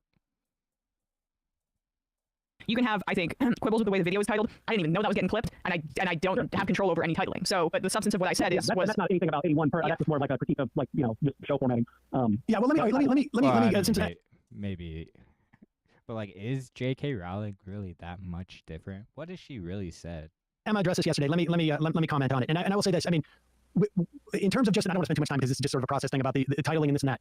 When the way that we do the show is we do the show, and then another person clips the show. Now, there's on occasion I'll say, like, oh, somebody really wanted this phone call, this and that, and I'll send a message. But part of the reason why we do that is because I don't want what we do on the show to be dictated to how I think it's going to do on YouTube.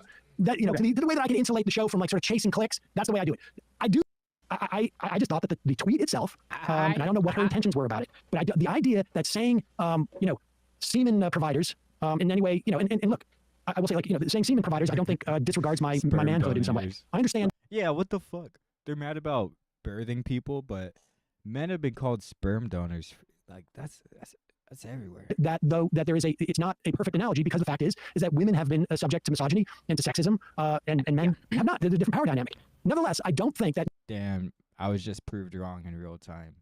Thank you, Sam. In any way, women are in any way harmed in the sort of, like, society's consciousness by the use of things like, people who can get pregnant. Yeah, I mean, I think you said it right, Sam, and I elaborated on this yesterday. I think it's perfectly valid to say in your personal life, like, I don't want to be referred to in those more clinical kind of stilted, awkward terms that are inclusive language meant to be inclusive. The FedEx guy for almost 10 years, the two podcasts I listen to every morning were TYT and Donald Trump, the person. I saw this. Okay, got it. And that's where this stemmed from, when they started talking about fascism. All right, here we go. Trump is the Oh, this must be the video where Emma apparently shilled for the establishment. Administration didn't come to pass on understanding that administration's competence as well as those in his. All right, I'm not going to go through this whole thing, but you mentioned now she's against calling Trump a fascist. I did see this. So, I mean, look. I just thought it was bait, though. Like, no, I'll let you get into it, but like, I saw that tweet yesterday, and I'm like, this is not just like bait. It's not engagement bait. It was just like wrong. Like every point it was incorrect about fascism, about like Trump. So like, it was just some words. Well, I guess we'll comment on it just because, like, look, I mean, I'm just couching this by saying that it's not a personal attack. This is one about substance, right? And Anna in the past has been supportive and a good friend to me, so I feel compelled to say it's not personal. But I do feel like this is dangerous. What I saw yesterday. To downplay Trump's threat to this country right now in this moment.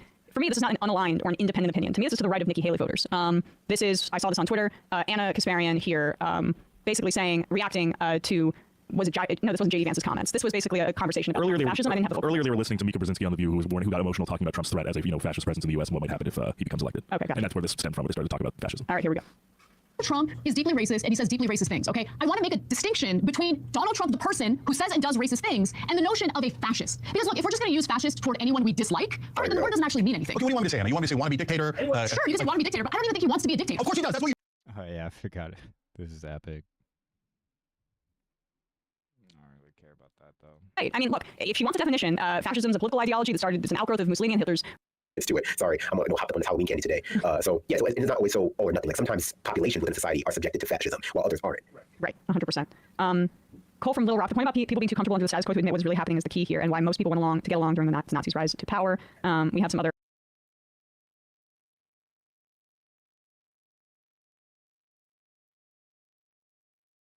So Joe Scarborough and Mika Brzezinski have spent a long time warning about you-know-who poses a dangerous threat to the future of democracy. Wait, she called him a fascist and then went to his house? Oh, she didn't get in the bed, though. So Joe Scarborough and Mika Brzezinski have spent a long. Our next guest, a best-selling author and co-host of Morning Joe, which airs weekday mornings at 6 on MSNBC. Please welcome back to the show, Mika Brzezinski, everybody. Can't do it. Oh, believe me. Kamala Harris did say that she watches. She's part of your morning routine. Joe and I have known Kamala and Doug for a while, and she's, I think, doing an incredible job. Everything that's been asked of her and then some, and has really had to rise to the occasion and confront the unexpected and repeat things over and over again that are threats that seem anti-democratic or even criminal. And that's the descent into fascism. That's the choice at hand in this election. He is speaking. Wonder how a country where half the people don't vote, who are checked out of the democratic process. I wonder why a country like that would be prone to descent into fascism. Right now, like a fascist, talking about wanting to use the military to attack his enemies, naming names. And when you repeat these things over and over again, like abortion bans are a beautiful thing. They're a beautiful thing. January 6th was a day of love. It was a day of love. I'm going to have a January 6th choir with the people who were arrested for defecating on the Capitol and trying to kill the people who lead this country who were elected into office. This is normalization, and he does it over and over again, and it's time to see it for what it is. Well, I'm very glad you're drawing so much attention to this issue, because I feel like in this sea of disinformation and normalization, you've done a really nice job of bringing it to the forefront. And I think in these final days, people need to keep remembering that this is a thing that he's done that is sort of.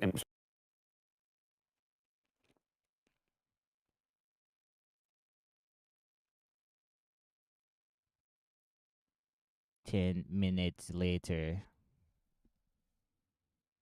So Joe Scarborough and Mika Brzezinski have spent a long time warning about you-know-who poses a dangerous threat to the future of democracy. So this morning they surprised a lot of viewers when they talked about how they spent the weekend. Take a look. Joe and I went to Mar-a-Lago to meet personally with President-elect Trump. It was the first time we have seen him in 7 years. Now, we talked about a lot of issues, including abortion, mass deportation, threats of political retribution against political opponents. Mass deportation. Man.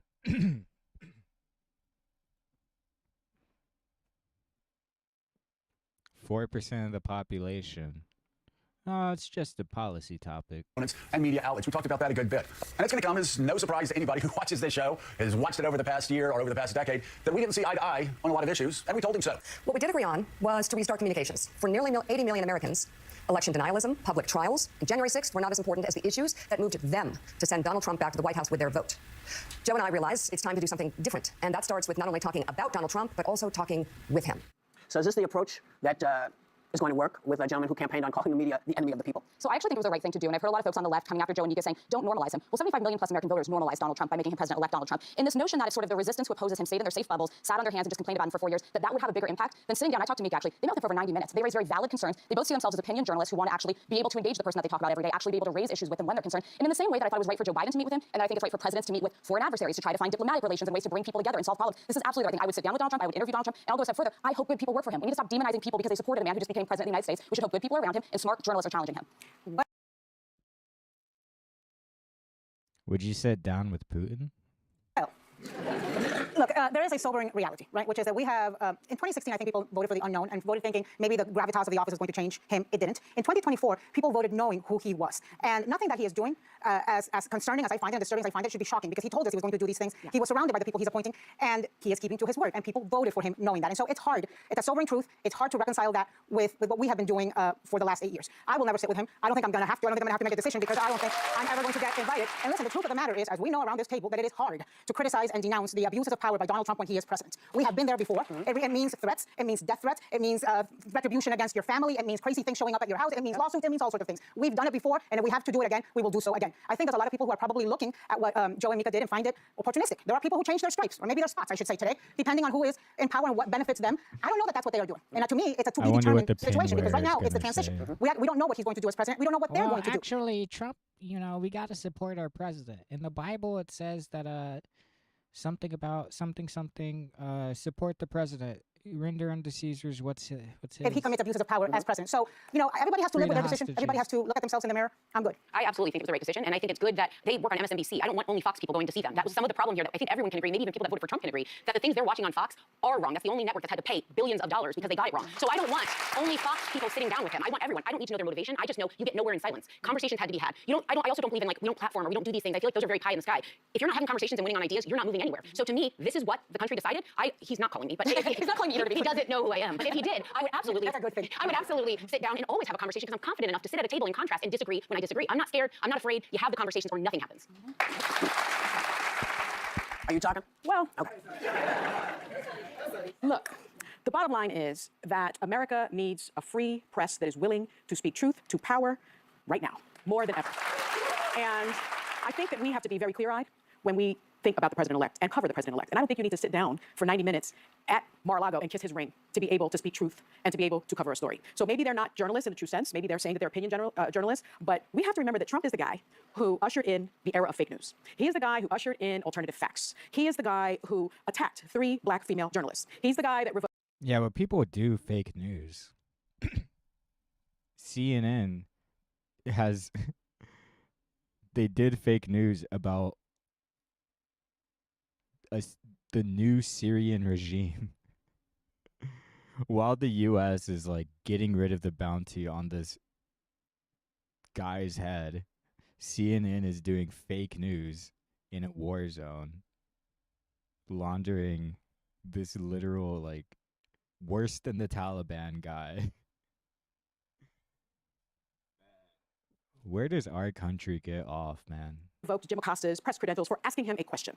And so I think that this president-elect, listen in the true sense. Yeah, I mean, Trump shined a light on the fake news thing, but fake news is also an actual thing. Trump used it as an excuse, and he called a lot of shit that was real fake, but fake news is also a thing. It's not his fault that there's fake news. If Trump never existed, but the war in Gaza was still, or the genocide was still happening, or or Syria got taken over by the whatever their names are.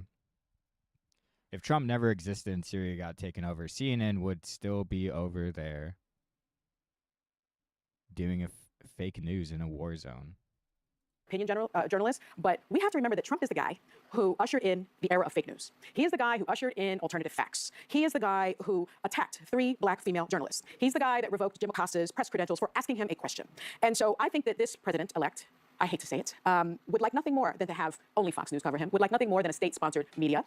And I don't think he can be trusted in the way that other presidents can be trusted. This is an aberration. But the reality is he doesn't just have Fox News. He didn't do a lot of mainstream media this election, but he went on Joe Rogan and reached 15 million people. Yeah. None of us could talk to Donald Trump again. No mainstream legacy media could, and he's still going to reach the vast majority of this country. So I actually think extremely highly of both Joe Scarborough and Nika Brzezinski. I don't think this is opportunistic. I don't think that this is a judgment on their character. I think they recognize 75 million people voted for this guy. He will be in power short of something, an impeachment for the next 4 years. So where can we make some changes on margins? My first day, if I could say real quick, my first day in the Trump White House working for Pence was the day of the Las Vegas shooting. Donald Trump worked with Congress to ban bump stocks. The Supreme Court later overturned it. One small thing like that could save lives. I'm not going to say I don't want to change anything if I have to acknowledge that this person exists and speak to him. I'd like to have marginal change. I'm going to wait and see what I'm dealing with.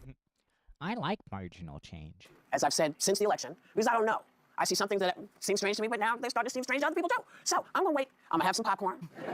And when I have something to say, I will say it. And we'll go from there, because to predict what we're going to do is impossible to do until we know what we're gonna do. So I'm just gonna say, and I don't say everybody should do that, but I wanna see what we're up against first. I wanna see what's gonna happen. Because I believe that there's enough of a mix in both Senate and Congress and all these folks that some things that we have great fear of may not happen, and some things we haven't thought about may be looming in the future. So I just wanna be clear-eyed and watch.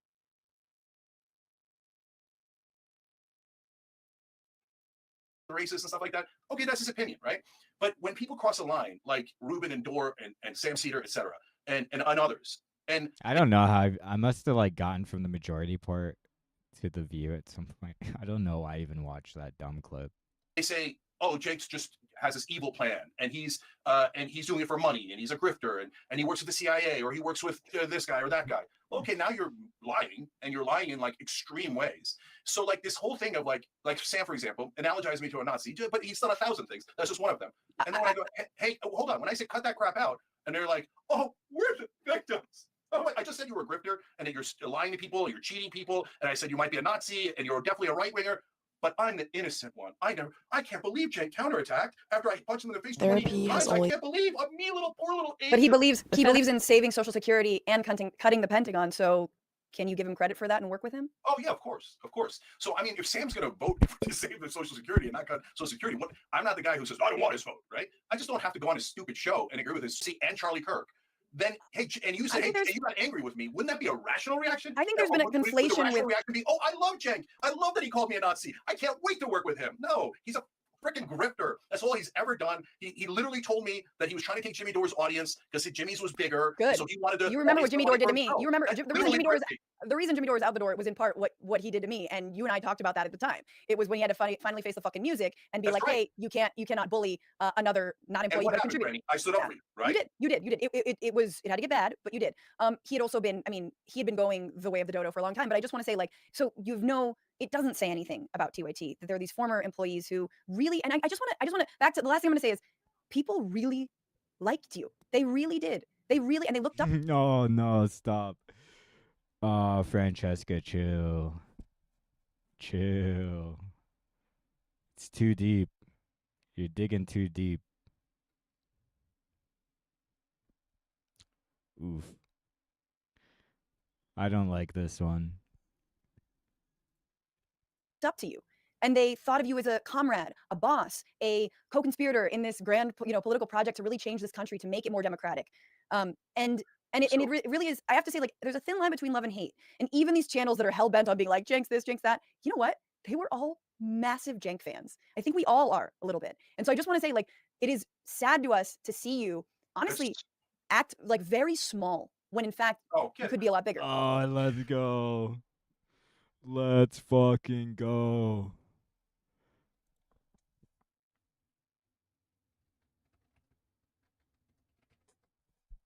Listen, little man.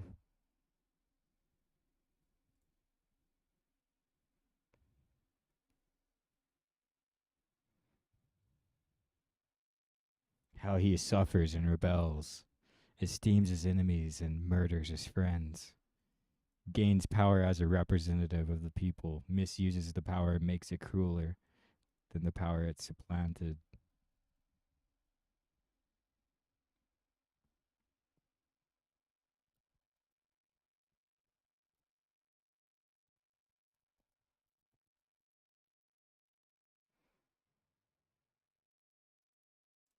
So, Franny, I think you're being unbelievably unfair. So you're taking 6 people, 4 of whom are clearly doing it for money, okay, and clearly doing it for attention. And I'm not taking anyone. I'm asking you a question. You accuse me of incredibly unfair. Everyone gotta make money. Even on some level, me streaming right now, I don't want money. I want attention. And even though I'm getting pennies, yeah, I don't know. It's like they're doing it for the money. It's called business. Unfair things. Can you allow me to respond?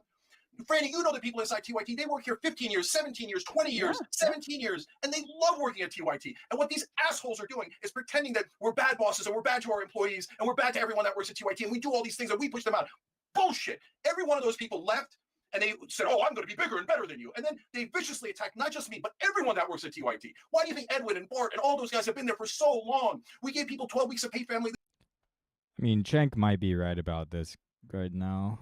I don't know. When no one else was doing it. And we did it for moms, we did it for dads. I mean, I can go on and on. Franny, to make it seem like I'm pushing people out and that I'm the bad guy here, when in fact, you know for a fact that 98% of the people that work at TYT love TYT and try to stay there forever and ever and ever. Sometimes they'll go to a different company and go, whoa, holy shit, that's bad, and come back to TYT. So please be fair and honest with your audience, because working at TYT has been amazing for those people. And all we're getting is smeared by a couple of people who literally say, we want to tear down the network. We got 75 people here that we have to provide for. And they're trying to take food off their table because me. I'm going to tear down the left-wing network. Why don't you spend your time, those people that I'm talking about, tearing down the right wing, tearing down Trump, tearing down all these people, instead of sitting there and going, oh, someone on the left is bigger than me. I'm going to tear them down. And that's what they're doing. Not the baby bottle emote. I think it's a really sore subject, but I did just want to ask. I think yesterday on the Mark Lamont Hill show, you did say that that what your strategy has actually cost you and cost TYT some subscribers, and members, more importantly, who financially support the show. Speaking of putting food on 75 people's table, what is your reaction to that? I know anecdotally there are people who love and support my show, even though I truly don't talk about my disagreements with you. And God, Cenk, I've been over backwards. The reason my show is at 1 p.m. is because it's right in between when TYT doesn't have any show. I've bent over very backwards to accommodate TYT.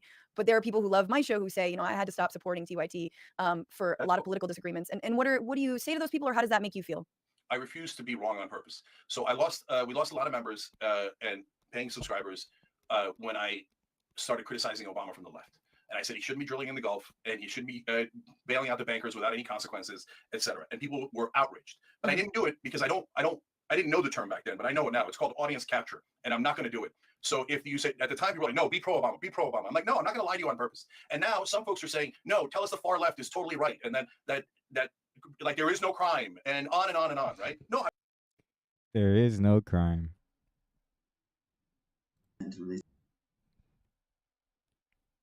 It's not, I mean, the rule of law, there is crime, like there is, because there is rule of law. Like, I don't think because someone doesn't have papers and lives in our country, that makes them a criminal, but the law says they're criminals. If they overstay a visa, that's a crime. I don't think there's anything criminal about that personally. Or even if they don't have visas and they haven't made an asylum claim, if they're actually illegal and not in the process.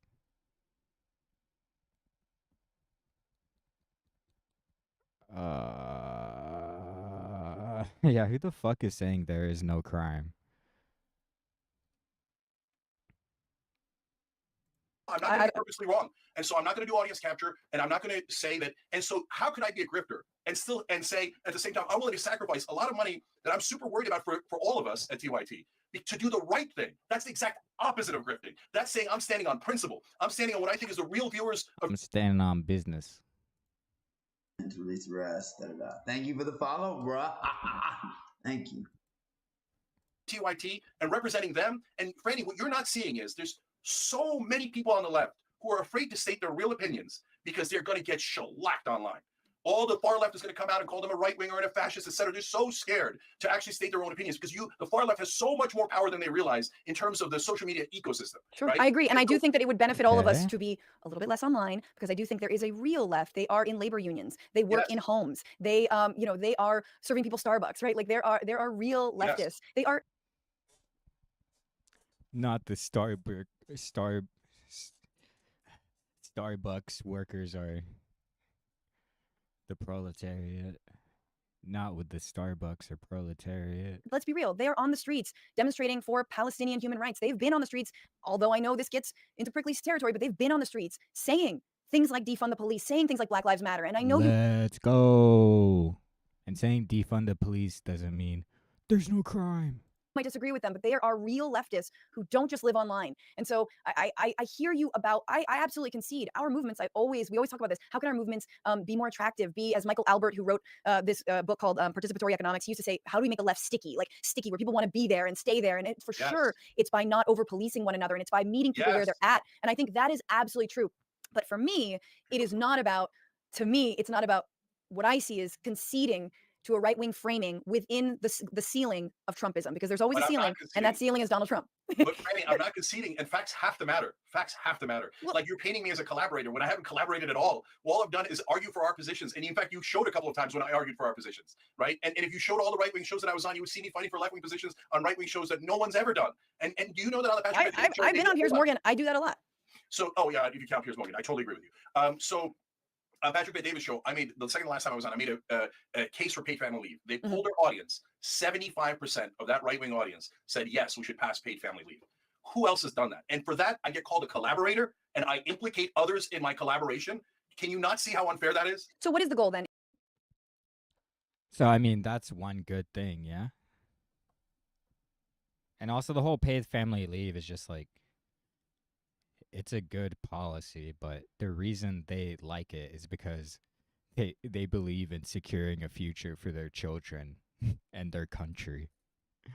That's why they want to, they feel a responsibility to make babies so the country can continue.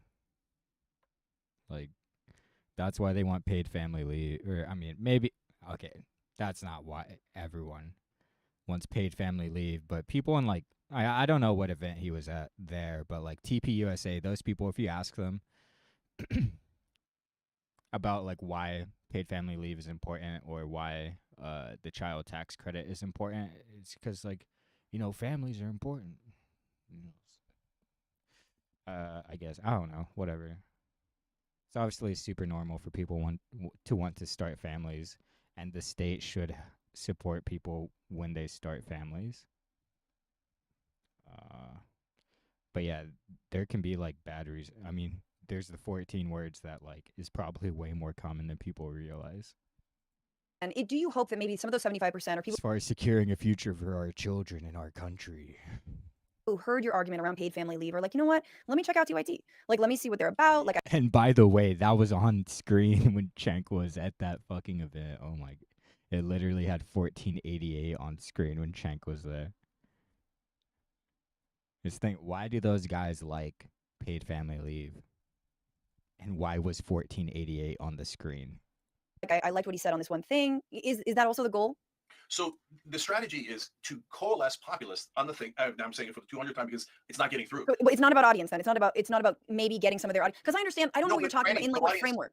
You know, So- are you a movement leader? Are you going to start a political party, or are you just the head of an online channel? I mean, the latter is what we know to be true, right? Yeah. So look, when Jimmy left and other people left, oh yeah, young Turks are going down, blah blah blah blah. No, it was total nonsense. Never had any issues. Here, this is a giant fight, and we do have issues. Okay, and so that is standing on principle. No, it's not like I didn't know that we were going to get into this huge issue, right? And that the other left-wing hosts were going to take this as a great opportunity to try to whittle us down.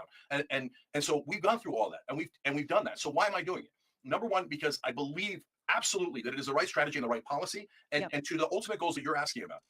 Franny, number one, we've got to win the primary 2028. So why am I saying things where I go, hey, I'm center left and I do not agree with far left? Because I believe far left will be used, and you can disagree. There's nothing wrong with disagreeing. Kalinske disagreeing, no problem. You disagree, no problem. Jordan, everybody disagrees, no problem. It's only when they lie and they do bad faith is when I've got the issue. Okay. So you guys disagree, no problem, guys. Okay. But my goal is, number one, in order to win that primary, we've got to convince the normies that we're not going to release all the criminals. I know it sounds like hyperbole, and I know that really bothers people, but that's how they're thinking. That's why Oakland. We have to prove to them that we don't want to free the criminals. We have to prove to them that we don't want illegals. Dude, I'm a legal immigrant. I'm not a criminal. And we got to prove it.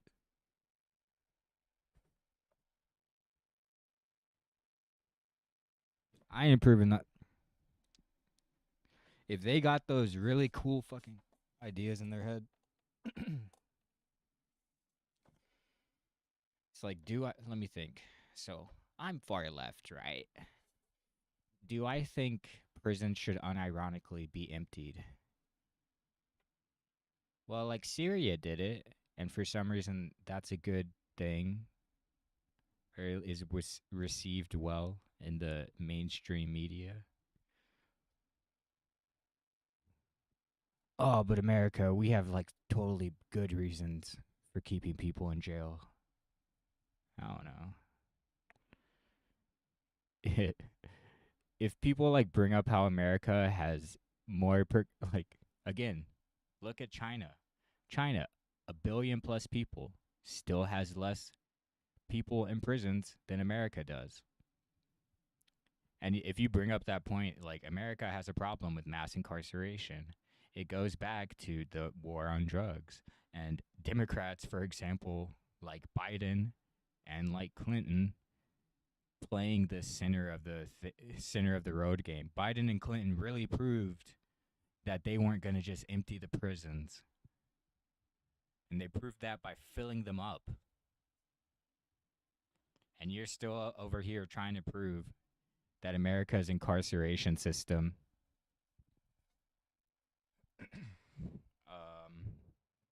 you know, you're busy trying to prove that we don't want to free all the prisoners when like we should be freeing some of them, right? Non-violent,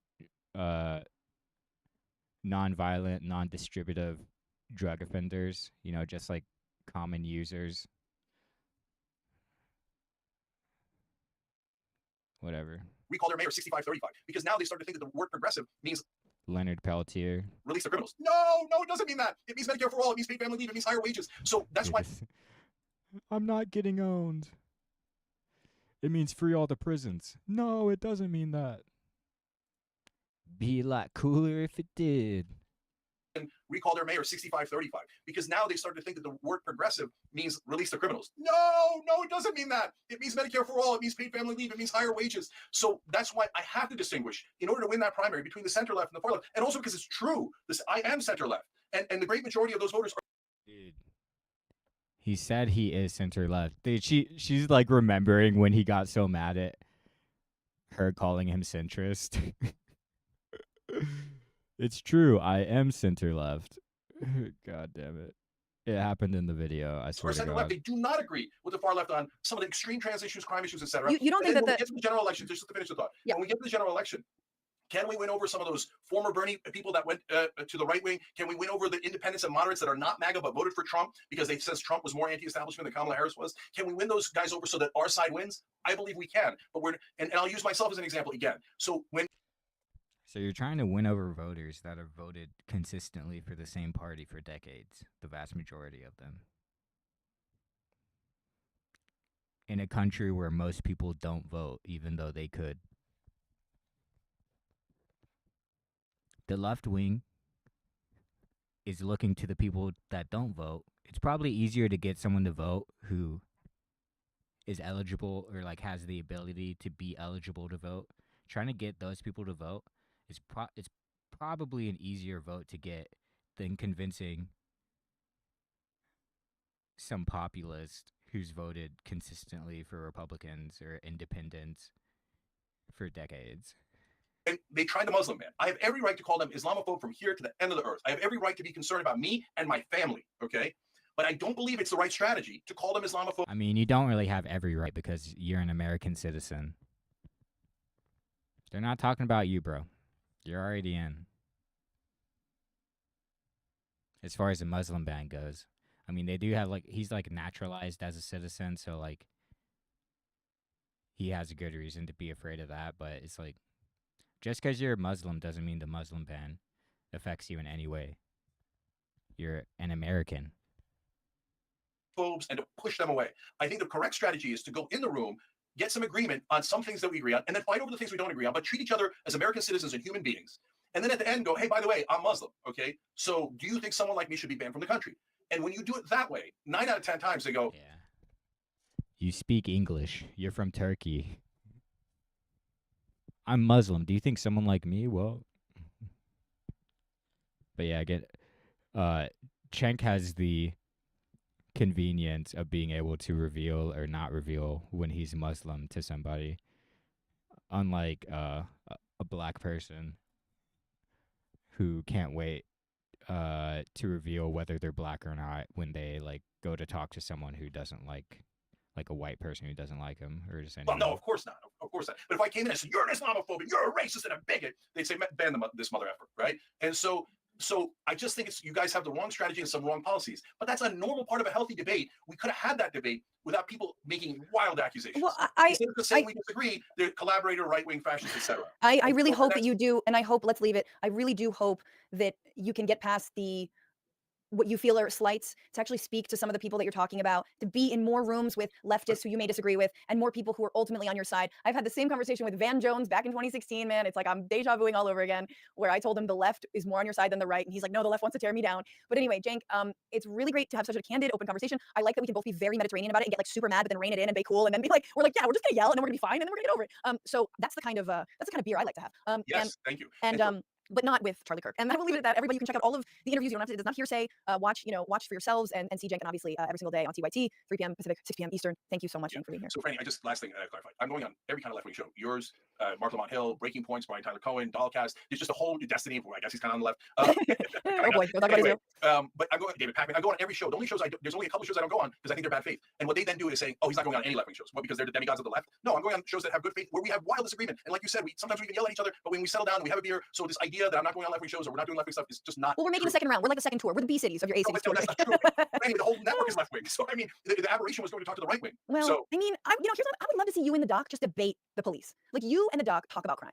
Like that would be. I would watch the shit out of that because. Yeah. Because we don't disagree on the police. We disagree on. I don't even know that we disagree on crime. So be careful what you wish for. No, exactly. You guys might agree. I'm just because all we do on that show, right, is look at like Karen videos and cop videos. So like everyday racism and like institutionalized racism. But I totally agree with what Rashad says on the cop videos. Please everybody check out Indisputable. That's Dr. Rashad Ritchie's show that Franny is referring to. Check out Damage Report. That's John's show. John is closer in his policy views to Franny than he is to me, I think, these days, etc. So please give all those shows an opportunity. Check out everybody on Rebel Headquarters. That's where there's tons of interesting agreement, disagreement, etc. But there aren't any right wingers at TYT. It's the whole range of the left, and I'm going to always allow that range. Everyone from like moderate left, like I don't mean center left. I mean moderate as in like actually like closer to the middle, closer to Republicans, etc., all the way to far left, and everything in between. So that's what TYT stands for. And everybody in that spectrum gets to have their opinion, but that also includes me and Anna. We're also allowed to have our opinions, our own policies, and our own strategy. That's all I'm saying.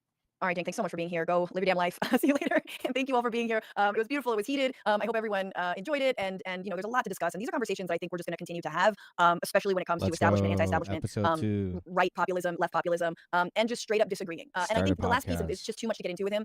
But where majority opinion is at on issues like crime has everything to do with our media ecosystem. And the perception of crime being up, just like the perception of the economy being bad, has everything to do with how people vote, right? Now, of course, Cenk would probably say, no, look at these stats, look at those stats, but man, it ain't the 80s, guys. It has gone down, right? But our perception of it is absolutely shaped by the right-wing ecosystem that has far more power and connections to real power. So not just right-wing funding, but literally we've tracked, there have been great documentaries. I think it was the QAnon Into the Storm documentary that basically tracks how the right and MAGA and Trump launder the most obscure stories upward till they become policy, right? I mean, there is a pipeline, a reverse pipeline from, the backwaters of right-wing conspiracy theorists and literal, and the White House. And so they have far more power than we have. If only there was a pipeline between us and Nancy Pelosi or, anyone in power. Sadly, there's not yet. And so I think it's really important to remember that as we think about narrative and messaging, as we go forward and we try, again, I said this multiple times, how can we humanize migrants, right? They're eating the cats, they're eating the dogs. And the New York Times does one article about Haitians in Springfield like a month after the whole thing. And it was great, but why isn't every single news outlet doing their job of humanizing immigrants? Who are we talking about? What about trans people? Who are we talking about when we talk about trans people? And so you will see that from me. You will specifically see that from this show going forward, speaking to organizers and activists who are on the ground, who are working with the trans community and defending them, who are working. Oh, no, people are putting me. Oh, no, I'm going to be put in a camp. That's ridiculous. With the immigrant community, especially the Haitian immigrant community and Black immigrants, I think are obviously particularly aggressed upon. So that is something that I will always center, is that kind of work, in addition to the radical analysis, radical analysis of real intersectionality, real broad-based coalition work that needs to be done to build for our side to win. I don't want to give the other side any credit. I want to win. And when we win, I want... Let's go. The whole credit to your successful revolution. Hey. Their figures to come over to our side and be like, ooh, what's going on there? Hey, can't we work together? I think we're pretty similar on these issues. And again, I think I made my point pretty clearly that there is no difference between this MAGA and that MAGA. It's the same thing. The Trojan horse is the same thing. They dusted it off for 2024. And people perceive the economy to be bad. And it is bad. Because if you don't have stocks, it fucking sucks, man. It's not good out here to try and live and make ends meet. And absolutely Biden fumbled the ball on that. So, it's I guess I just really bristle at the us versus them. If you're not with me, you're against me. You're wrong and I'm rightness. That the left, not the left, that the internet maybe is so obsessed with. And I feel like we saw that on display, sadly, a little bit from Cenk. And you know, but what are you gonna do, guys? Hey, if you want to support me and my cause over here on my little show, do that. The Bitchuation Room is supported by you and you only. Patreon.com/Bitchuation Room is where you go to get so many good perks, so many bonus episodes. We do a bonus episode. Oh shit. Oh wait, this was a year ago he's talking about. So it was her suggestion, and I was like, okay, sure, let's do it. Oh, Brianna Wu. Democrat. So Brianna Wu made the collab happen. And ultimately, most importantly, beat Republicans. And so it was her suggestion, and I was like, okay, sure, let's do it. Gotcha. All right. Well, I guess I'll start. Are you familiar at all with anything I do? Have you heard about any of my internet presence or anything? Or? Yes, but I learned the hard way never to trust anything on the internet. Okay, trust anything. Okay. So Steve, I'll just say, look, I know that some people say, oh, don't platform X, don't platform Y, don't go on here, don't go on there. Did you know what he said back when he was 17 or 37? And yeah, no, I don't care about any of that. Okay, so we're gonna have this discussion. And so if you've got something particularly terrible thing to say, or I do, we'll correct each other. Okay, so God bless. And I. Liberty Mutual Customers. America First, Turning Point USA. Oh boy. Cenk, welcome. Thank you for that warm welcome. I appreciate it, guys. Thank you. So Cenk, the spirit of inviting you. It is Cenk, I believe. I asked him like 20 times and they were like, how do you actually pronounce it? Everybody's like Cenk. It's Cenk, but we call him Cenk. Maybe that's conservative say it. No, it makes me happy. So Cenk, the spirit of inviting you is that there's some confusion of these divides of right versus left, populist versus corporatist. I guess a good opening would be, as a man in the progressive movement, as one of the leaders of the progressive movement, what do you make of this last year, the state of the Democrat Party, and kind of American politics from the more progressive left perspective? Yeah. So first of all, I'm proud to represent the left flank of the populist movement, and I think we need both flanks, so I'm happy to have this conversation. In terms of what has gone wrong in the Democratic Party, it's the same thing that went wrong in the Republican Party, but I do have to give you guys credit for a revolution well done.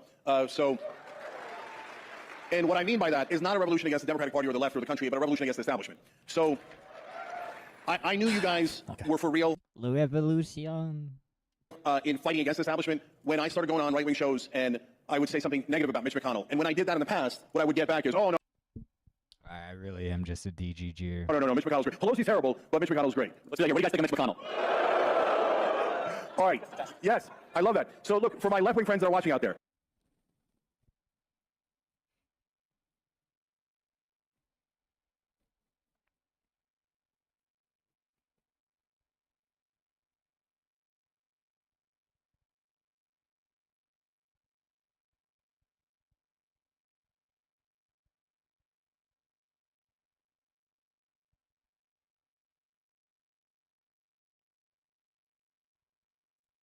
Fighting in the Middle East is ramping up today. That's right. All of this is Israel is launching a new round of airstrikes in Yemen. The operation is targeting Iranian-backed militants who've been stepping up their attacks. Now they're in Yemen?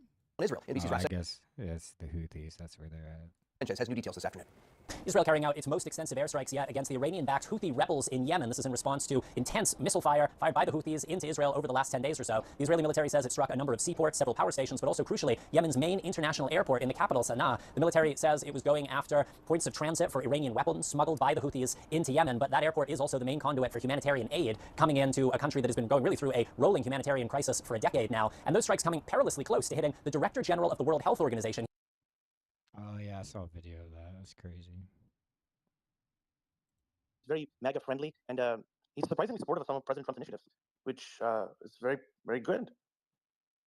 But that's not what Laura Loomer was claiming. Laura Loomer was claiming that he donated to someone that was. Right. He left the space.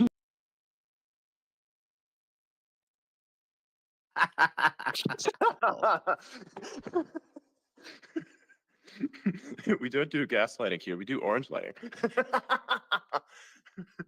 That is so fucking stupid. I did that yesterday in a space, and I told everybody there that I was the smoothest brain. You know, that I have the smoothest brain. I'm an incredibly smooth-brained individual. I keep listening to that just because of how funny it is.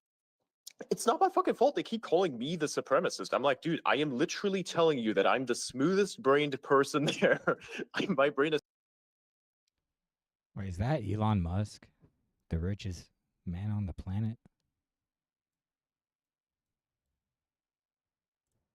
So fucking smooth that the wafers from TSMC have to compete with me. They're not as smooth as me, man. Alex, you have your hand up. Oh yeah, kind of move past the point, but I was just gonna say, in terms of like how, Elon presents his points in terms of like the trolling or the jokes or sarcasm, whatever. Personally, like I don't have a problem with it. Like when it's points that I agree with, I think it's like fucking hilarious and like I always like them. So if I disagree with them, I feel like I'd be a hypocrite if like that's when I Cenk is trending on Twitter. suddenly get triggered by the style.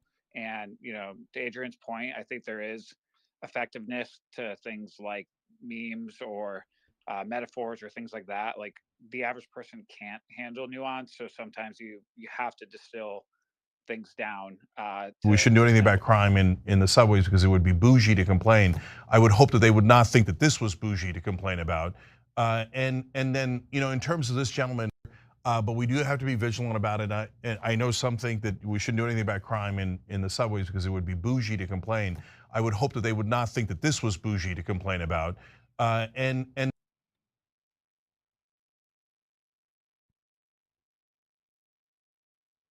bougie takes to push the initial combo, and then that's how you get to more nuanced and engaging combos like this one. So I don't know. I think we passed that point a while ago, but that's why I originally raised my hand. Yes, it's this process, even if something you So Cenk says, "This is a talk I had with Charlie Kirk at AM Fest 2024 that apparently lit the internet on fire. I thought it was a simple first step to starting a dialogue with either side giving in on policy they believe in. The online left seems to think it was heresy. You decide." hear that you don't like, what you want about Bernie Sanders. Yeah, that shit's crazy. It's I mean, we all like the troll.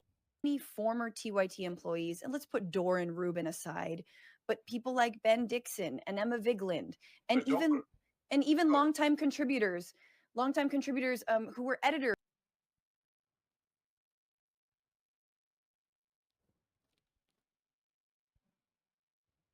Trolling, except when it's directed at us. I think that's another thing. I mean, have you ever been trolled by Elon? Cenk is getting cooked hard on the Nazi point that I've been bringing up. Says it must have been a mistake when he called Trump a Nazi. Wow. And Mark Lamont Hill is trapping him brilliantly by first getting Cenk Uyger to state he would never share a stage with Fuentes because he's a Nazi. And then Cenk says Trump isn't a Nazi because no death camps. Then Mark says Fuentes didn't have camps. Just masterful. I'm going to stress, Mark did that point better than I ever could. Seriously impressed. It's like, okay, I would share a stage with Bibi even though he's an actual genocide guy, but not Fuentes because he's a Nazi, even though I called Bibi a Nazi, but Trump is not a Nazi, even though I called him a Nazi. That was a mistake because no camps, but Fuentes had no camps. La la la la la la, laughing. Pastor Ben says, that was just the most embarrassing moment in a series of embarrassments.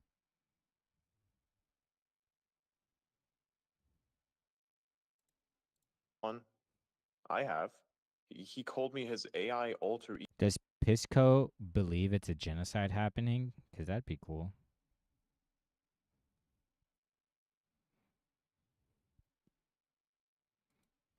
Trump has done a million terrible things, including, by the way, the only major bill he passed other than the First Step Act was giant tax cuts for the rich and for corporations. So the world's most ironic populist. Like literally no one has helped corporate America and multinational corporations more than Donald Trump. And by the way, if you don't know, he took $100 million from Sheldon Adelson's super PACs in both 2016 and 2020, and it became Sheldon Adelson's.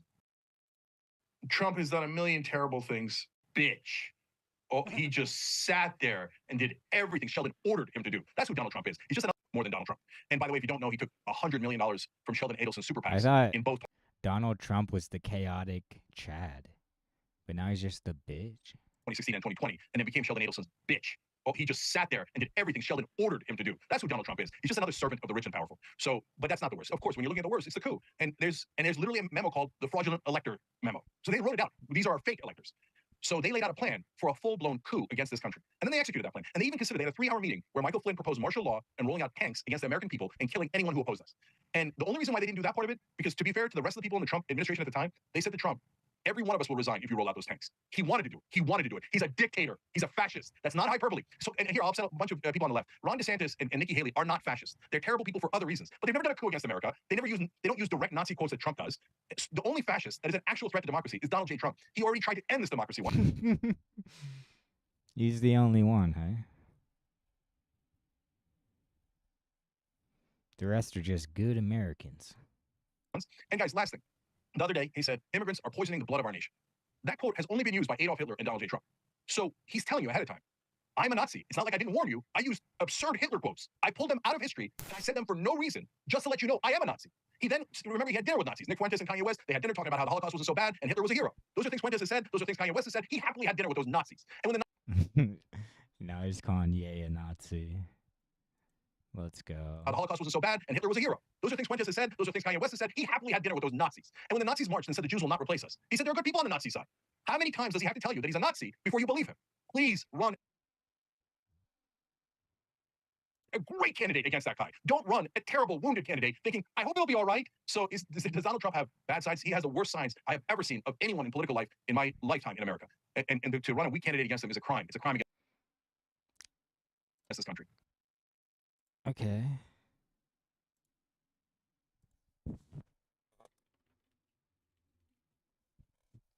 Is there like a lolcow compilation? And wait, they had a convo too? Damn, Cenk is... He's doing it. Let's go. I knew you guys were for real in fighting against the establishment when I started going on right-wing shows and I would say something negative about Mitch McConnell. And when I did that in the past, what I would get back is, oh, no, Mitch McConnell's great. Pelosi's terrible, but Mitch McConnell's great. Let's take it. Our whole lives. Take the win. You've taken a lot of heat for going in the first place, and I want to push back against that right off the bat, because I do think if this election has shown us anything, is that Democrats do have to be willing to go into spaces that are more hostile to Democrats. Inherently, if we're going to look at expanding our coalition, expanding our tent, we have to go outside of that tent to be able to do that. So I disagree with people who think that you shouldn't be going there. I think we should be going into the most dangerous territory that we could. That's the only way that we're going to be able to really send our message the farthest. But I do take issue with one thing there. You said in that clip, I knew you guys were for real about fighting the establishment. You give a bunch of list of reasons, but you said it to a room full of people who voted for a billionaire in Donald Trump and who was funded by the little richest guy in the world, in Elon Musk. So I understand and appreciate your argument that Kamala Harris and the Democrats are to establishment. That's a drum that you've beaten for years now. But isn't it insane to think that this Republican Party, this MAGA Republican Party, is the answer? Like, there are more billionaires in Trump's cabinet than the buffet line at Davos. Yeah. So let's take both of those real quick. So number one, I'm going to talk to folks. There's a talk. Why is the transcript so fucking cooked? What the hell? Point that we have on the left that we don't realize is absurd, but it is totally absurd. They say, well, if you go talk to them, it legitimizes them. You know what legitimizes them? Winning the election. Right, that ship has sailed, right? Like when people say don't go on Fox, as if millions, as if we're the reason that Fox is suddenly going to be legitimized because on a network that millions of people watch on a daily basis. Of course, and so and they even won the popular vote. But the fact they won the popular vote is very relevant because we have to win those voters back, and you can't win those voters back if you're not talking to them. Bruh. It's not... Dude, 8 million less people voted for...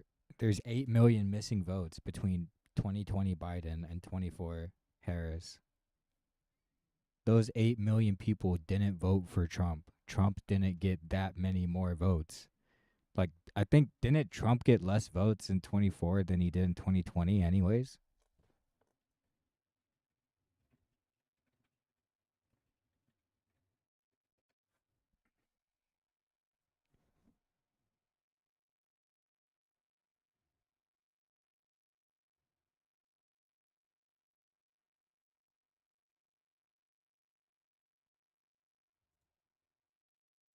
So that's one. Now, in terms of the establishment, this one is a complicated and really interesting topic. So both sides claim that the other side is bad and their donors suck, but our donors are great. And I always find that conversation intensely absurd, right? So if you say to me the donors on both sides are bad, meaning like not that they're bad people, but that it's bad that the system allows for those kind of donations, which then obviously influence both sides, I say absolutely, 100%. So, but that means you got to be honest about your own side. So as you pointed out, I've been saying this for about 20 years now, and so that's why I'm in the Bernie Sanders wing. And I think when Kamala Harris was bragging about how she had 90 corporate CEOs on her side, that was a terrible strategy.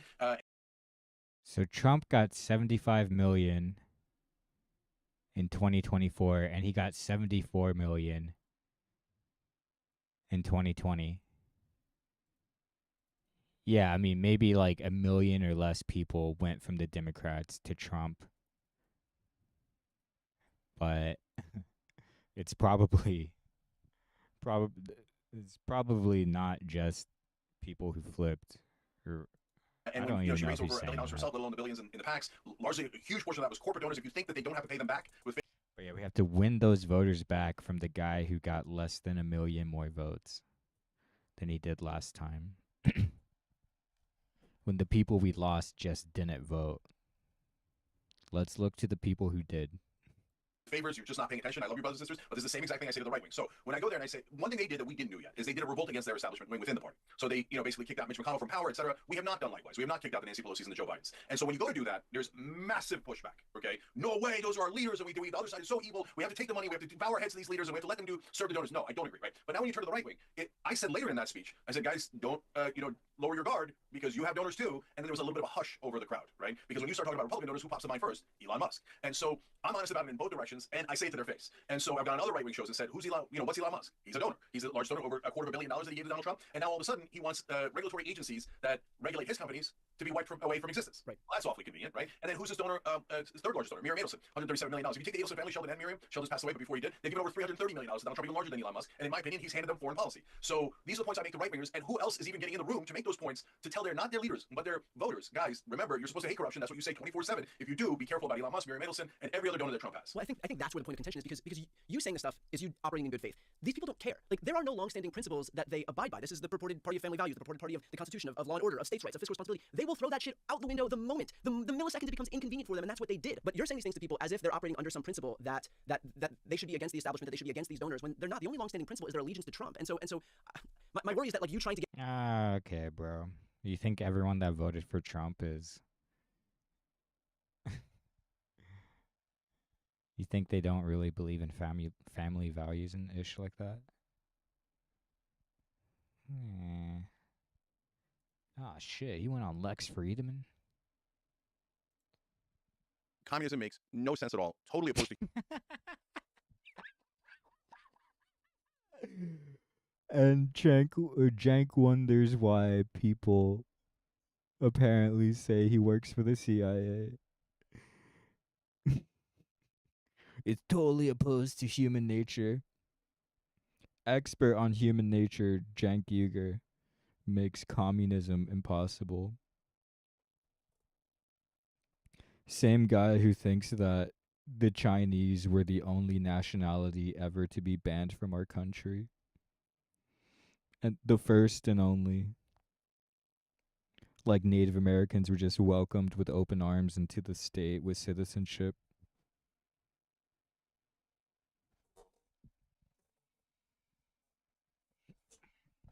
To human nature. It never works. It always evolves into dictatorship. It creates a power vacuum. When you say, hey, there's no structure of power here, right? We're all equal. It's a flat line.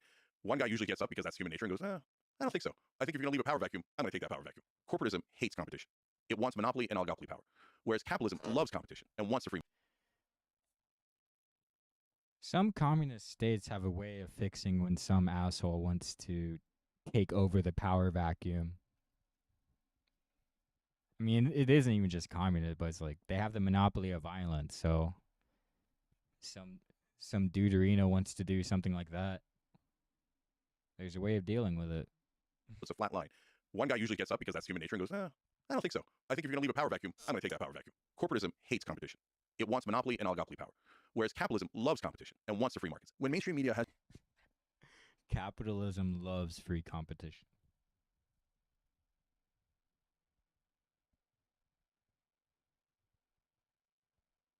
We just have to make capitalism better. You're hooked. You got no hope because you don't have the right information. You have propaganda. You have marketing. You don't have real news. When you're in the online world, it's chaotic. Like, yeah, sure. Capitalism loves competition, but there should be a state monopoly, not just on violence, but a monopoly on energy, a monopoly on healthcare. But capitalism becomes important when it goes to a dictatorship. It creates a power vacuum. When you say, hey, there's no structure of power here, right? We're all equal. It's a flat line. One guy usually gets up because that's human nature and goes, I don't think so. I think if you're going to leave a power vacuum, I'm going to take that power vacuum. Corporatism hates competition. It wants monopoly and oligopoly power, whereas capitalism loves competition and wants the free markets. When mainstream media has you hooked, you got no hope because you don't have the right information. You have propaganda. You have marketing. You don't have real news. When you're in the online world, it's chaotic. And don't get me wrong, it's got plenty of downsides, right? But within that real news is propaganda. Chaos, the truth begins to emerge. Trump is a massive risk because of all the things we talked about earlier. But there is a percentage chance that he's such a wild card that he overturns the whole system. And that is why the establishment is a little scared of him. The following is a conversation with Cenk, turns over progressive the political whole commentator system. and host of the Young Turks. As I've said before, I will speak with everyone, including on the left and the right of the political spectrum, always in good faith with empathy, rigor, and backbone. Sometimes I fail. Sometimes I say stupid, inaccurate, ineloquent things, and I frequently change my mind as I'm learning and thinking about the world. For all this, I often get attacked, sometimes fairly, sometimes not. But just know that I'm aware when I fall short, and I will keep trying to do better. I love you all. This is the Lex Friedman Podcast. Like, we're all going to work as hard as we possibly can and take only what we need. Where? When? When has that ever happened in the history of humanity, right? We're just not built that way. So, okay, we can get... China's built that way. That's why if China stopped existing, America would be screwed. into that debate with my friends on the left, etc. Now, corporatism is just as extreme and just as dangerous, and that is basically what we have in America now. What we have in America now, and this is another giant trick that the Matrix played on everybody, that they did a shell game, and all of a sudden extreme corporates like Manchin and almost every Republican in the Senate, just even implicitly, they're self-censoring. They're not going to have any guests that are like controversial anti-big pharma, or they're not going to make any jokes about big pharma. They're not going to make, and that continues and expands. That's really interesting. Sometimes it's super direct. When I was a host on MSNBC, I had a company that I was criticizing in my script, and management looked at it. By the way, I used to go off prompter a lot, and it drove them crazy. Not because I wasn't good at it. I think my ratings went up whenever I went off prompter, but because they couldn't pre-approve the script. And what do they want to pre-approve? Hey, are you going to criticize one of our sponsors, one of our advertisers, etc.? So we had a giant fight over it, and the compromise was I moved them lower in the script, but kept them in the story, right? So sometimes it's super direct like that, but way more often it's implicit, it's indirect. You don't have to say it, right? So I'll give you a spectacular example of it so that you get a sense of how it works implicitly. So since GE is a giant defense contractor, they own MSNBC at the time of the Iraq War. They fired everyone who was against the Iraq War on air. So Phil Donahue, Jesse Ventura, Ashley Banfield. But Ashley Banfield, they did something different with, okay? She was a rising star at the time. She goes and gives a speech in Kansas, not really even having a policy position, but just talking about the actual cost of this Iraq war and how we should be really careful. They hate that. So they take their rising star and they take her off air, okay? And she goes, okay, good, let me out of my contract. It's okay, I'll go, because she was such a star at that time. She could have easily gotten somewhere else. And they go, no, we're not going to let you out of your contract. Why not? You're going to pay me to do nothing? Yeah. Not only that, we're moving your office. Where are you moving to? They literally moved it into a closet. Okay, and they made sure that everybody in the building saw her getting taken off the air and moved into a closet. The closet is the memo, right? That's the memo to the whole building. You better shut up and do as you're told, okay? So that way I don't have to tell you and get myself in trouble. It's super obvious. There are guardrails here, and you are not allowed to go beyond acceptable thought. And acceptable thought is our sponsors are great, politicians are great, the powerful are great. So how do we begin to fix that? And et cetera. Over time, she becomes the biggest corporatist in the Senate and a total disaster. But if you say that the majority of politicians have, I don't know if this is what you're saying, majority of politicians have integrity? No, let's start at the majority of human beings. I think that politicians are not a special group of like sociopaths. They lean a little bit towards that direction, but they're not like only sociopaths going to politics. It's like you have to have some sociopathic qualities, I think, to go into politics. So Cenk Uyger says, I agree with Elon Musk and Vivek Ramaswamy about H-1B visas, but I love the rebellion against them because it shows that MAGA is thinking for itself. I love the rebellion against the thing I support. Bro. Okay. I disagree with the right-wing populists here because I think it's awesome that the most talented engineers across the world want to come here. And I think they make us stronger because we take the top talent of all the other countries. That's the great advantage of being America. We shouldn't throw that away. Average legal immigrant, bro. Average off the reservation in the Fort Indian, bro. But this fight shows that MAGA is not a monolith, and that's a great thing. Dude, he's doing just like shitty MAGA communism. It's just shitty MAGA communism. Vivek is right and wrong. He's right that we should celebrate nerds and people who work hard in school, but he's wrong that we need to put down anyone in order to do that. I was both an honors student and the middle linebacker for our football team. There's nothing wrong with being a jock or a nerd, or both. I can't stand Laura Loomer, and I think her comments about Indians are awful. Oh, let's fucking go. But I also don't think she should be punished for her comments, blocked or unverified. Let the marketplace of ideas sort this out. The forces for good don't need censors to help us. He's just like an anti-authoritarian leftist. But they're not complete sociopaths. I think they do have integrity because sometimes for very selfish reasons. It's not all about money. Even for a selfish person, for a narcissist, it's also about being recognized for having had positive impact on the world.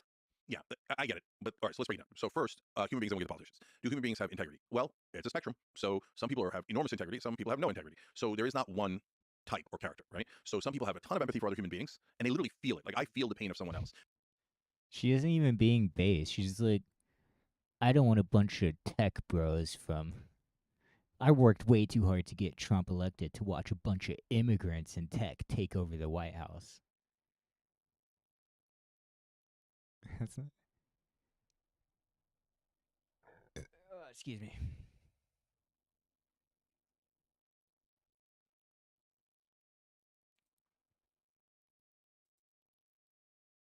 Dude, that's so weak. And I'm not alone. Most people feel the pain of someone else. If you see on video a baby being hurt, an overwhelming majority of human beings will go, no, right? You have empathy. That's a natural feeling that you have. Some people have no empathy because they're on the extreme end of the spectrum. Serial killers and Donald Trump. Okay. And so I'm partly joking, but not really. He has never demonstrated any empathy that I've ever seen for any other human being. I'm going to trigger some right-wingers because they think every terrible thing he said is out of context or joking or not real or fake news. But his chief of staff didn't make it up. He called people who went in the military suckers and losers. Why? Why did he say that? If just hang with me for a second. Don't have your head explode, okay? Because they are suckers and losers. Another Trump W. Let's go. And I'm not saying the Lex, I'm saying the right wingers out there, right? So the reason is because if you're like Trump and you literally don't feel the empathy, you think, why the hell would I go in the military? Get killed for someone else? What a sucker. No, I'm going to stay out of the military. I'm going to stay alive. I'm going to make a ton of money and I'm going to look out for myself. And he assumes, because everybody does this, you assume that everyone thinks like you do, but they don't. So Trump assumes everybody's as much of a dirtbag as he is. And because he doesn't feel it, he doesn't feel that empathy. Is he wrong?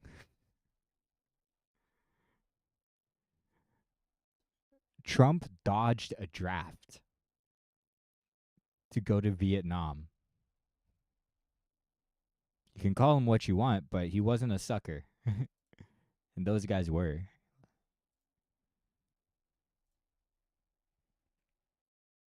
And so he's like, hey.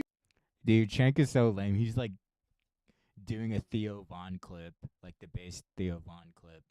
And Cenk's like, am I allowed to agree with this? Or will left-wing activists get super mad that I'm agreeing with him when he's agreeing with us? Well, whether you agree or disagree, Ben Gleib is going to be on the Young Turks today to debate and discuss this.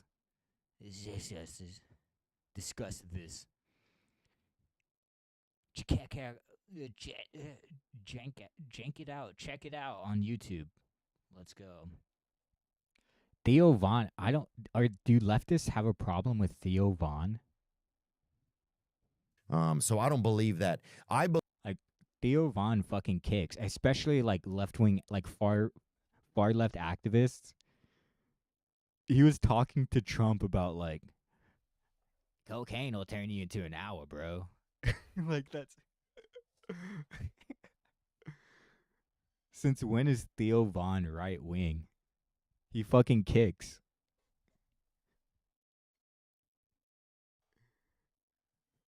Yeah, you'd be an idiot, a sucker and a loser to go into the military and have a sacrifice for other people. So you see the spectrum. Even if you think Trump's not on that end, you think I'm wrong about it, you get that there are people on that end, right? Just like, dude.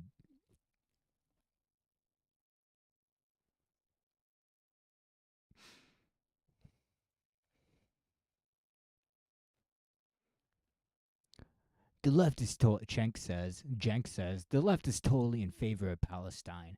That's why this is a good test case, because tons of left-wing activists, and the left is not totally in favor of Palestine. Most Democrats I know, most progressives I know support Israel, bro. I mean, maybe not most of them. Actually, I know a lot of people who don't, but it's like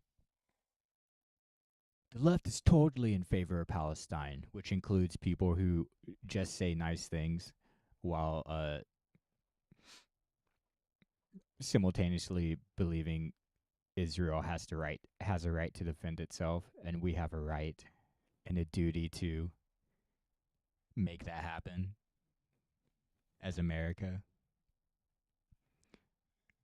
But yeah, it's like, because tons of left-wing activists believe that you should never agree with anyone in the right wing, even if they support your position 100%.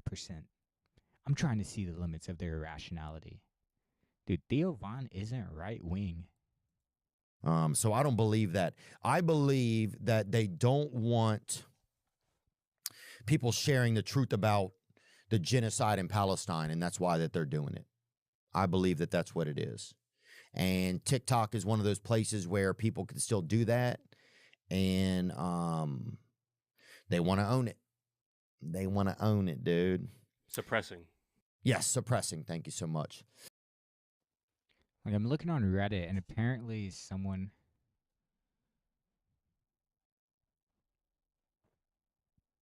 like Theo Von had a border patrol guy on who was telling pure lies to Theo about Biden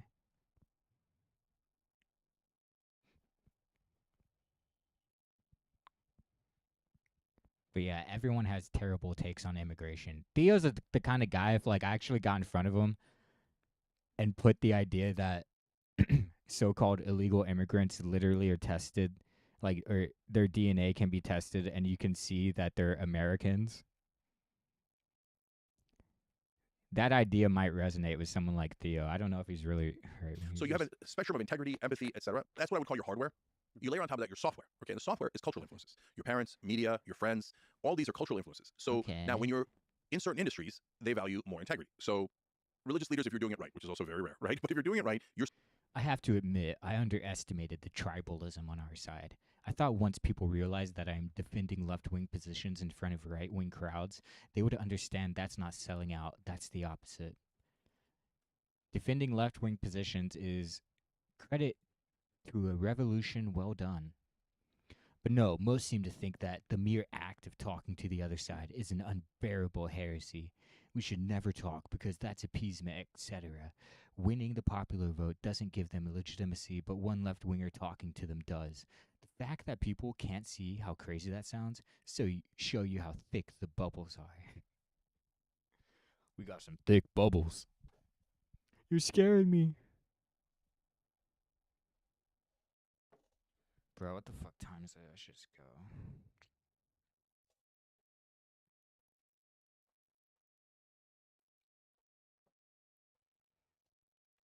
I'm good with it. I'm always going to choose the most rational way to get to the policies we want, whether people get furious about it or not. No, I don't think the right wing is going to magically give us everything we want. I also don't think yelling at them at the top of our lungs is going to accomplish that either. I know because I've tried that too. I'm positive we can't get money out of politics unless both sides agree to work together. I'm positive that's the only way to get back our democracy, and I'm positive that unifying on things we agree on is the most rational strategy. So I'm good with the attacks and the accusations, because that's the only way out of this endless civil war. The only way to get a better solution is by going through this minefield first, because we have to somehow start the conversation, and that alone triggers people to no end. At some point, we have to dare to venture out of our own bubbles and see if we've been tricked into fighting each other instead of the people in power. Congratulations on a revolution well done.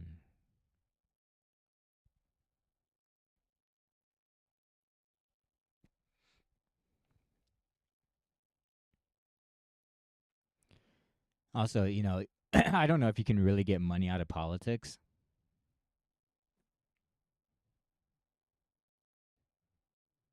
But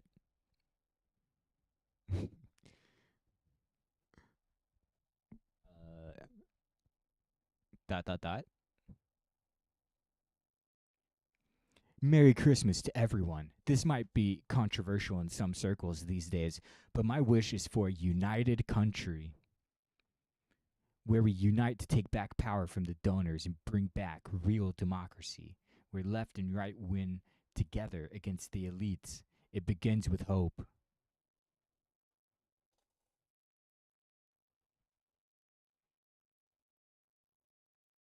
A united country. What if our country unites around mass deportation?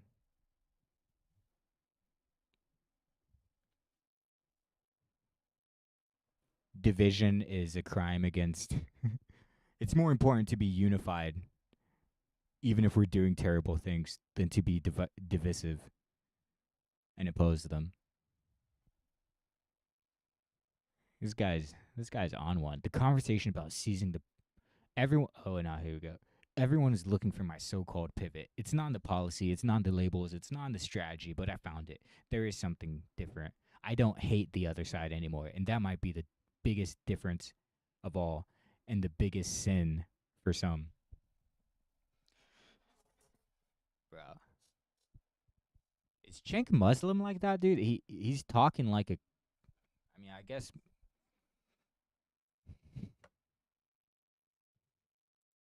I'm kind of curious.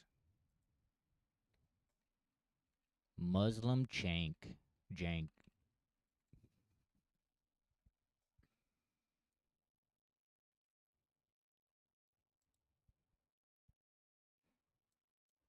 And we're going to talk to an interesting guest here, conservative commentator Joy Tiz.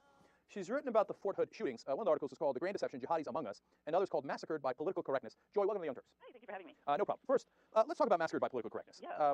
Tell me why you think political correctness led to what happened before. Well, I think there were a lot of warning signs that Hassan was a jihadi among us, and military would look the other way because they were basically told to look the other way. In fact, there's a quote from the FBI saying that we would be crucified if we brought this to anybody's attention because he's Muslim. It's another one of those protected groups. So you keep saying Muslims. Now, I'm telling you, This conversation about seizing the Panama Canal is hilarious. If Trump immediately started a war, and after all that anti-war talk, it would be the funniest thing that ever happened. Also tragic, of course, but you can see what I'm saying. Would break the land speed record for irony.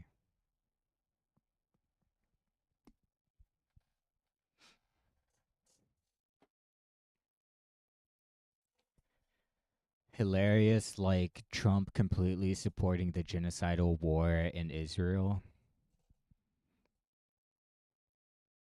He barely has any anti-war talk. He's just like,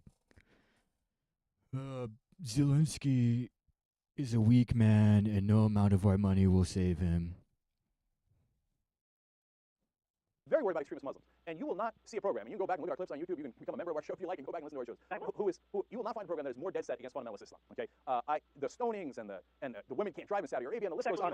Sexual mutilation. Absolutely, and no one, I guarantee you, goes more ballistic about that than I do. Okay, but those are extremist Muslims. So we're really building bridges here. Okay, I agree with you. Okay, exactly. Now, do you believe that's all Muslims? Well, no, that's absurd. Okay, that's absurd. So I There's just a want to huge number understand. of people. So even if only 1% are extremists, we've got a big problem. Okay, so so like 7 million Muslims in this country. So it's like 1% are jihadis. I think we have a problem. If 1% are jihadis, where do you get That's the that? number that everybody wanted. The liberals keep wanting to throw that at me. No, only 1%. No, first of all, Joy, I've never heard that number. I don't know where anybody, liberal or conservative, is But what getting. number did you 1% live of all the Muslims in the country are But what number jihadis? did you live with? Where do you get the number 1% are jihadis? Well, I get that from liberals. But what number would Which you give liberals? Name the liberal. What number would you give them? I give it, so far, I would count the guy who did the fragging in Iraq, who was a Muslim extremist, it turns out. I'd count John Mohammed, the guy who just got executed, the DC sniper, and I would count Malik Hassan here. So I put it at 3. The Taliban and those guys and Al-Qaeda. We're talking about inside the United States. You just said the 7 million Muslims, right? Hold on. One thing at a time. Inside the United States, you just said 7 million Muslims, and you want a In percentage. the world, there's 7 million Muslims. In the world, there's over 1 billion Muslims. I think it's closer to 7 million. But I'll stipulate it. I'll give you that. I'll let you have it. I think it's closer to 7 million. Bro, let's fucking go. That's awesome. I think it's more 7 million. In the world, there's over 1 billion Muslims. I think it's closer to 7 million. But I'll stipulate it. I'll give you that. Let's fucking go. Dude, I'm so cringe. Dude, that's so funny. Billion Muslims. I think it's closer to 7 million. But I'll stipulate it. I'll give you. One thing at a time. You can't Inside do the that. United States, you just said 7 million Muslims, and you No, wanted I a percentage. said in the world, there's 7 million Muslims. In the world, there's over 1 billion Muslims. I think it's closer to 7 million. But I'll stipulate it. I'll give you that. I'll let you have a billion. No. It's not. It's a fact. It's not. You can't. Okay. I'll give you that. I'll stipulate to that. Okay. You can have that one. Okay. Thank you. I really appreciate it. But we're talking Okay, worldwide, not in the United States. So no. This is a common trick that conservatives do, which is they say, well, look, even if we say it's as small as 1%, that would be a huge number. But who's saying it's 1%? Inside the U.S., we got 3 guys out of 7 million Muslims. I told you you could pick any percent you want. Okay, so the percentage is 0.000000001% in the U.S. and worldwide. Again, it would be a tiny, tiny number. We have anywhere between 1.2 to 1.4 billion Muslims in the world, and out of those, there are a couple of thousand Al Qaeda guys, right? And you could add, add some Taliban guys. Add this, add that. What do you still get? That way. How does it not work that way? You tell me. Well, a lot of people seem to think that Al Qaeda is sort of like a corporate HQ, and everything else is some satellite office that gets directed from HQ, and it's really not the case. Al Qaeda. Oh, sorry. So Cenk has a thread about his appearance. I've seen the first tweet, but I didn't look at the other ones. He says, I'm genuinely curious to see if folks on the left feel this is outrageous. I think it's outrageous. I go to talk to MAGA. They boo Mitch McConnell and Dick Cheney. On what planet is that a bad thing? Then I talk about how progressives always wanted to overthrow our establishment too. How is that bad? You both have the same establishment. It's not a bad thing. But this whole just like being anti-establishment is good, actually. It's like,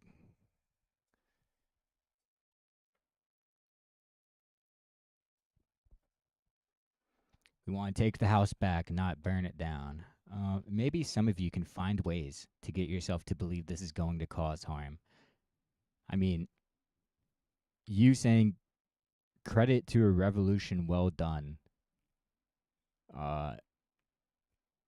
might cause harm, I think, to our cause at least. Or you'll what the hell? Or you'll have theories on how it's going to help them oppress people at a later date. Or my favorite, this legitimizes them. They won the election. They don't need legitimacy from us. Yet you offer it. But I want the good, honest, non-combatant folks on the left to seriously think about whether this might actually be a good thing. I think it's foreign. I know it's foreign thought to even consider talking to the enemy. But what if you find out your enemy agrees with you on a lot of things? By the way, it's the whole like we don't negotiate with T-word. We don't negotiate with our enemies. That's not like a left-wing thing. That's like we don't negotiate. That's like a Western thing, or I don't even know what it is. It's too early to hope that we find out we're not even. Oh yeah, it's too early to hope, but it sounds like Cenk's already hoping. It's too early to hope that we find out we're not even enemies. Wow, Charlie Kirk. And to think so long ago we thought we were enemies. Huh? Because for the left, we have some things coming down the pike from this administration that we massively disagree with and are worried about. But can we dare to find some common ground too? And maybe that starts to make things better. That the more we see each other as humans and less as enemies, the less we actually become enemies. But it's just human nature to be anti-communist.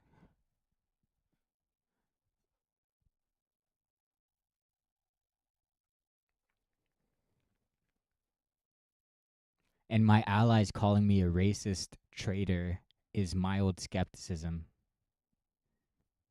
Who's Sir Digalot? Mehdi Hassan says, why does it matter if they boo Mitch McConnell when they blindly support Donald Trump? And do you really believe they would have booed Dick Cheney if Cheney had endorsed Trump and not Harris? Genuine questions, Cenk. 1. It matters that they boo Mitch McConnell because he's the leader of the Republican establishment. They believe Trump is a populist. You and I don't think he is, but that base wants to support a populist. 2, yes, I'm positive they would have booed Dick Cheney either way. Huh? Oh, because they're anti-war while they support Israel? Dude, Cenk's awesome, man. This guy rules. It is one of the more prestigious offshoots of radical Islam, but it's certainly not the only one. It would be considered kind of a social status. Wait, he brought up this conversation with this Joy Tiz. I think it's more like 7 million.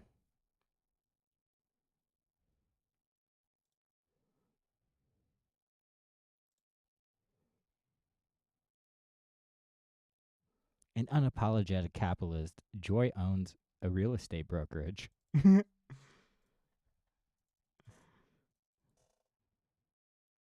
The owner of 3 magnificent and staunchly conservative German shepherds. A quarter horse lacking in work ethic, and Zerk, the wonder colt. We're showing you items that ship to Colombia. To see items that ship to a different country, change your delivery address. Dude, what the fuck is Amazon on? Thing, if you could work with Al Qaeda and be trained What with Al the Qaeda, but fuck? there's hundreds and thousands of lone wolves and splinter organizations. I think it's important to get people's heads out. Hundreds of thousands of lone wolves. Bro. There's more white lone wolves. Oh man. Dude. These crackers are salty, man. They are what's the word? Stale. The idea that Al Qaeda is the central operation, command central, it isn't. All right, it's so one faction that we know about. Okay, we're talking to conservative commentator Joy Tiz. She's written about this on her website, joytiz.com. So, Joy, you're saying that it's much larger than Al Qaeda, that it's some sort of significant percentage of Muslims across the world. Now, we disagree on those numbers, but let's get. I think it's more 7 million. I think it's more like 7 million.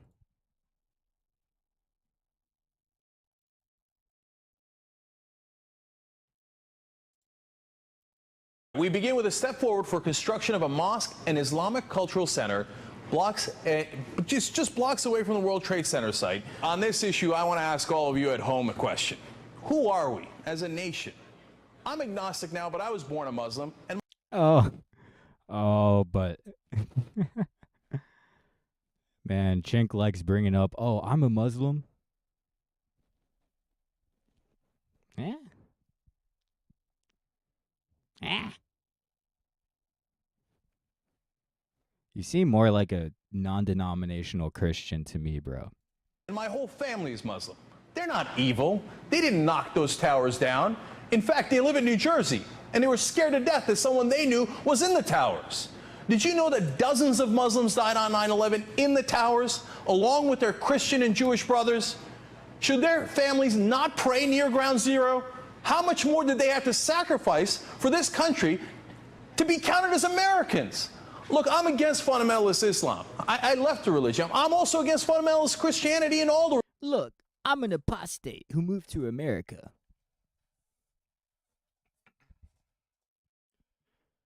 So Cenk said on December 21st, I understand attacking turncoats who change all their opinions to appease the right wing, but I've changed none of my opinions. 6 years ago, you and Anna were talking about kids in cages.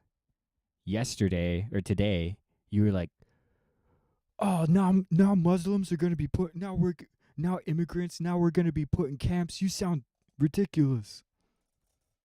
That seems a little different to me. Camps are an unhelpful phrase. I don't know if Cenk from 6 years ago would think that. religions in their fundamentalist forms. But this isn't about that, or even the people building this particular center. This is about what America says about all Muslims living here. Are they welcome or are they not? My mom's a Muslim, and she's the sweetest person you'll ever meet. She'll give you everything on her plate to make sure you're not hungry, and if you're sick, she's the first one who'll be there for you. She's a mom, I hope, just like your mom. The 1.5 billion Muslims in this world aren't in Al-Qaeda. They love their children too. And some of them, like me, love the Pittsburgh Steelers, air-conditioned movie theaters, and subs from New Jersey. America, this is choosing time. Do you want to take the path of darkness and hatred, or what we've always been, the shining city on a hill? Cringe. The shining city on the hill who banned Chinese from coming to our country. The first group, apparently. The shining city on a hill whose first century of existence was wars for territory against the indigenous population.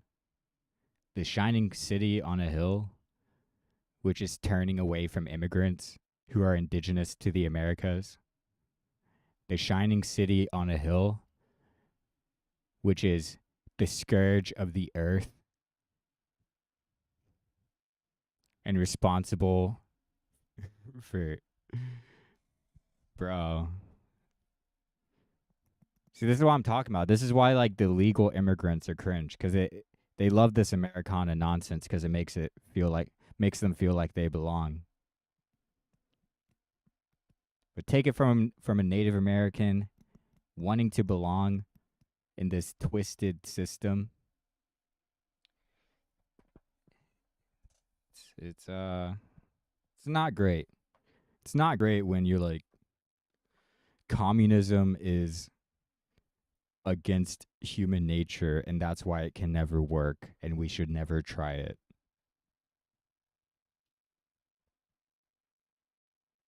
That's what these legal immigrants have to sign off on. That's how they get their citizenship, by saying ish like that. That's how immigrants prove themselves to have a rightful place here, at least, or citizenship.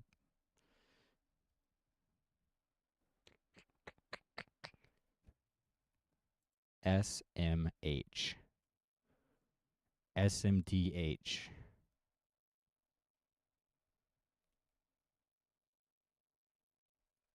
And he's an apostate. On Friday, the president When does he talk about Muslims? When he's like, oh, well, Chinese were the only one banned. They thought about it. came out very clearly in favor of religious freedom in the country and the right to build a mosque near ground zero.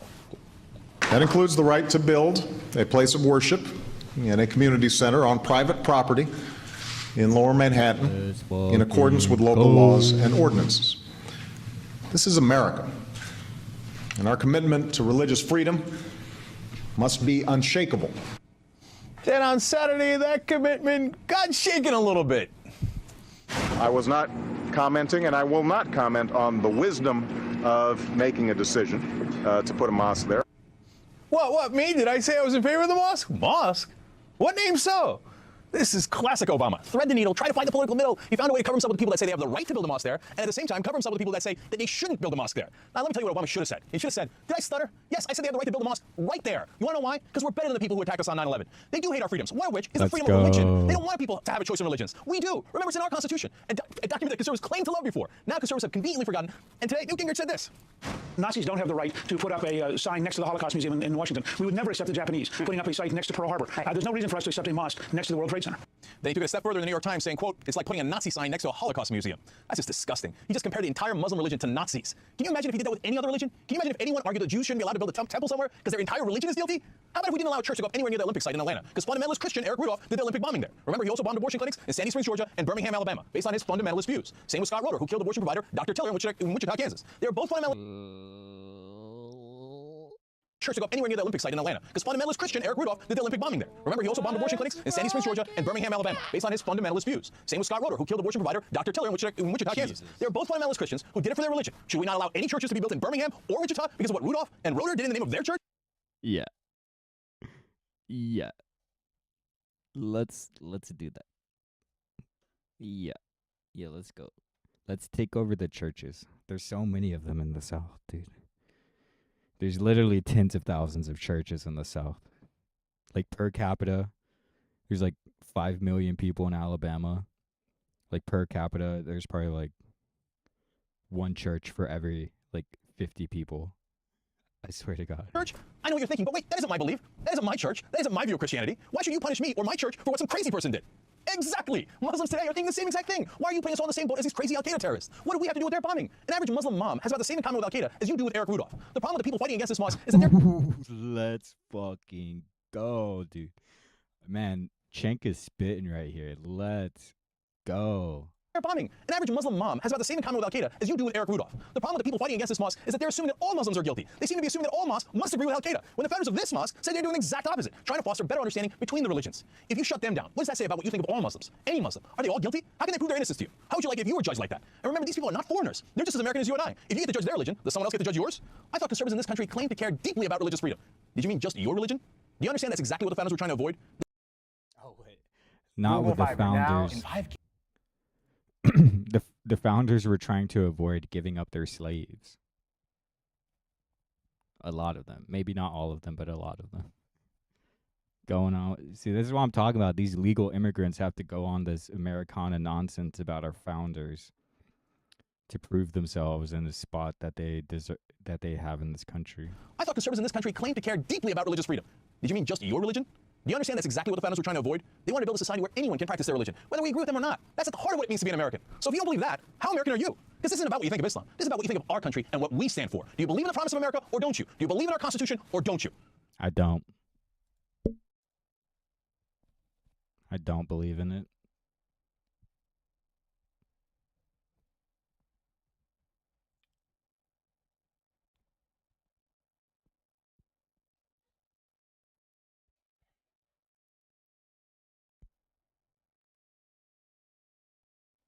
What the fuck? Recently on Fox News, Megyn Kelly was speaking to a Trump supporter by the name of Carl Higbie. He's also a former Navy SEAL. Now, during the discussion, they were talking about how, there might be a registry for incoming Muslims or people immigrating from Muslim countries, just to keep an eye on them, just in case there's any kind of questionable activity. And Megyn Kelly was questioning whether or not that's really the right way to go about things. So during the conversation, Carl Higbie was like, we have precedent that says that we can do this. And then he proceeds to give the example of internment camps here in the United States. He says the following. Higbie made it clear he thinks the vast majority of Muslims are not bad people, but because there are some who align with extreme ideology, it would be wise to keep tabs on people coming into the country from certain places. We've done it with Iran back a while ago, he said. We did it during World War II with the Japanese. Yeah, I literally had a teacher in school who used this exact thing about national security and, registrations of this nature. So it wasn't just an analogy. It wasn't just, hey, I think maybe if we were to do this in the future, it's not a hypothetical, it's not a thought experiment. Wait, he's wearing an Anon shirt? The fuck? No, we interned the Japanese, so why don't we just consider profiling, registering, and perhaps interning the Muslims? This is where we are. We had Newt Gingrich talk about we should bring back the Un-American Activities Committee, in the House. So full support of McCarthyism. We had... And we promised you guys the Cenk and Anna race, and you guys... It's race. And you're very confident. Yeah, I'm pretty confident. We're getting close to the start of... Afterwards, I felt like crap, but I know that when it really comes down to it, while I'm competing, I will do whatever it takes to beat his ass, no matter how much pain I'm in. So much smack talk. Okay, Astrid, do we have a second video there? We do. Okay, before we get to there, Anna, you should never feel bad because those videos always make me look worse because you get to see my full... You in that video, you're like 2 months older than I'm going to be. Or you're I'll be in 2 months. Oh my God. Yeah, you've caught up. It's the microwave teams. This is 312. Let's go. You have to run. I know she can do it. I think he's not going to crack. I don't think he's going to crack, but she's already given up. I don't want her to. No, of course not. Nobody wants her to. Come on. You can do it. You can do it. I can't do it. I can't. You okay? We have a development. We have a development. And we have a winner by a technical knockout. Wait, Cenk is still going? Time. 7:32. Cenk has a 7:30 mile? Holy. Bro, let's fucking go, dude. He is not lying about being being an athlete. Oh my, bro. Oh my God. Dude, let's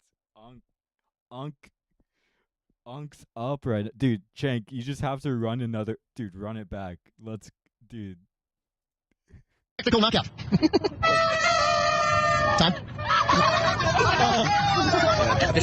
7:32. 7 minutes and 32 seconds. So glad she didn't finish. Could you run faster? I could run faster. It would have killed me. Today was not a good day for me. Turns out this is her best shot. She really blew it. I'm such a dick. Oh, God, I feel bad about it now. To wipe away your tears. Oh my God. Wait, so Anna, was it just that you blew yourself out like sprinting at the beginning, or was it like an injury, like you hurt your calf, or what was it? I don't know if I pulled it, but I did something in my hamstring because my strategy was so stupid. It was really dumb. And it's 2008. I don't really fully know Cenk yet because remember I started working at TYT in 07. And I thought that I could intimidate him by starting off with a sprint and getting a lead that's like so significant that he, eventually gives up because he realizes like, oh, she's actually pretty fast. Yeah. That was a bad strategy. I did have a lead, but he caught up pretty quickly. This is for blowing my nose, which I'm gonna have to do in a second. And if Anna loses, it's the microwave teams. This is 312. Let's go. You have to run. I know she can do it. I think he's not going to crack. I don't think he's going to crack, but she's already given up. I don't want her to. That's crazy. You're supposed to have empathy for the poor, the needy, the whole flock, right? So that profession is incentivizing you towards empathy and integrity, okay? And even then, a giant amount of people abuse it, right? But okay, good. In politics, it creates incentives for the opposite, no integrity. And that software, to your point, over time, gets stronger and stronger and stronger until it takes over. Now, you might have someone with a lot of integrity like Tom Massey, right? The Republican from Kentucky. And whether I agree with him or disagree with him on policy, I get that the brother is actually doing it based on principles. And there isn't any amount of money you can give Tom Massey for him to change his principles. Why? He's on the principled end of the spectrum as a human being, right? So is Bernie. They're on the same part of that spectrum, right? But for most people, the great majority of the spectrum, if you... So here's another thing from Cenk about his TPUSA performance. Wow. Okay, so it's from B. Hizzy Tweets. Wow, the crowd at America Fest just gave Cenk Uyger a standing ovation to welcome him. Never in my life did I think, wow, these guys are so cool.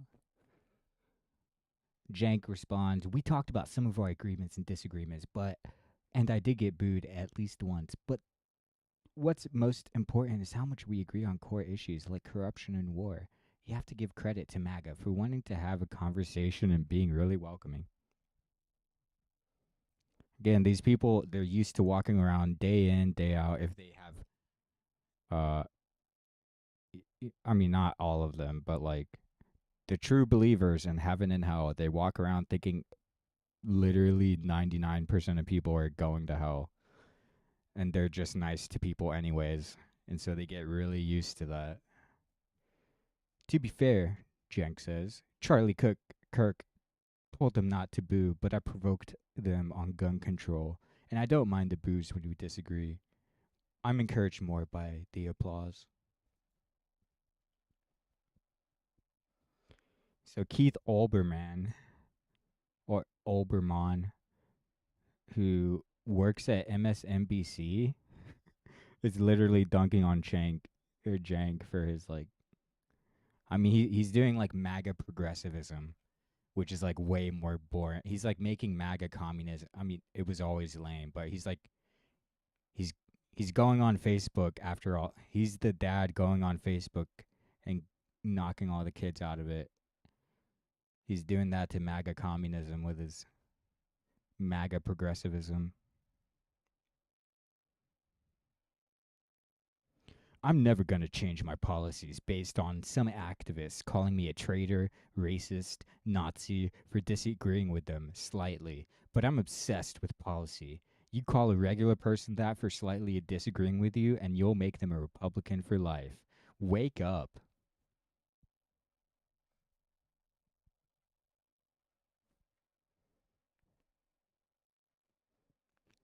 Frank, do you think 77 million people really are all of those things? I like you too, brother, but do you really not see that sounds nuts? They won the popular vote. So is your strategy to call them racist and never talk to them? Then how do we ever win people back? And Frank said, actually, nope. I won't give credit to anti-immigrant, anti-LGBT, anti-trans, anti-women, anti-reproductive freedom, anti-science, pro-white supremacist, MAGA for being really welcoming. I've always liked you, Cenk, but what the fuck?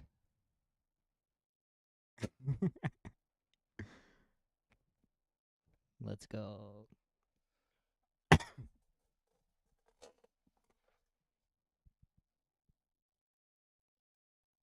I mean, I do believe they're all racists, but they probably are all of those things. I mean, I don't know if they're anti-women.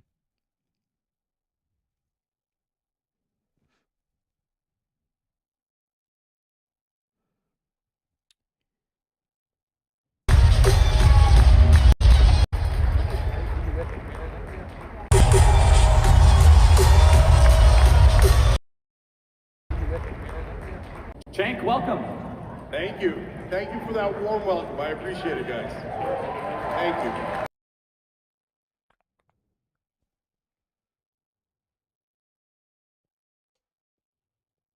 you. Let's go, Cenk, with the Americana nonsense. Average legal immigrant. And to my friends on the left, talking to someone is not an indication of universal agreement. It's an indication that we have started to become America again, where we actually have conversations about our opinions, and we do it without hating each other. Our founding fathers.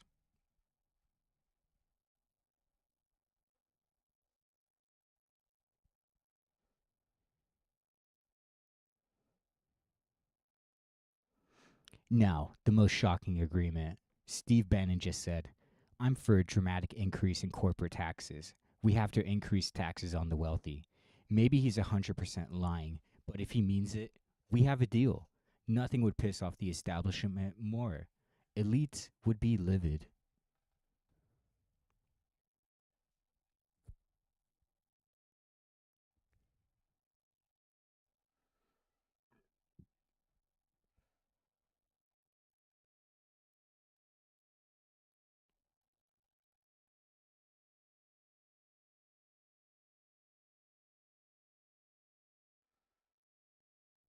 Now, this is the debate the country can get behind. Steelers versus Eagles. And so it's just cringe, like, oh, our country. You overload them with software that incentivizes them to not have integrity, they will succumb. And now let's switch to politicians in particular. Why do I think that they're, on average, far more likely to be on the sociopathic part of the spectrum? because of the incentives and disincentives. So this changes every congressional cycle. And when Justice Democrats were winning a lot, it got all the way down to 87. Yeah, there's absolutely no chance of that. So, Cenk, I mean, many people saying if you carry on down the road you're going in the last few weeks, you will be a fully fledged member of MAGA before we know it. Yeah, there's absolutely no chance of that. I'm not like Dave Rubin, a giant sellout fraud who changed all of his positions and is totally useless and it shouldn't even be on here. He's just a waste of space. Wow. Really? After what all Dave said about coming together? Yeah. Yeah, no, I've not got no interest in coming together with utter frauds like Dave Rubin. So, But Charlie Kirk is an utter fraud. brother, you telling me that when you were on the Young Turks, you were Mr. Progressive and you agreed with us 100%. Now all of a sudden you agree with Trump 100%. You're not saying something nuanced like we are. Hey, you know, when the guy gets shot at and he puts his fist up, that's courageous. When he does the McDonald's photo op and it works fine, no problem, right? If he wants to cut the Pentagon, great. Those are progressive positions. Anti-corruption, progressive position. Anti-war, progressive position. But you change all of your ideology overnight and you expect us to believe that that's real? I don't think it's real at all. And I want an apology from you for all the crazy, outrageous lies that you told about the Young Turks. When is that going to happen, huh? Wow. When are you going to admit that you changed all your positions for money, okay? Well, what position do you still have that's in any way a so-called classic liberal, you fraud? Dave? Appears it's fairly worth responding to this ridiculous buffoon who's the joke of the industry. But I will say this, Cenk, I haven't spoken to you in 10 years. I haven't spoken to you in 10 years. I don't think he's a fraud. I hit them with that. Bing bong. Appears it's fairly worth responding to this ridiculous buffoon who's the joke of the industry. But I will say this, Cenk, I haven't spoken to you in 10 years. I haven't spoken to you in 10 years. I don't think he's a fraud or a joke. I think Dave Rubin is, for what it's worth, I think Dave Rubin is one of the most influential and significant voices out there right now. And I admire his honesty about the journey he's been on. Damn. I wonder if some of those right-wing populists like Dave Rubin.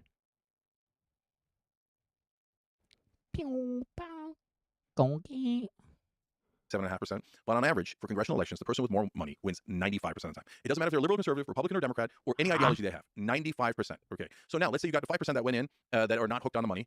Well, they're going to get a primary challenge. Then they're going to get a general election challenge. And all right. So, big question: Who wins this election, Kamala or Trump? And what's Kamala's path to victory? And if you can steal man, what's Trump's path to victory? Yeah. So there's not enough information yet. So since I make a lot of predictions on air and then brag about it unbearably, people are always, they'll stop me in the streets. They're like, predict this, like predict my marriage, brother. I don't know anything about your marriage. How can I possibly predict something without having any information? So in the case of this campaign, right now I got Kamala Harris at 55% chance of winning. Okay, which is not bad. Doesn't mean she's. This is 3 months ago, and he was trying to say he predicted Trump winning when he was like, you know, I say it all the time. I hope I'm wrong. I hope I'm wrong. Going to win by 55 because that would be a 10-point margin. That's not going to happen, right? But I say around 51 to 55. But it's nowhere near over because of a lot of things. One, the Democrats are still seen as more establishment, and people hate the establishment. Two, if war breaks out in the Middle East, which is now unfortunately bordering unlikely, right? If that war breaks out, all bets are off. You mean a regional war? Yeah, like Iran, Israel gets to be a real thing, not just a pinprick and a little bombing here and an assassination there. But no, we're going to war, right? If that happens, then all bets are off and no one has any idea who's going to win, okay? And if they're pretending that they know, that's ridiculous because it's so unpredictable. And then the third bogey for her is if she goes back to word salads. So there's 3 phases of Kamala Harris's career.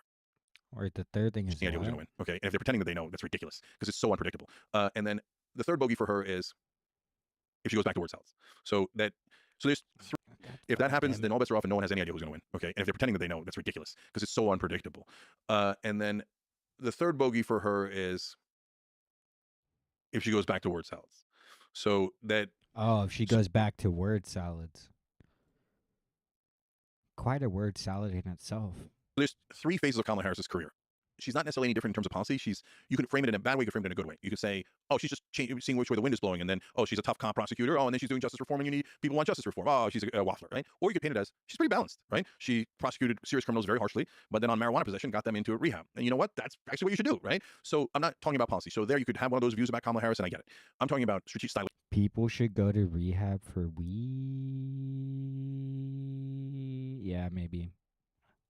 So Kamala Harris, until the second debate in the primaries in 2020, is a very competent politician who's in line to be the next Obama, right? She's killing it. District attorney, attorney general, senator. And then the first debate, if you remember, she won. She had that great line about, there was a little girl on that bus that was integrating the schools, and that girl was me. And Biden being the knucklehead that he is, he's caught on tape going, you're like, don't have that reaction, brother. Okay, because she's criticizing his segregation policy on buses back in the 70s, right? So anyways, so she's doing terrific. And then after that debate, until... And that little black girl was me. Someone who's a straight... Well, actually, I don't know. Her dad might have been around at that point, but it's like... She ain't exactly ADOS, that's for sure. Biden drops out. It's a disaster area for Kamala Harris's career. In the primary, she starts falling apart. She can't strategize right. She's for Medicare for all. No, she's not. She's for Medicare for some. What's Medicare for some? I don't know, right? And she goes in the next debate, and Tulsi Gabbard kicks her ass. And then goes in the third debate, gets her ass kicked again, and she's starting to drift away. Then, at this point, this is funny, I have more votes for president than Kamala Harris does. Because Kamala Harris dropped out before Iowa. Because that's how much of a disaster her campaign turned into when she was leading. She was leading, right? So then she becomes vice president, and Biden, probably because of that bus line, Jill Biden caught tremendous feelings over that line, okay? So Biden's like, here, have this albatross around your neck. It's called immigration. Good luck. I'm not going to do anything about it. When she was leading, right? So then she becomes vice president, and Biden, probably because of that bus line, Jill Biden caught tremendous feelings over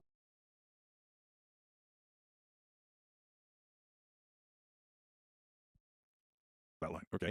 So Biden's like, here, have this albatross around your neck. It's called immigration. Good luck. I'm not going to do anything about it. I'm not going to change policy, but I'm putting you in charge of it to get your ass handed to, okay? And she does. So that's a disaster. And then she starts doing interviews where she's like, we have to become the being, but not the thing we were, and the unbecoming. And you're like, what is going on? Why can neither one of them speak? Right? Yeah.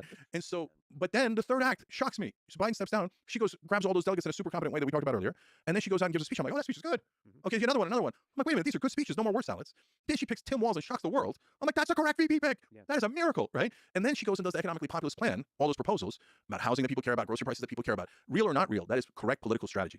So this Kamala Harris is back to the original Kamala Harris, who was a very competent, skilled politician. And as I was telling you offline, she's doing, whoever's doing her TikTok is like blowing up, and they're doing risky, edgy stuff. Yes. I did not expect that from somebody that kind of comes from the Biden camp of just like be safe, be boring, all this kind of stuff. So you have to give Kamala Harris ultimate credit because she's the leader of the campaign and she makes the final decisions.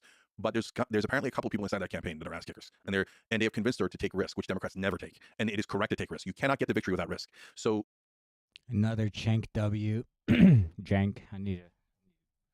Since I'm talking about this food so much, I need Cenk. There are two horseshoes now, the radical right and the radical left. Okay, bro. Do you know how a horseshoe... It's one horseshoe. The radical left and the radical right and the horseshoe theory, there's one horseshoe. Oh, he's saying the populist right and the populist left? Oh, okay, so... Oh, never mind. Damn, I just got owned by Cenk. Oh, fuck. I just got owned. So he says there are two horseshoes now. The radical right and left love the culture wars and are authoritarian in nature. Nothing wrong with that except if you're a legal immigrant who has to sign a paper you condemn authoritarianism. The populist right and populist left have hate the culture wars and care about delivering for the average American. One horseshoe sucks, the other is promising. We agree on that. One of those horseshoes suck and the other is promising. But, well, no, there's nothing promising about right-wing authoritarianism. Especially in the U.S. There is something promising about immigration, though. That's for sure. Yeah. So what do we do in the next? Yeah.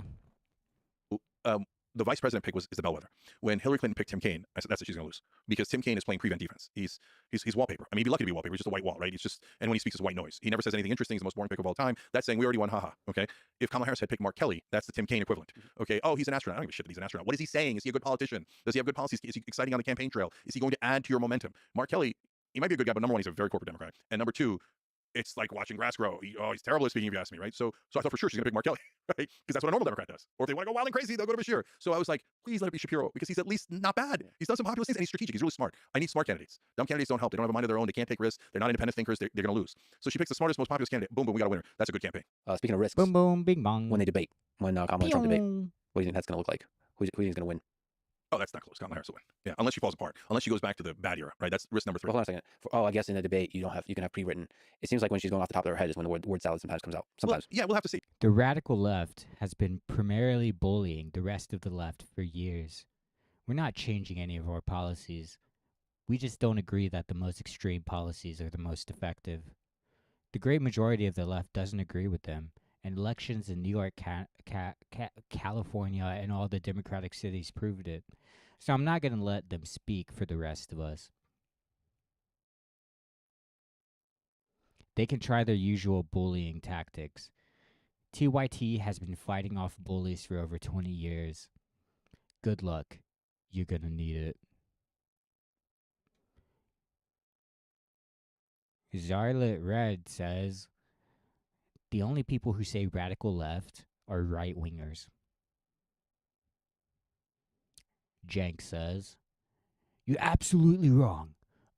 Overwhelming majority of Democrats think defunding the police is radical left.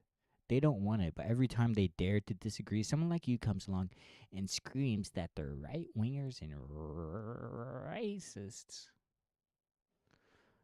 It's racist. Zyva says, and that's why the left keeps shrinking, because to them, anyone who isn't radical left is right. Exactly. The right wing should be sending them roses. They keep driving people from the Democratic Party by saying if you don't agree with the most extreme policies, then you're a right-winger. Millions of Americans said, oh, okay, then I guess I am. They're a gift to Republicans. Credit to a revolution well won. Administration throughout. Oh, they're such wonderful moderates. We need them in our caucus so much. They're just like the greatest. And guys, it's not like, oh, it was a strategic mistake. No, it was a strategic move on purpose because they need those guys to be the boogeymen because they all get the donor money. They love that Manchin and Sinema actually hurt labor and help their corporate donors. And so they're like, Chuck Schumer just realized that Joe Manchin's a corporate pig. Okay, no, he knew that all along and he loved it. And he's like, thank you, Joe, for taking it. And if you're saying, hey, Cenk, you're exaggerating, come on, he pulverized Biden's bills and all the Democrats and Biden were in favor of it. He took out like 85% of the bills. Joe Biden, after signing the Inflation Reduction Act, gave the pen to Joe Manchin. It's so gross. And said, here you go, JoJo. Okay, that's his nickname for him because he loves him so much because he is Joe Manchin. We said all along that Joe Biden, and we're one of the few shows that said this, Joe Biden and Joe Manchin have always agreed on the same policies throughout their career, and they're playing good cop, bad cop here. Meanwhile, they're using the progressives like Bernie and Just Democrats and Progressive Caucus as honestly as suckers. See, right? We'll have to see. She hasn't done any tough interviews. She hasn't really been challenged. So I hope to God that doesn't happen. That she doesn't fall apart, you mean? Because I hope she does a bunch of interviews, right? Oh, definitely. This is gonna sound really funny. I'm too honest, but I am like in the context of Kamala Harris probably shouldn't come on the Young Turks. We do a really tough interview and it would hurt her. Okay. Do you though? Like it's tough, but like you're pretty respectful. Maybe I just have my sort of like I'm okay with a little bit of tension. You're pretty respectful. Even when you're yelling, there's like respect. Like you don't do like a gotcha type thing. Mm-hmm. There's certain things you could do. Like you said this in the past. You can say a line from the past that's out of context. It forces the other person to have to define the context. You just, sort of debate type tactics over and over. Like you don't need to do that. You just like ask them questions genuinely, and then you argue the point, and then you also like hear what they say. The only thing I've seen you do sometimes tough that you sometimes like interrupt, like you speak over the person if they are trying to do the same. Right. Only if they're filibustering. Yeah, if they're filibustering. But like that's a tricky one. That's right. No, but Lex, the problem for her coming on our show isn't that we would be unfair to her. It's that we would be fair. So we would ask questions she is going to have trouble answering. The corporate stuff. Right. I mean, like, so Biden said he was going to take the corporate tax rate to 28%, and he barely tried. You say you're going to take it to 28%. Why should we trust you? Right. You guys said $15 minimum wage, and then you took it out of the bill. Why should we trust you? Right. Those are very tough questions. She's never going to get that in mainstream media. Mainstream media is going to have faux toughness, but in reality, they're going to be softballs. Right. And so the debates, you're right, Lex, is a little bit easier because Sarah Palin proved that you could just memorize scripted talking points. And she admitted it later. She was super nervous. She memorized the talking points, and no matter what they asked, she just gave the talking point. What is the best way to achieve stability and peace in Israel and Palestine in the current situation and in the next 5-10 years? If people want to get to peace, it's relative. In the next 5 to 10 years?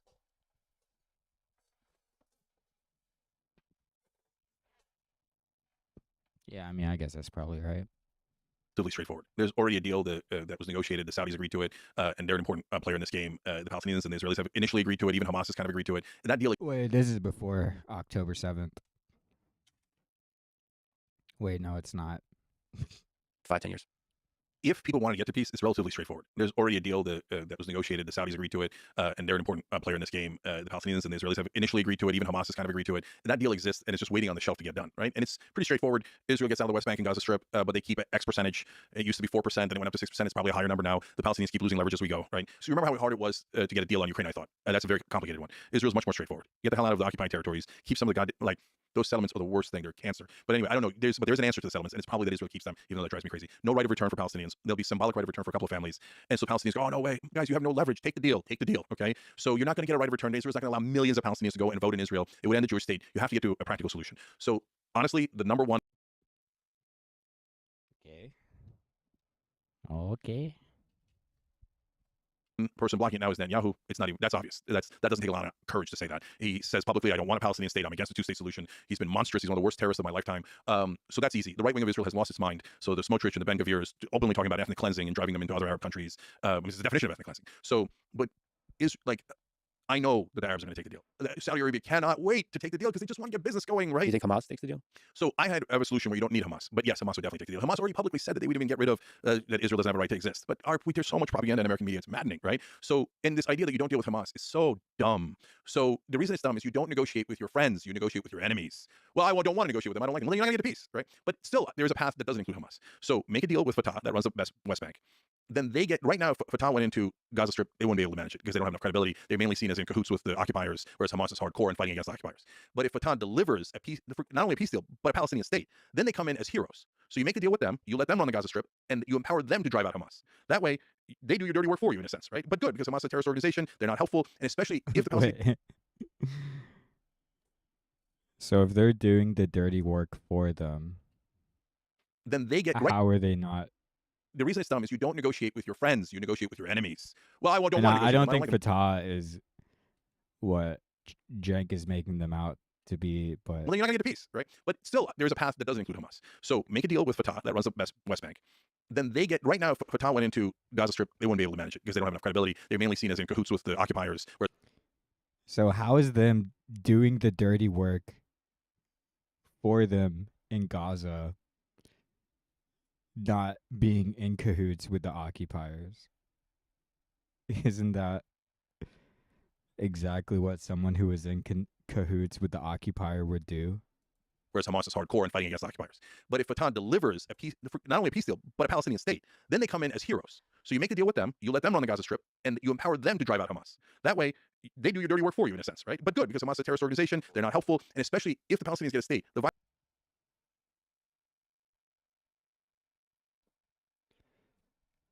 Oh, my sweet American. violence has to stop immediately. That's the whole point. The trade is you get a state, Israel gets safety and peace. So no more rockets at Israel. No more rockets. If you do any other rockets, and Israel does the barbaric thing they just did, even I would say, hey, brother, we had a peace deal, okay? So if you violate a peace deal and you do a bomb, they're going to do a bomb, and their bomb is much larger, okay? So that... Gotta hit them with that. Phew. That's crazy. Even Cenk would say, look, guys, if Israel does another genocide on you after a peace deal, bro, you sent rockets. And by the way, can it work? It already has worked. Israel already did it with Egypt. So Egypt was 100 times Hamas. Egypt gathered all the Arab armies and actually physically invaded Israel, and Israel could lose. And they did it several times. And like at the time, not just the right, like the war hawks, but most people thought there's no way Egypt will keep that peace deal. Oh, they're suckers. We're giving them the Sinai Peninsula back, and then they're just going to keep bombing and attacking us. There hasn't been a single bomb from Egypt since the peace deal. Peace deals work. War gets you more war. Peace deals get you peace. And if you should never, this is true of all of life, don't let the perfect be the enemy of the good. So if you're saying, well, I'm not positive that a peace deal is going to be perfect, and 12 more rockets might be 12 more rockets might be fired. But then does Israel have the right to go back in?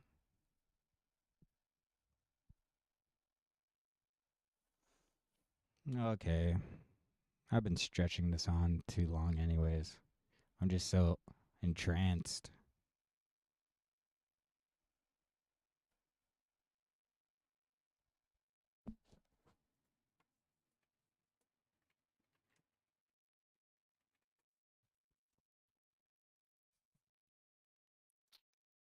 The government protecting national security. Let's hear Cenk make this into a 20-minute video about crying about the far left. I think at this point we can all recognize they don't really have our security in their sights. You know what I'm saying? They'll let anybody. They don't want somebody getting your information off TikTok, but they'll let somebody just come across the willy-nilly come into the country. I believe that they don't want. Oh well, yeah, that's cringe. They should let people willy-nilly come into this country. They aren't really doing that, but they should. And I get that is damaging to national security. or is a threat to national security, but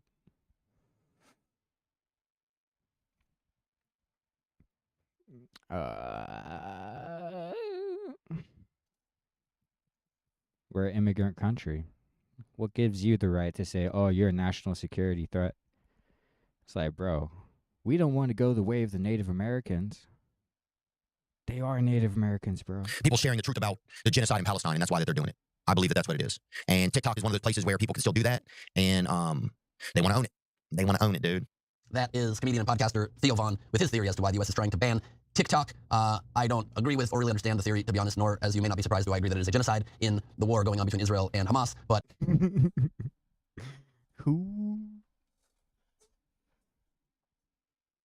Who's this guy?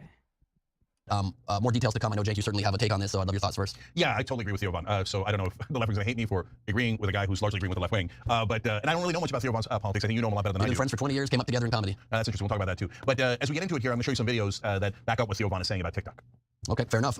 Let's actually take a look at those videos right now, because earlier this year, Mitt Romney said outright that Israel was a factor in why the U.S. government has moved to ban TikTok. Take a look at this. Some wonder why there was such overwhelming support for us to shut down potentially TikTok or other entities of that nature. If you look at the postings on TikTok and the number of mentions of Palestinians relative to other social media sites, it's overwhelmingly so among TikTok broadcasts. So I know that's of real interest, and the president will get the chance to make action in that regard. Typically, the Israelis are good at PR.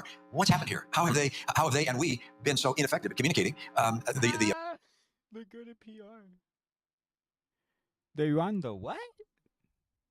realities there and our point of view? So Ben, he's just flat out mentioning that one of the reasons for TikTok, they're concerned about TikTok, is the issue of PR for Israel. And that's a stunning thing for a senator to say. Let me show you one more and then we'll discuss. Okay, so he's speculating though, but please. Yeah, and that's of course what Secretary of State Anthony Blinken. So here's Brian Kilmeade, so that you realize it's not an aberration. This is something that people talk about apparently enough that they just say it on TV and say it at these conferences. Brian Kilmeade from Fox News also mentioning it. Most young people getting the news from TikTok, they have a great algorithm, they have a great business plan. But try to find some pro-Israel stories on the timeline, on the newsfeed for TikTok. Now, if the tariffs go against China, you watch slowly but surely a lot of the pro-tariff talk will take a lower profile to the pro-tariff talk, to the anti-tariff talk, because it goes to China. Do you want China controlling the #1 newsfeed for the next generation of Americans? Yeah, but that tariff stuff didn't happen. China, save us. No, I'm just kidding. And so it's he's got a different theory, which is a trippy one, where he thinks China is anti-Israel. I don't know that China cares, and that's why they're promoting the anti-Israel stuff and not promoting the pro-Israel stuff. So Ben, look, overall point, one that Mitt Romney made best there, unfortunately, is dude, Cenk is cringe, bro. Dude, oh man, he's like, I don't even want to get close to agreeing with China, so I'm just gonna say I don't think China cares, even though China has made multiple statements and like has voted in the UN along with condemning genocide. I don't think China cares, even though they're voting like I would want my government to.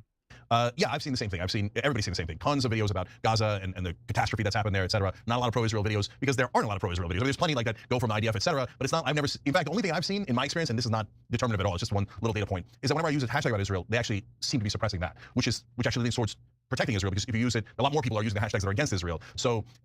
And I thought it was amazing that Mitt Romney said, hey, this is partly about Israel. And so I think that's a concern of theirs. I think Theo Von's right. Yeah, but I mean, I think both those points that you just made counter-argued your own point. I think if they're intentionally suppressing pro-Israel hashtags, that's evidence of the opposite. No. Let me be clear about that. Sorry. Any hashtags about Israel or peace for Palestine. And this was a while back. For a stretch when I was using it more about a year ago. And there was a lot more criticism of Israel with those hashtags. So it seemed like the hashtags were suppressed. But again, it's just anecdotal. For sure. And then, God forgive me for the sentence, but I think Brian Kilmeade is right. I think he's more right in that statement that China would care more about things that affect China more than it does maybe whatever their interest may or may not be in the Israel-Gaza war. And that's the big concern that I think makes much more logical sense about why you'd be wanting to.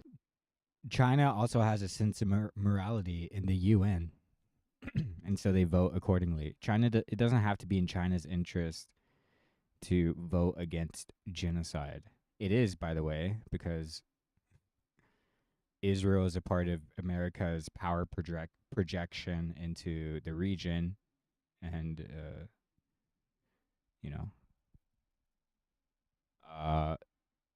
and is actually distracting the U.S. Cause like John Mearsheimer, I think, he's like, we got to end this war in the Middle East so we can reposition to Taiwan and protect the South China Sea. But whatever. So it's just funny, like China just having the right position about Israel, Palestine, them just being right. They have to make it seem cringe. TikTok not to be available in America when it is a Chinese-owned company, and they even are giving us a totally different version of TikTok in the U.S. than they give in China, and one that is obviously going to tilt towards Chinese interests. And we have a guy coming in to the presidency that's pretty aggressively and bullishly anti-China. Right, so there's a lot of confusing things in this. Let's sort out one by one. First of all, on the China angle, then we'll dispense with that, is that, yeah, Trump was worried about China, and that's why he was trying to ban TikTok, ostensibly why in the first term that he had. Now he's flipped on that. That has nothing to do with Israel. It has also nothing to do with China. It's Jeff Yazoo, who owns 15% of TikTok, who gave millions of dollars to Donald Trump's campaign, and then Trump came out and said, you know, hey, I got a strong endorsement. We're going pro-TikTok. And said that out loud, pretty much. Yeah, that was just transactional. Oh, that's interesting.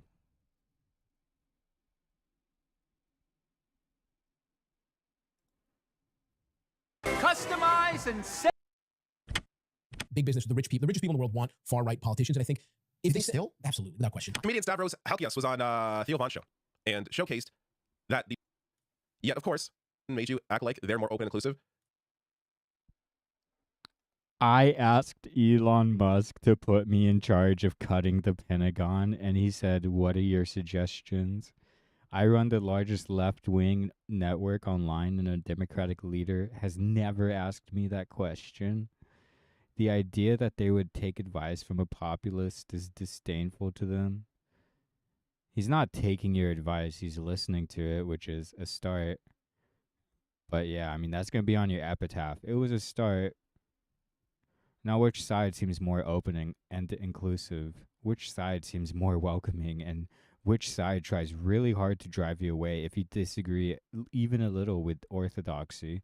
Which side is asking for suggestions, and which one is demanding compliance and obedience? Average immigrant who had to sign a paper saying they condemn authoritarianism. Yet, of course, these are the people. You know, so there's an interaction between Cenk and Elon Musk on Twitter, and where Cenk basically said, "I'm not taking shots here. This is just, I want to be clear. There is a failure in communication here. So on one hand, you have Stavros, who's talking with a conservative, understands how to discuss these issues in a way that I think lands. On the other hand, you have Cenk here appearing to prop up Don Jr., who I know he knows is full of shit. But again, tweeting out, while the left is yelling at me to not work with MAGA, here's Don Jr. saying we should limit generals from working for defense contractors. That's a policy we've been pushing. If only Don Jr. was the president. Before and got nowhere with I mean, he is the president, but yeah, I mean, I'll like it when I see it. Who cares who does it, as long as it gets done? But it's not under Don. He's not for real. Why? What is the point of doing something like this, other than making conservatives be like, oh, look, even Cenk is agreeing here? That's not going to make them now agree with you when it comes to actual pro-working class policy. All this is doing is handing Don Jr. a win when he doesn't deserve one. I mean, look at this. This was my reply to this. It's so ridiculous to pretend Don Jr. Is somehow going to be at the forefront of right politicians, and I think if they still, absolutely, without question. I feel like tech is now. I just feel like the party's Elon Musk is a huge Trump. Good point. I think rich people will support whoever's in power, number one, but they want to transfer wealth from the poor to the rich. They've been really good at doing it. The biggest issue, I think, the reason the Democrats lost is because they pretend that there is no problem. I think inflation. I think a big part of inflation is that companies realize they can just charge you more and say it's somebody else's fault. A lot of it's price gouging. That's been true. And everything is so much more expensive. And companies are, some of it is just real inflation, but some of it is companies are hiding behind inflation. And like Democrats did nothing to stop price gouging, right? They didn't even say they were going to do it. You can't tell people that things are going good when they're just clearly not. The most important issue for people is that things are fucking more. They have no healthcare. Wage inequality is out of control. People's wages have not kept pace with how much bosses are earning. Well, yeah. Well, what percentage? Bernie Sanders said greatly that he thought if AI starts to happen for companies, right? So companies are making more money. We don't need you anymore. Yeah. So you don't get anything, and we keep all the fucking profits. And I do think, I think we talked about it a little bit last time, where it's like AI as a tool to fucking do creative shit. It's so weird. It's like it should be making normal people's lives easier. It shouldn't just be for rich people to be able to charge less. Like there should be some protections for workers, and we should be able to you should be able to buy a house. All these regular issues that weren't really hit on. It was just, well, you got to vote for us because the other person's worse. And even though I think that is true, that's not a winning message. That's nothing. Especially when the other side is offering, they're at least saying shit's bad. Well, yeah, they're saying it's for the wrong reasons. All right, great points there made by Stavros. That people, I've seen criticisms from people saying, oh, but she did talk about price gouging. Yeah, in the first 2 weeks of her campaign, that was one of the issues that was really discussed. And then, as I discussed during the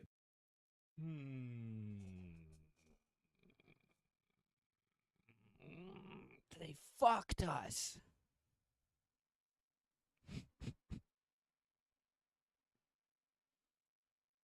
Every day, the Young Turks delivers. Let's look at the Young Turks' views.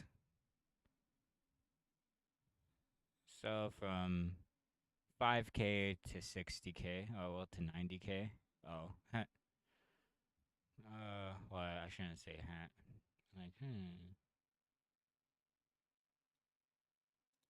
On Christmas, filmmaker and activist Michael Moore posted a fiery message addressed of dead Catholics. And in this post, which you could read, he explains how last Christmas, 2 Palestinian women, a mother and a grandmother,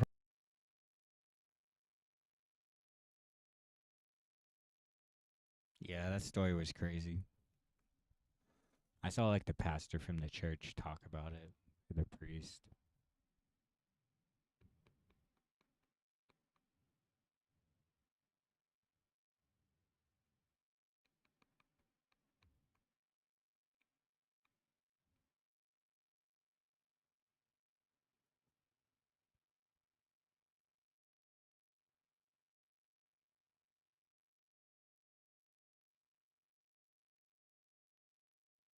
No Republican is ever killed for being too Republican, being too right-wing. Only the freaking Democrats run away from their most strident party members. The Pelosi's of the world are still bitter after all this time at the Justice Democrats. Like, they've crushed them already. Jamal Bowman, Cori Bush are out, Marie Newman's out, the rest have bowed their heads, but it's not enough. Mama Bear's still mauling them while they think Mama Bear's their friend. This idea that you can be dynamic, they basically got to eat in public with a damn bib on. I think that's a problem. Congresswoman Alexandria Ocasio-Cortez told her fellow Democrats that, she might stop supporting primary challengers to Democratic incumbents in her attempt to chair the House Oversight Committee. Now, the reporting comes from Politico, which cited 3 people familiar with her remarks. So how well did that strategy work out for her? Let's take a look. I want to talk about this fight inside the Democratic Party between the old and the new guard over this key committee seat. It was settled today when Representative Jerry Connolly was voted the top Democrat on the Oversight Committee, beating out Alexandria Ocasio-Cortez. The tally came down not particularly close, 131 to 84. Oops. Now, it's worth noting that AOC won her to say about Nancy Pelosi back in 2020 when she made an appearance on The View. If you don't know what I'm referring to, this is it. I think there's a lot of incentive to blow up disagreements in the party as like huge fights because I think it's important for us all to recognize, and we do this in our rallies, to recognize the people who have been in this fight to allow us to have this window as we do right now. Nancy Pelosi, that's Mama Bear of the Democratic Party. Well, Never works. And you know what? As soon as they can, they're going to push you out of the party. And then you're going to be shocked and chagrined. You're going to be totally surprised by it. Fight back. But you probably won't because it's uncomfortable. The other thing that I will say is about AOC, she has been demonized by the right. And she's been demonized as this like too progressive, far left person. And I want to try to set the record straight because if she is too progressive, then the Democrats really are going to lose the working class. Joe Biden, he did not retire early enough so that there could be an open primary. Like too progressive, far left person. And you're going to be totally surprised by it. Fight back, but you probably won't because it's uncomfortable. The other thing that I will say is about AOC, she has been demonized by the right, and she's been demonized as this like too progressive, far left person. And I want to try to set the record straight because if she is too progressive, then the Democrats really are going to lose the working class. Joe Biden, he did not retire early enough so that there could be an open primary. There was a fascinating discussion over at The View today, and it had to do with something that transpired in regard to a leadership battle for the House Oversight Committee. And that leadership... Let's go. Deep. Some senior party officials said to be open to Kamala Harris running again in 4 years. Politico asking the question, are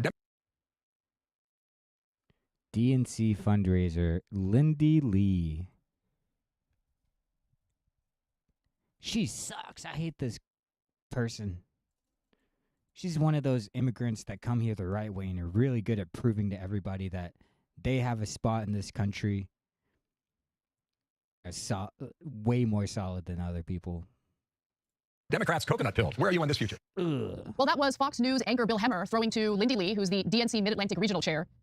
Harris running again in 4 years. Politico asking the question, are Democrats coconut pills? Where are you on this future? Well, that was Fox News anchor Bill Hemmer throwing to Lindy Lee, who's the DNC Mid-Atlantic Regional Chair. Probably not for long because... And I thought I was terminally online.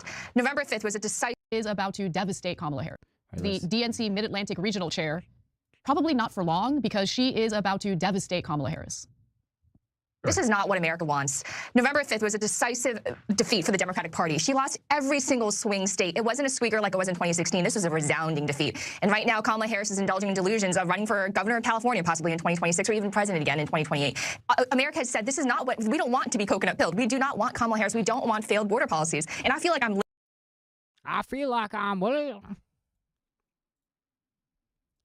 to be blind.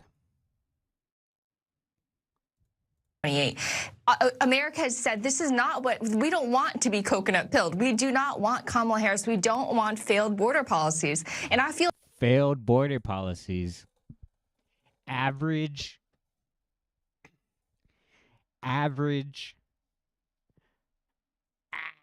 legal immigrant. We don't want failed border policies. I've been proving myself every damn second of every day that I belong in this country. Now I got a Southern twang too. Oh my goodness. It's awesome. Oh, I love it. I love it. We don't want failed border policies. I have a white husband. I feel like I'm president again in 2028. America has said this is not what we don't want to be coconut pilled. We do not want Kamala Harris. We don't want failed border policies. And I feel like I'm liberated and I can finally tell the truth that the Democrats. I feel like I'm liberated and I can finally tell the truth that I don't like those illegal indigenous Americans coming to this country. I'm from Sichuan, Chengdu. That's completely failed on the border. Title 42 was a tremendous mistake, and no one is willing to say that. You shouldn't have to be. You shouldn't be called bigoted or racist because you want strong borders for the United States, and you should be. You shouldn't be called bigoted or racist because you want strong borders. I've never even seen a Native American. I thought they were all dead. But my kids still play Cowboys versus Indians because that's just good old fun. I signed a paper to get a citizenship that says I condemn authoritarianism. Be able to say that the economy was ailing under the Biden-Harris administration, that price hikes did indeed happen, but they denied that for the first 3 years of the administration. And when they finally did something, it was too late.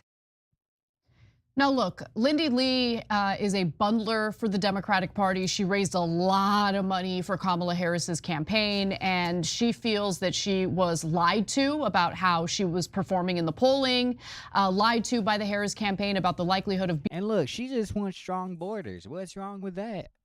She just wants strong borders. That's just common sense. Beating Donald Trump. And so she's been making the media rounds, and you can tell that she is really soured on the Democratic Party. But someone who hasn't soured on the Democratic Party is Joy Behar. Yet even she has some pretty harsh words for the Democratic Party and. Oh, is she gonna cry about the border too? More importantly, the Kamala Harris campaign. Take a look. The thing the Democrats do, that most politicians do, I think the Republicans did it back in the day with John McCain. It's like, it's your turn. Kamala's in position, it's her turn. Yeah. Joe Biden, he did not retire early enough so that there could be an open, what do they call it? Primary. Exactly, thank you. That's a simple word. And yet, there would have been an open primary. We would have seen what was out there a little bit more. It's just as bad as what they're doing with Trump, which is this loyalty oath that everybody has to take and bow down and kiss his ring. It's not about who's the best person. It's about who do you feel is in the next in line to do the job with the Democrats and with the Republicans. Obviously implying, and this would be a correct statement, that Kamala Harris was not the best person for the job or the best candidate to run against Trump. And look, finally, even Jill Biden is taking some shots at Kamala Harris. If you don't believe me, take a look at this. So I hope that you all feel that sense of. Wow, a bunch of white women, and this is a white woman. This is not a person of color. This is a white woman. A bunch of white women don't like Kamala Harris? Whoa, that's kind of racist. That's kind of racist that they don't like Kamala Harris. Is taking some shots at Kamala Harris. If you don't believe me, take a look at this. So I hope that you all feel that sense of, peace and light, and that just for a moment when you leave here today that you feel, I don't know, a sense of joy. Because I think we all need like this, we all need to feel joy now during this time of the season, during this time. So anyway, okay, now I'll start. You're all reading into that. Are we? Are we? Yeah, so the rumors are that Joe Biden always hated Kamala Harris because of the one line in the debate back in 2020 in the primaries where she talked about how Joe Biden was in favor of segregation on buses back in the day, and then she never forgave her for that. Oh my God, Queen Biden, way to hold on to that grudge, right? And hurt your own party in 1,000 different ways just because you were bitter. Anyway, so now speaking of bitter, though, I'm a little bit bitter about The View. Because when we said Biden was too old, they were like, how dare you, right? When we said there should be an open primary, they said, how dare you? When we said, hey, the Democrats are asking for loyalty oaths and we're not supposed to be the authoritarian party, we're supposed to be more open, they're like, how dare you? Now all of a sudden The View is like, oh my God, you know what? Why didn't anybody tell us Biden was too old? Yeah, they'll go back to the loyalty oaths, believe me. Of course, they will. The View is the masters of loyalty oaths. If you don't pledge for whoever's the establishment corporate robot, they'll take your head off on The View. So, Joy, I appreciate your new opinion, but it's very, very different than your old opinion, which is like a minute ago, and it dramatically different. By the way, there's one thing I disagree here. I think Kamala Harris will probably win in a cakewalk for governor. No! Okay. No! What are you doing? What are you doing? No, I'm telling you the reality, whether you like it or not. What are you doing? Democratic voters in California love to obey. White woman in trouble. And so. Oh my God! Oh my God! Oh my God! I'm gonna move, Cenk. I'm gonna quit my job. I'm gonna quit my job, and I'm gonna move. I'm not saying I'm in favor. I'm telling you what's like if the Democratic. Hit him on that.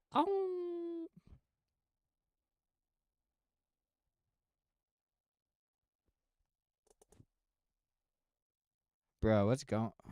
Wait, is this real? The fuck? Was that an accident? Oh. Whoa. Jesus. Let's fucking go.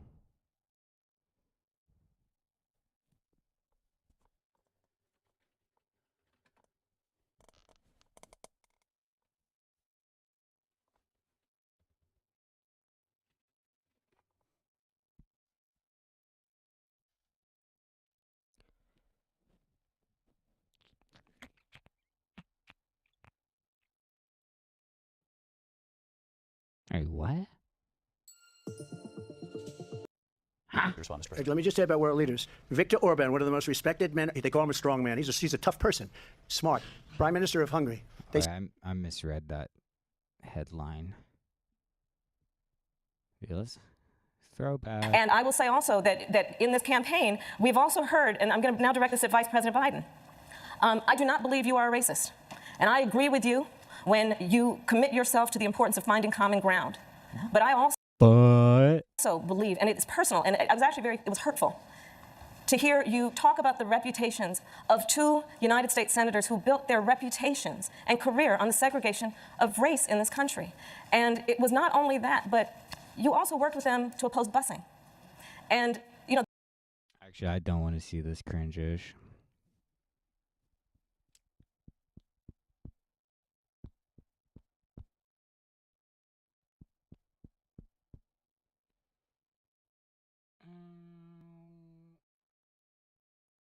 What the hell? People are talking about a revolution. We started a movement. We've increased in the neighborhoods. We come from the crib.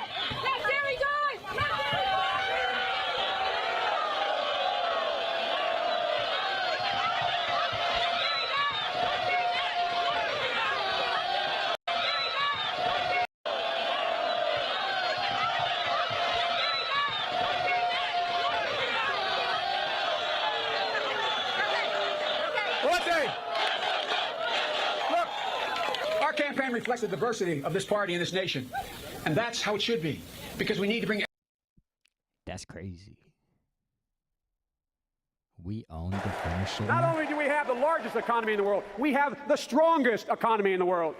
We have the most productive workers in the world. And given a fair shot, given a fair chance, Americans have That's why everything's made in China. never, ever, ever, ever let their country down. Never. Never. Ordinary people like us who do extraordinary things. We've had candidates before who attempted to get elected by appealing to our fears, but they've never succeeded because we do not scare easily. We never bow. We never bend. We never break when confronted with crisis. No, we endure. We overcome, and we always, always, always move forward. That's why I can say with absolute conviction, I am more optimistic about our chances today than when I was elected as a 29-year-old kid to the Senate. The 21st century is going to be the American century. Because we lead not only by the example of our power, but by the... That was the 20th century, bruh. Sorry. 21st century is going to China. Sorry. power of our example. That is the history of the journey of America. And God willing, Hillary Clinton will write the next chapter in that journey. We are America, second. We are America, second to none. Everything's made in China. But we got guns.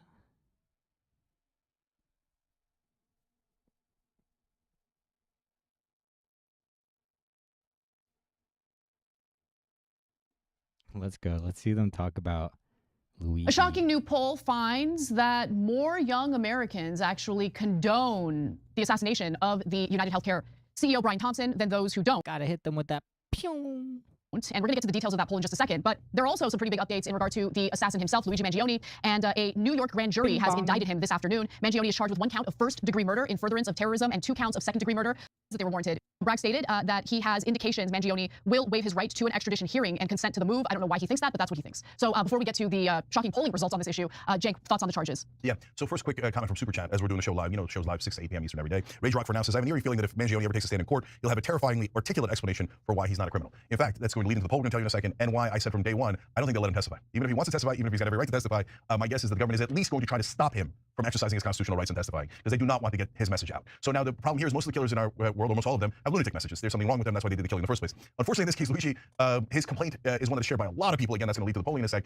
So he might be right about his critique of the healthcare industry while being completely wrong about the way that he carried out that protest through murder. So in terms of what I think of the charges, this is the most obvious charges of all time. Look, I don't care if you call it terrorist or not. He should get life in prison, period. It's a cold-blooded assassination, murder.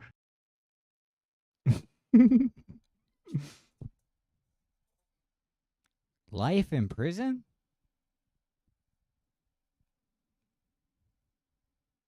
It doesn't get any more clear murder than that. So if he's saying, look, I'm a hero and I decided to spend the rest of my life in prison to make this point, okay, but that's what you're going to get. Right. Like, I don't see any reason in the world why he should get anything less than a day off from the rest of his life being in prison. So the terrorism element of it kind of bothers me because, first of all, it's making an assumption about what the real intentions were here, like beyond what Mangione himself stated in his manifesto, which was to evoke fear or terrorism or a sense of terror, I'm assuming with other corporate executives. But okay. Is it just because other corporate executives feel scared? Is that all it takes for? I mean, when anyone is killed in cold blood, we're all get a little bit more afraid. Oh, when anyone, dude, Cenk, the CEO of the Young Turks. So I suppose you could call that terrorism. So look, in my experience, I don't know about this in particular because I'm not sure about New York law and if something he did triggers a technical legal definition. But did they want to call him a terrorist? Very likely they did. And in my experience, the overall point is that whenever the government doesn't want any message getting out, they call the carrier of that message a terrorist. So if somebody, and the point is not that he didn't do violence or those people didn't, it's that when someone else does violence, but the government is not as upset about their message, they don't get called a terrorist. Yeah, I think that's why this bothers me so much, right? Like the very selective use of specific terminology, especially for someone like Alvin Bragg, right? Like when you read about the stories of certain violent crimes and even murders and dismemberments that have taken place in New York in recent years but haven't been prosecuted to the same extent that this is being prosecuted, it makes you wonder. But I do want to also talk a little bit about some fascinating polling results because today the New York City Police Commissioner Jessica Tisch said this of the reaction to the murder of Brian Thompson. Quote, "This was a senseless act of violence. It was a cold and calculated crime that stole a life and put New Yorkers at risk. We don't celebrate murders and we don't lionize the killing of anyone." But as we mentioned earlier, a lot of young Americans specifically have not only celebrated this, they do condone the assassination of Brian Thompson. So here's some data from Emerson College. They're the ones who did the poll. They found that 41% of voters ages 18 through 29 find the killer's actions acceptable. 24% say somewhat acceptable and 17% say completely acceptable, while only 40% find them unacceptable. As for Americans overall, the results are different. Okay, so a majority of voters, 68%, think the actions of the killer of the United Healthcare CEO Brian Thompson are unacceptable. 17% find the actions acceptable, while 16% are unsure. So take a look at this graph, final data point that I'll show you. So 40% of Americans between the ages of 18 to 29 think Mangione's actions are unacceptable. 56% of voters ages 30 to 39 think unacceptable. 69% of votors ages 40 to 49 think that Of the 40% that found it unacceptable among the young, even 7% of them said only somewhat unacceptable. 19% said, well, I'm not sure, could be acceptable, could not be acceptable. So that only leaves 33%, 1/3 of young voters in this country who think that it was totally unacceptable to kill an executive. That is amazing, okay? So I've never seen a poll like that. Now, having said that, I'm not overly surprised by it. And why am I not surprised by it? Because young people in this country are furious with corporate rule. And so this is a very unhealthy way to show that, obviously. But when you see young people celebrating the assassination of a corporate leader, it's not random. They didn't see one video on TikTok. No, it's a cultural phenomenon where young people are not getting their news from television, not even close. They haven't watched cable ever in their lives. And so they've never been the victims of mainstream media propaganda where they tell you, no, the status quo is great and you should accept your fate. And no, if you don't pay the ransom, health insurance companies are allowed to kill you. If you don't pay the ransom, the drug companies are allowed to charge you anything they want. And if you don't pay it, then again, you can go ahead and die. You can go ahead and die in 18 different ways. You're not going to ever be able to buy a home. You're not going to be able to afford college or any hope for the future. And then you wonder why they have a reaction like this. They have a reaction like this because they're furious at corporate rule. Yeah, and look, I find murder to be wrong, period. I don't think that is a solution to the systemic issues that are infuriating Americans, by the way, across the political spectrum. This is not a right or left issue. You see the celebratory nature of some of these posts on social media coming from people on the left, people on the right. And I don't think that this is a good solution. But at the same time, it's really up to our elected lawmakers to understand that you can't finger wag your way into a society that would condemn it entirely, right? Like, you could go ahead and shame the people who reacted to this poll the way that they did. That's only going to make them more angry. There's something broken in our country, right? There's a lack of hope among young people, and I don't blame them for feeling that way. So we need to find real solutions. We need to improve people's lives. People need to have hope. That's really the only way to change things. But, I look at our current political landscape, and I don't see that happening anytime soon. So the finger wagging will continue. I have hope. I have about 13 million peoples of hope. We're gonna make America native again with illegal immigrants. Let's go. Yeah. All right, I'm gonna force myself to stop after this.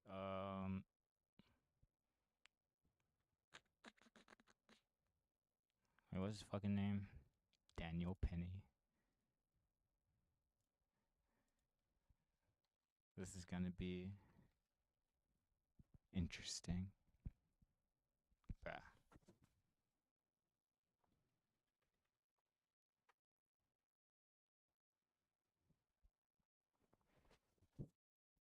Oh, she might have not have been talking about Daniel Penny.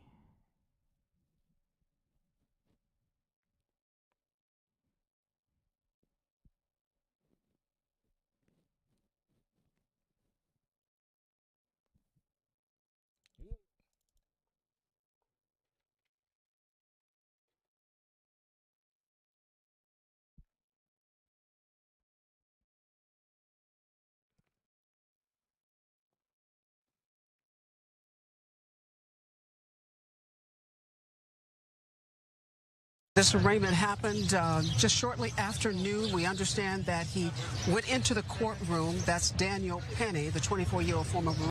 Not a thing that exists, okay? So I think this is the right charge. It probably, based on what we know so far and the prosecutors know more, it seems like they got the right balancing act. Waz, I want to give you one more opportunity here. Yeah, I mean, honestly, I don't really give a damn what the right has to say about this. They're going to be hysterical and ridiculous no matter what. I think objectively we can say, had the white boy not intervened, most likely 99% of the chance nobody would have died. Somebody only died but for this guy's intervention. I don't think anybody can make the credible, a credible assessment that Neely was about to kill somebody. You know, so that to me that's useless with engaging. But what I will say to people on the left, for folks to understand, what Eric Adams is going to do in New York City specifically, he has already broadened the scope by which you can detain these folks. And what's all. Well, it seems like they're actually. I don't condone human rights violations at all. I didn't hear anything wrong. Guilty of criminally negligent homicide by a Manhattan jury on Monday. This comes after a judge dismissed the second more serious second-degree. Mentally unwell, the defense argued for PBS. Neely made alarming gestures and remarks. The two sides would dispute what killed Neely, with prosecutors and activists arguing it was the chokehold put forth by Penny. Then, the judge has moved to dismiss the top charge in a former Marine subway chokehold trial and is now sending the jury home for the day. Jurors have been struggling to reach a unanimous verdict on the manslaughter charge Daniel Penny was facing. They've been deliberating since Tuesday on whether to convict Penny in the death of Jordan Neely. Now they will come back Monday to decide on the other charge in the trial. Neely, a 30-year-old subway performer, had been struggling with homelessness, mental illness, and drug use. Witnesses say he had gone into a subway car in May of 2023 and began acting erratically. Daniel Penny, the former Marine charged in the chokehold death of Jordan Neely on a New York City subway last year, was found not guilty of criminally negligent homicide by a Manhattan jury on Monday. This comes after a judge dismissed the second more serious second-degree manslaughter charge last week after the jury could not come to a verdict. Visible smiles from Daniel Penny, who has just been acquitted on that second charge, the criminally negligent homicide. At the same time, the father of Jordan Neely, the victim in this case, squirted out of the room after he had an outburst with an expletive inside that courtroom as the verdict was being read. the reactions? I just want to say, I miss my son. My son didn't have to go through this. I didn't have to go through this either. It hurts. It really, really hurts. What are we going to do, people? What's going to happen to us now? I had enough of this. The system is rigged. A world of difference. What's up? Hi, Daniel. What's up? How you feeling? Yeah. And what's rather on point is this analysis from PBS. The verdict brings an end to a closely watched trial that touched on questions around public safety, mental health, race, and homelessness. And then seeing reactions such as this. It's a good day here in this country that Daniel Penny got off, and I love the signal that it sends to other Americans out there who still have a heart to do the right thing, want to do the right thing, and they know that there's still a chance that if you find yourself in a situation like that, you can protect innocent civilians and not go to jail for the rest of your life. That man from Congressman Eli Crane, who also said this at one point. My amendment has nothing to do with whether or not colored people or black people or anybody can serve. Okay? It has nothing to do don't with start with that racism stuff. Purposes, gentlelady, seek recognition. I'd like to be recognized to have the words colored people stricken from the record. I find it offensive. At one point. My amendment has nothing to do with whether or not colored people or black people or anybody can serve. Okay? It has nothing to do with color Mr. Speaker. What purposes, gentlelady, seek recognition. I'd like to be recognized to have the words colored people stricken from the record. I find it offensive and very inappropriate. Is the gentlelady asking for unanimous consent to take down the words? I am asking for unanimous consent to take down the words of referring to me or any of my colleagues as colored people. And then there were more on none other than CNN. Can't seem to tell the I'm difference. not actually asking you about people on the left. I'm asking you whether you consider this person. We have people praising I want the to know Navy. whether you think that, as Congressman Crane does, that Daniel Penny should get the Congressional Gold Medal to recognize his heroism. I'm not asking you about anyone. I think you ought to build a statue of this guy in New York City. The co-founder of Black Lives Matter. Ooh. They ought to build a statue of this guy. We hadn't had an American like this since we could do a lot more. Lives Matter New York City spoke on News Nation with Dan Abrams. Do you not blame Jordan Neely at all? I mean, for what he did. He deserves no blame from your perspective, right? Did you hear the witness testimony? I'm asking you a question. Do you blame Jordan Neely at all for his conduct? If Jordan Neely was a white man, we'd be saying it was an opioid crisis. He was hungry. He was mentally ill. He had a muffin in his pocket. I wouldn't be if there were other. What about the witnesses? Let's play again, just so we're clear on the race. Eddie Gibson, who begged Daniel Neely to stop. And he stayed there throughout the incident. Play the ones that fit the narrative. But what's the narrative? There's black women who were on the subway. It was mostly people of color on the subway. What about the women?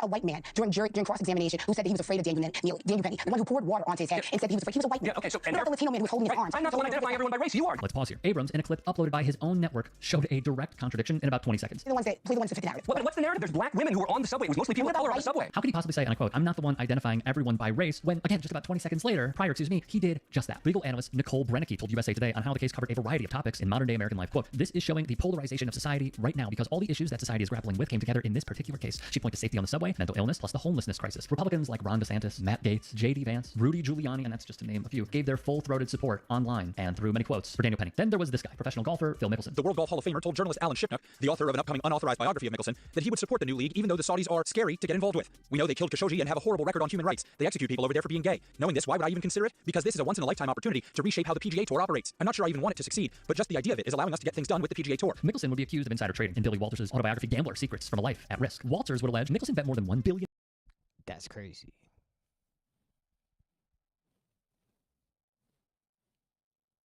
What can you do with... Thank God Daniel Penny has been found not guilty. White women are up right now. The whites are so up right now. Thank God. Thank God.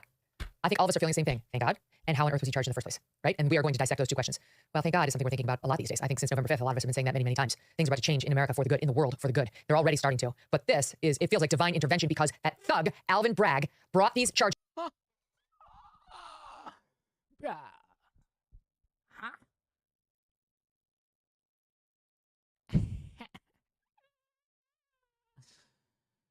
Let's fucking go. She's gone. She's gone. Ooh, that one hit me in the spinal cord. Charges where they never should have been brought. And then as his case was falling apart on Friday, you remember we had Maureen here, Callahan, he refused to accept a mistrial when the jury was hung. They were hung on the most serious charge that had been brought against Daniel Penny, accused of killing Jordan Neely. Just a Michael Jackson impersonator on the subway. No, that's not what happened. Jordan Neely got on that subway and was menacing, seriously threatening the other passengers. They were terrified and they testified to exactly that in front of this jury. Editor for Newsweek and author of Second Class, How the Elites Betrayed America's Working Men and Women. Batya, welcome back. What do you make? It's not just someone over on Jordan Neely's side. This is, we had news coming into today that the outgoing chair of the DNC said his party is insane if they think the message of this election was to rethink identity politics. Double down, sir. Triple down. Quadruple. Do it. Enjoy oblivion. Enjoy your desert island where you have no one applauding anything you say and certainly no one voting for you. Average Christian. I look forward to watching you there. CNN report men and women. Batya, welcome back. What do you make of this verdict?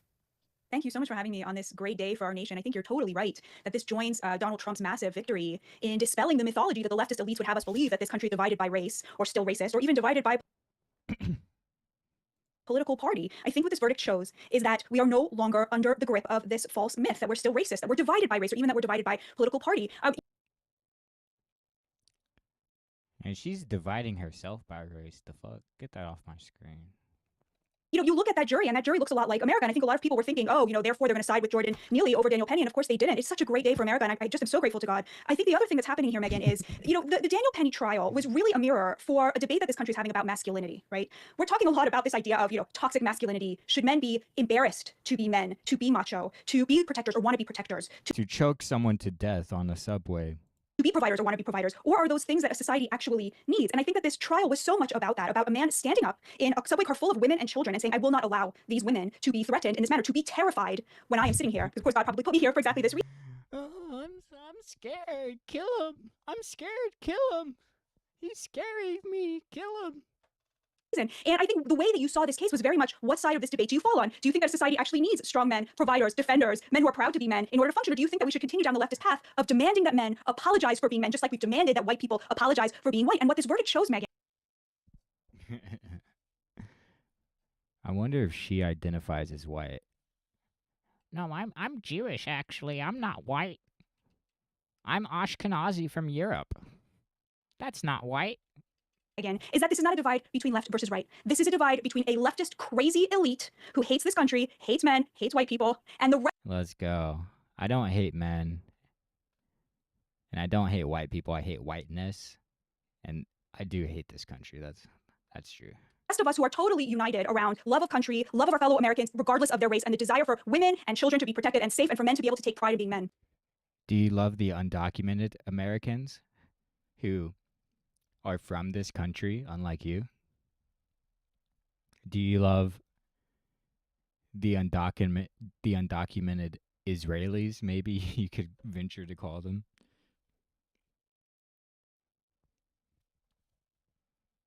Oh, but you can be divided on race? As if Daniel Penny would have behaved any differently if Jordan Neely had come onto that subway car, done exactly the same things, but had been a white guy. It's absurd. There's absolutely no reason, nothing in his history, nothing to suggest any of that. Race had nothing to do with this.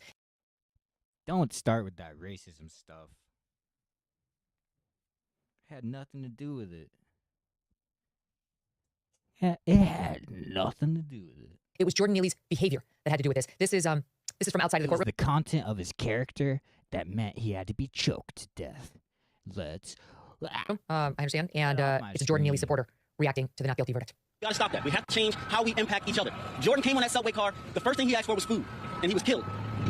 And the person who killed him was not held responsible. We cannot allow this to keep happening. That is such an outrage. I'll tell you, full disclosure, nobody will be shocked. A, I live in Connecticut, and B, I don't really have to anymore. I don't ride the subway anymore, but I used to ride it every day for years to get to work, both when I was a lawyer and when I was at Fox. And I've had countless subway riders approach me for money or food or some sort of handout. Countless. That happens to every New Yorker every day they're down there. This was something entirely different. And how dare he try to lump Jordan Neely in with the vast majority of people who are homeless, who are on the subway, who are trying to get some sort of handout. That's not what this Dude, this person looks like straight up evil. Like, look. Yeah, like, yeah. Oh my God. Ugh.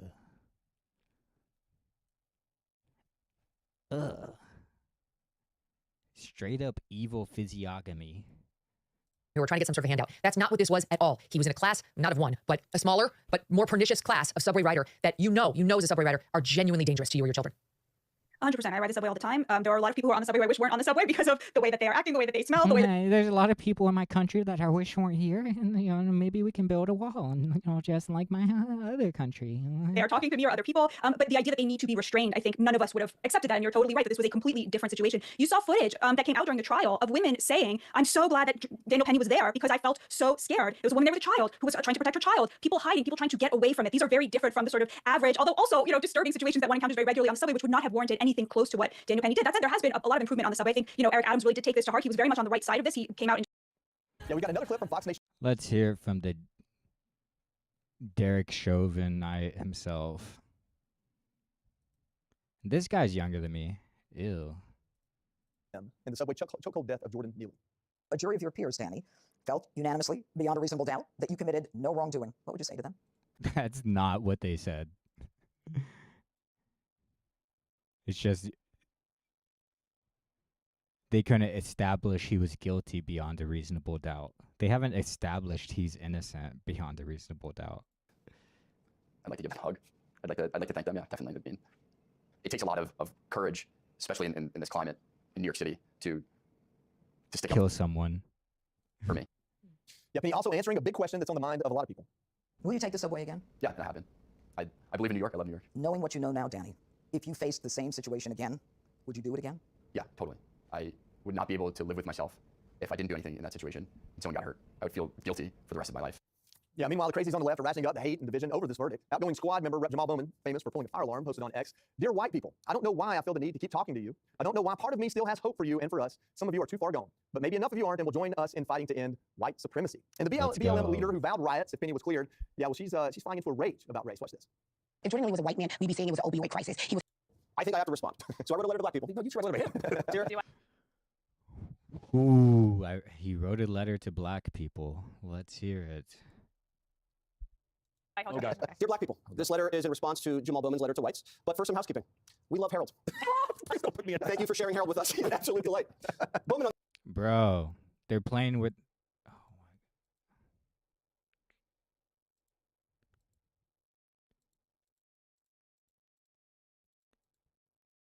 That's a white man.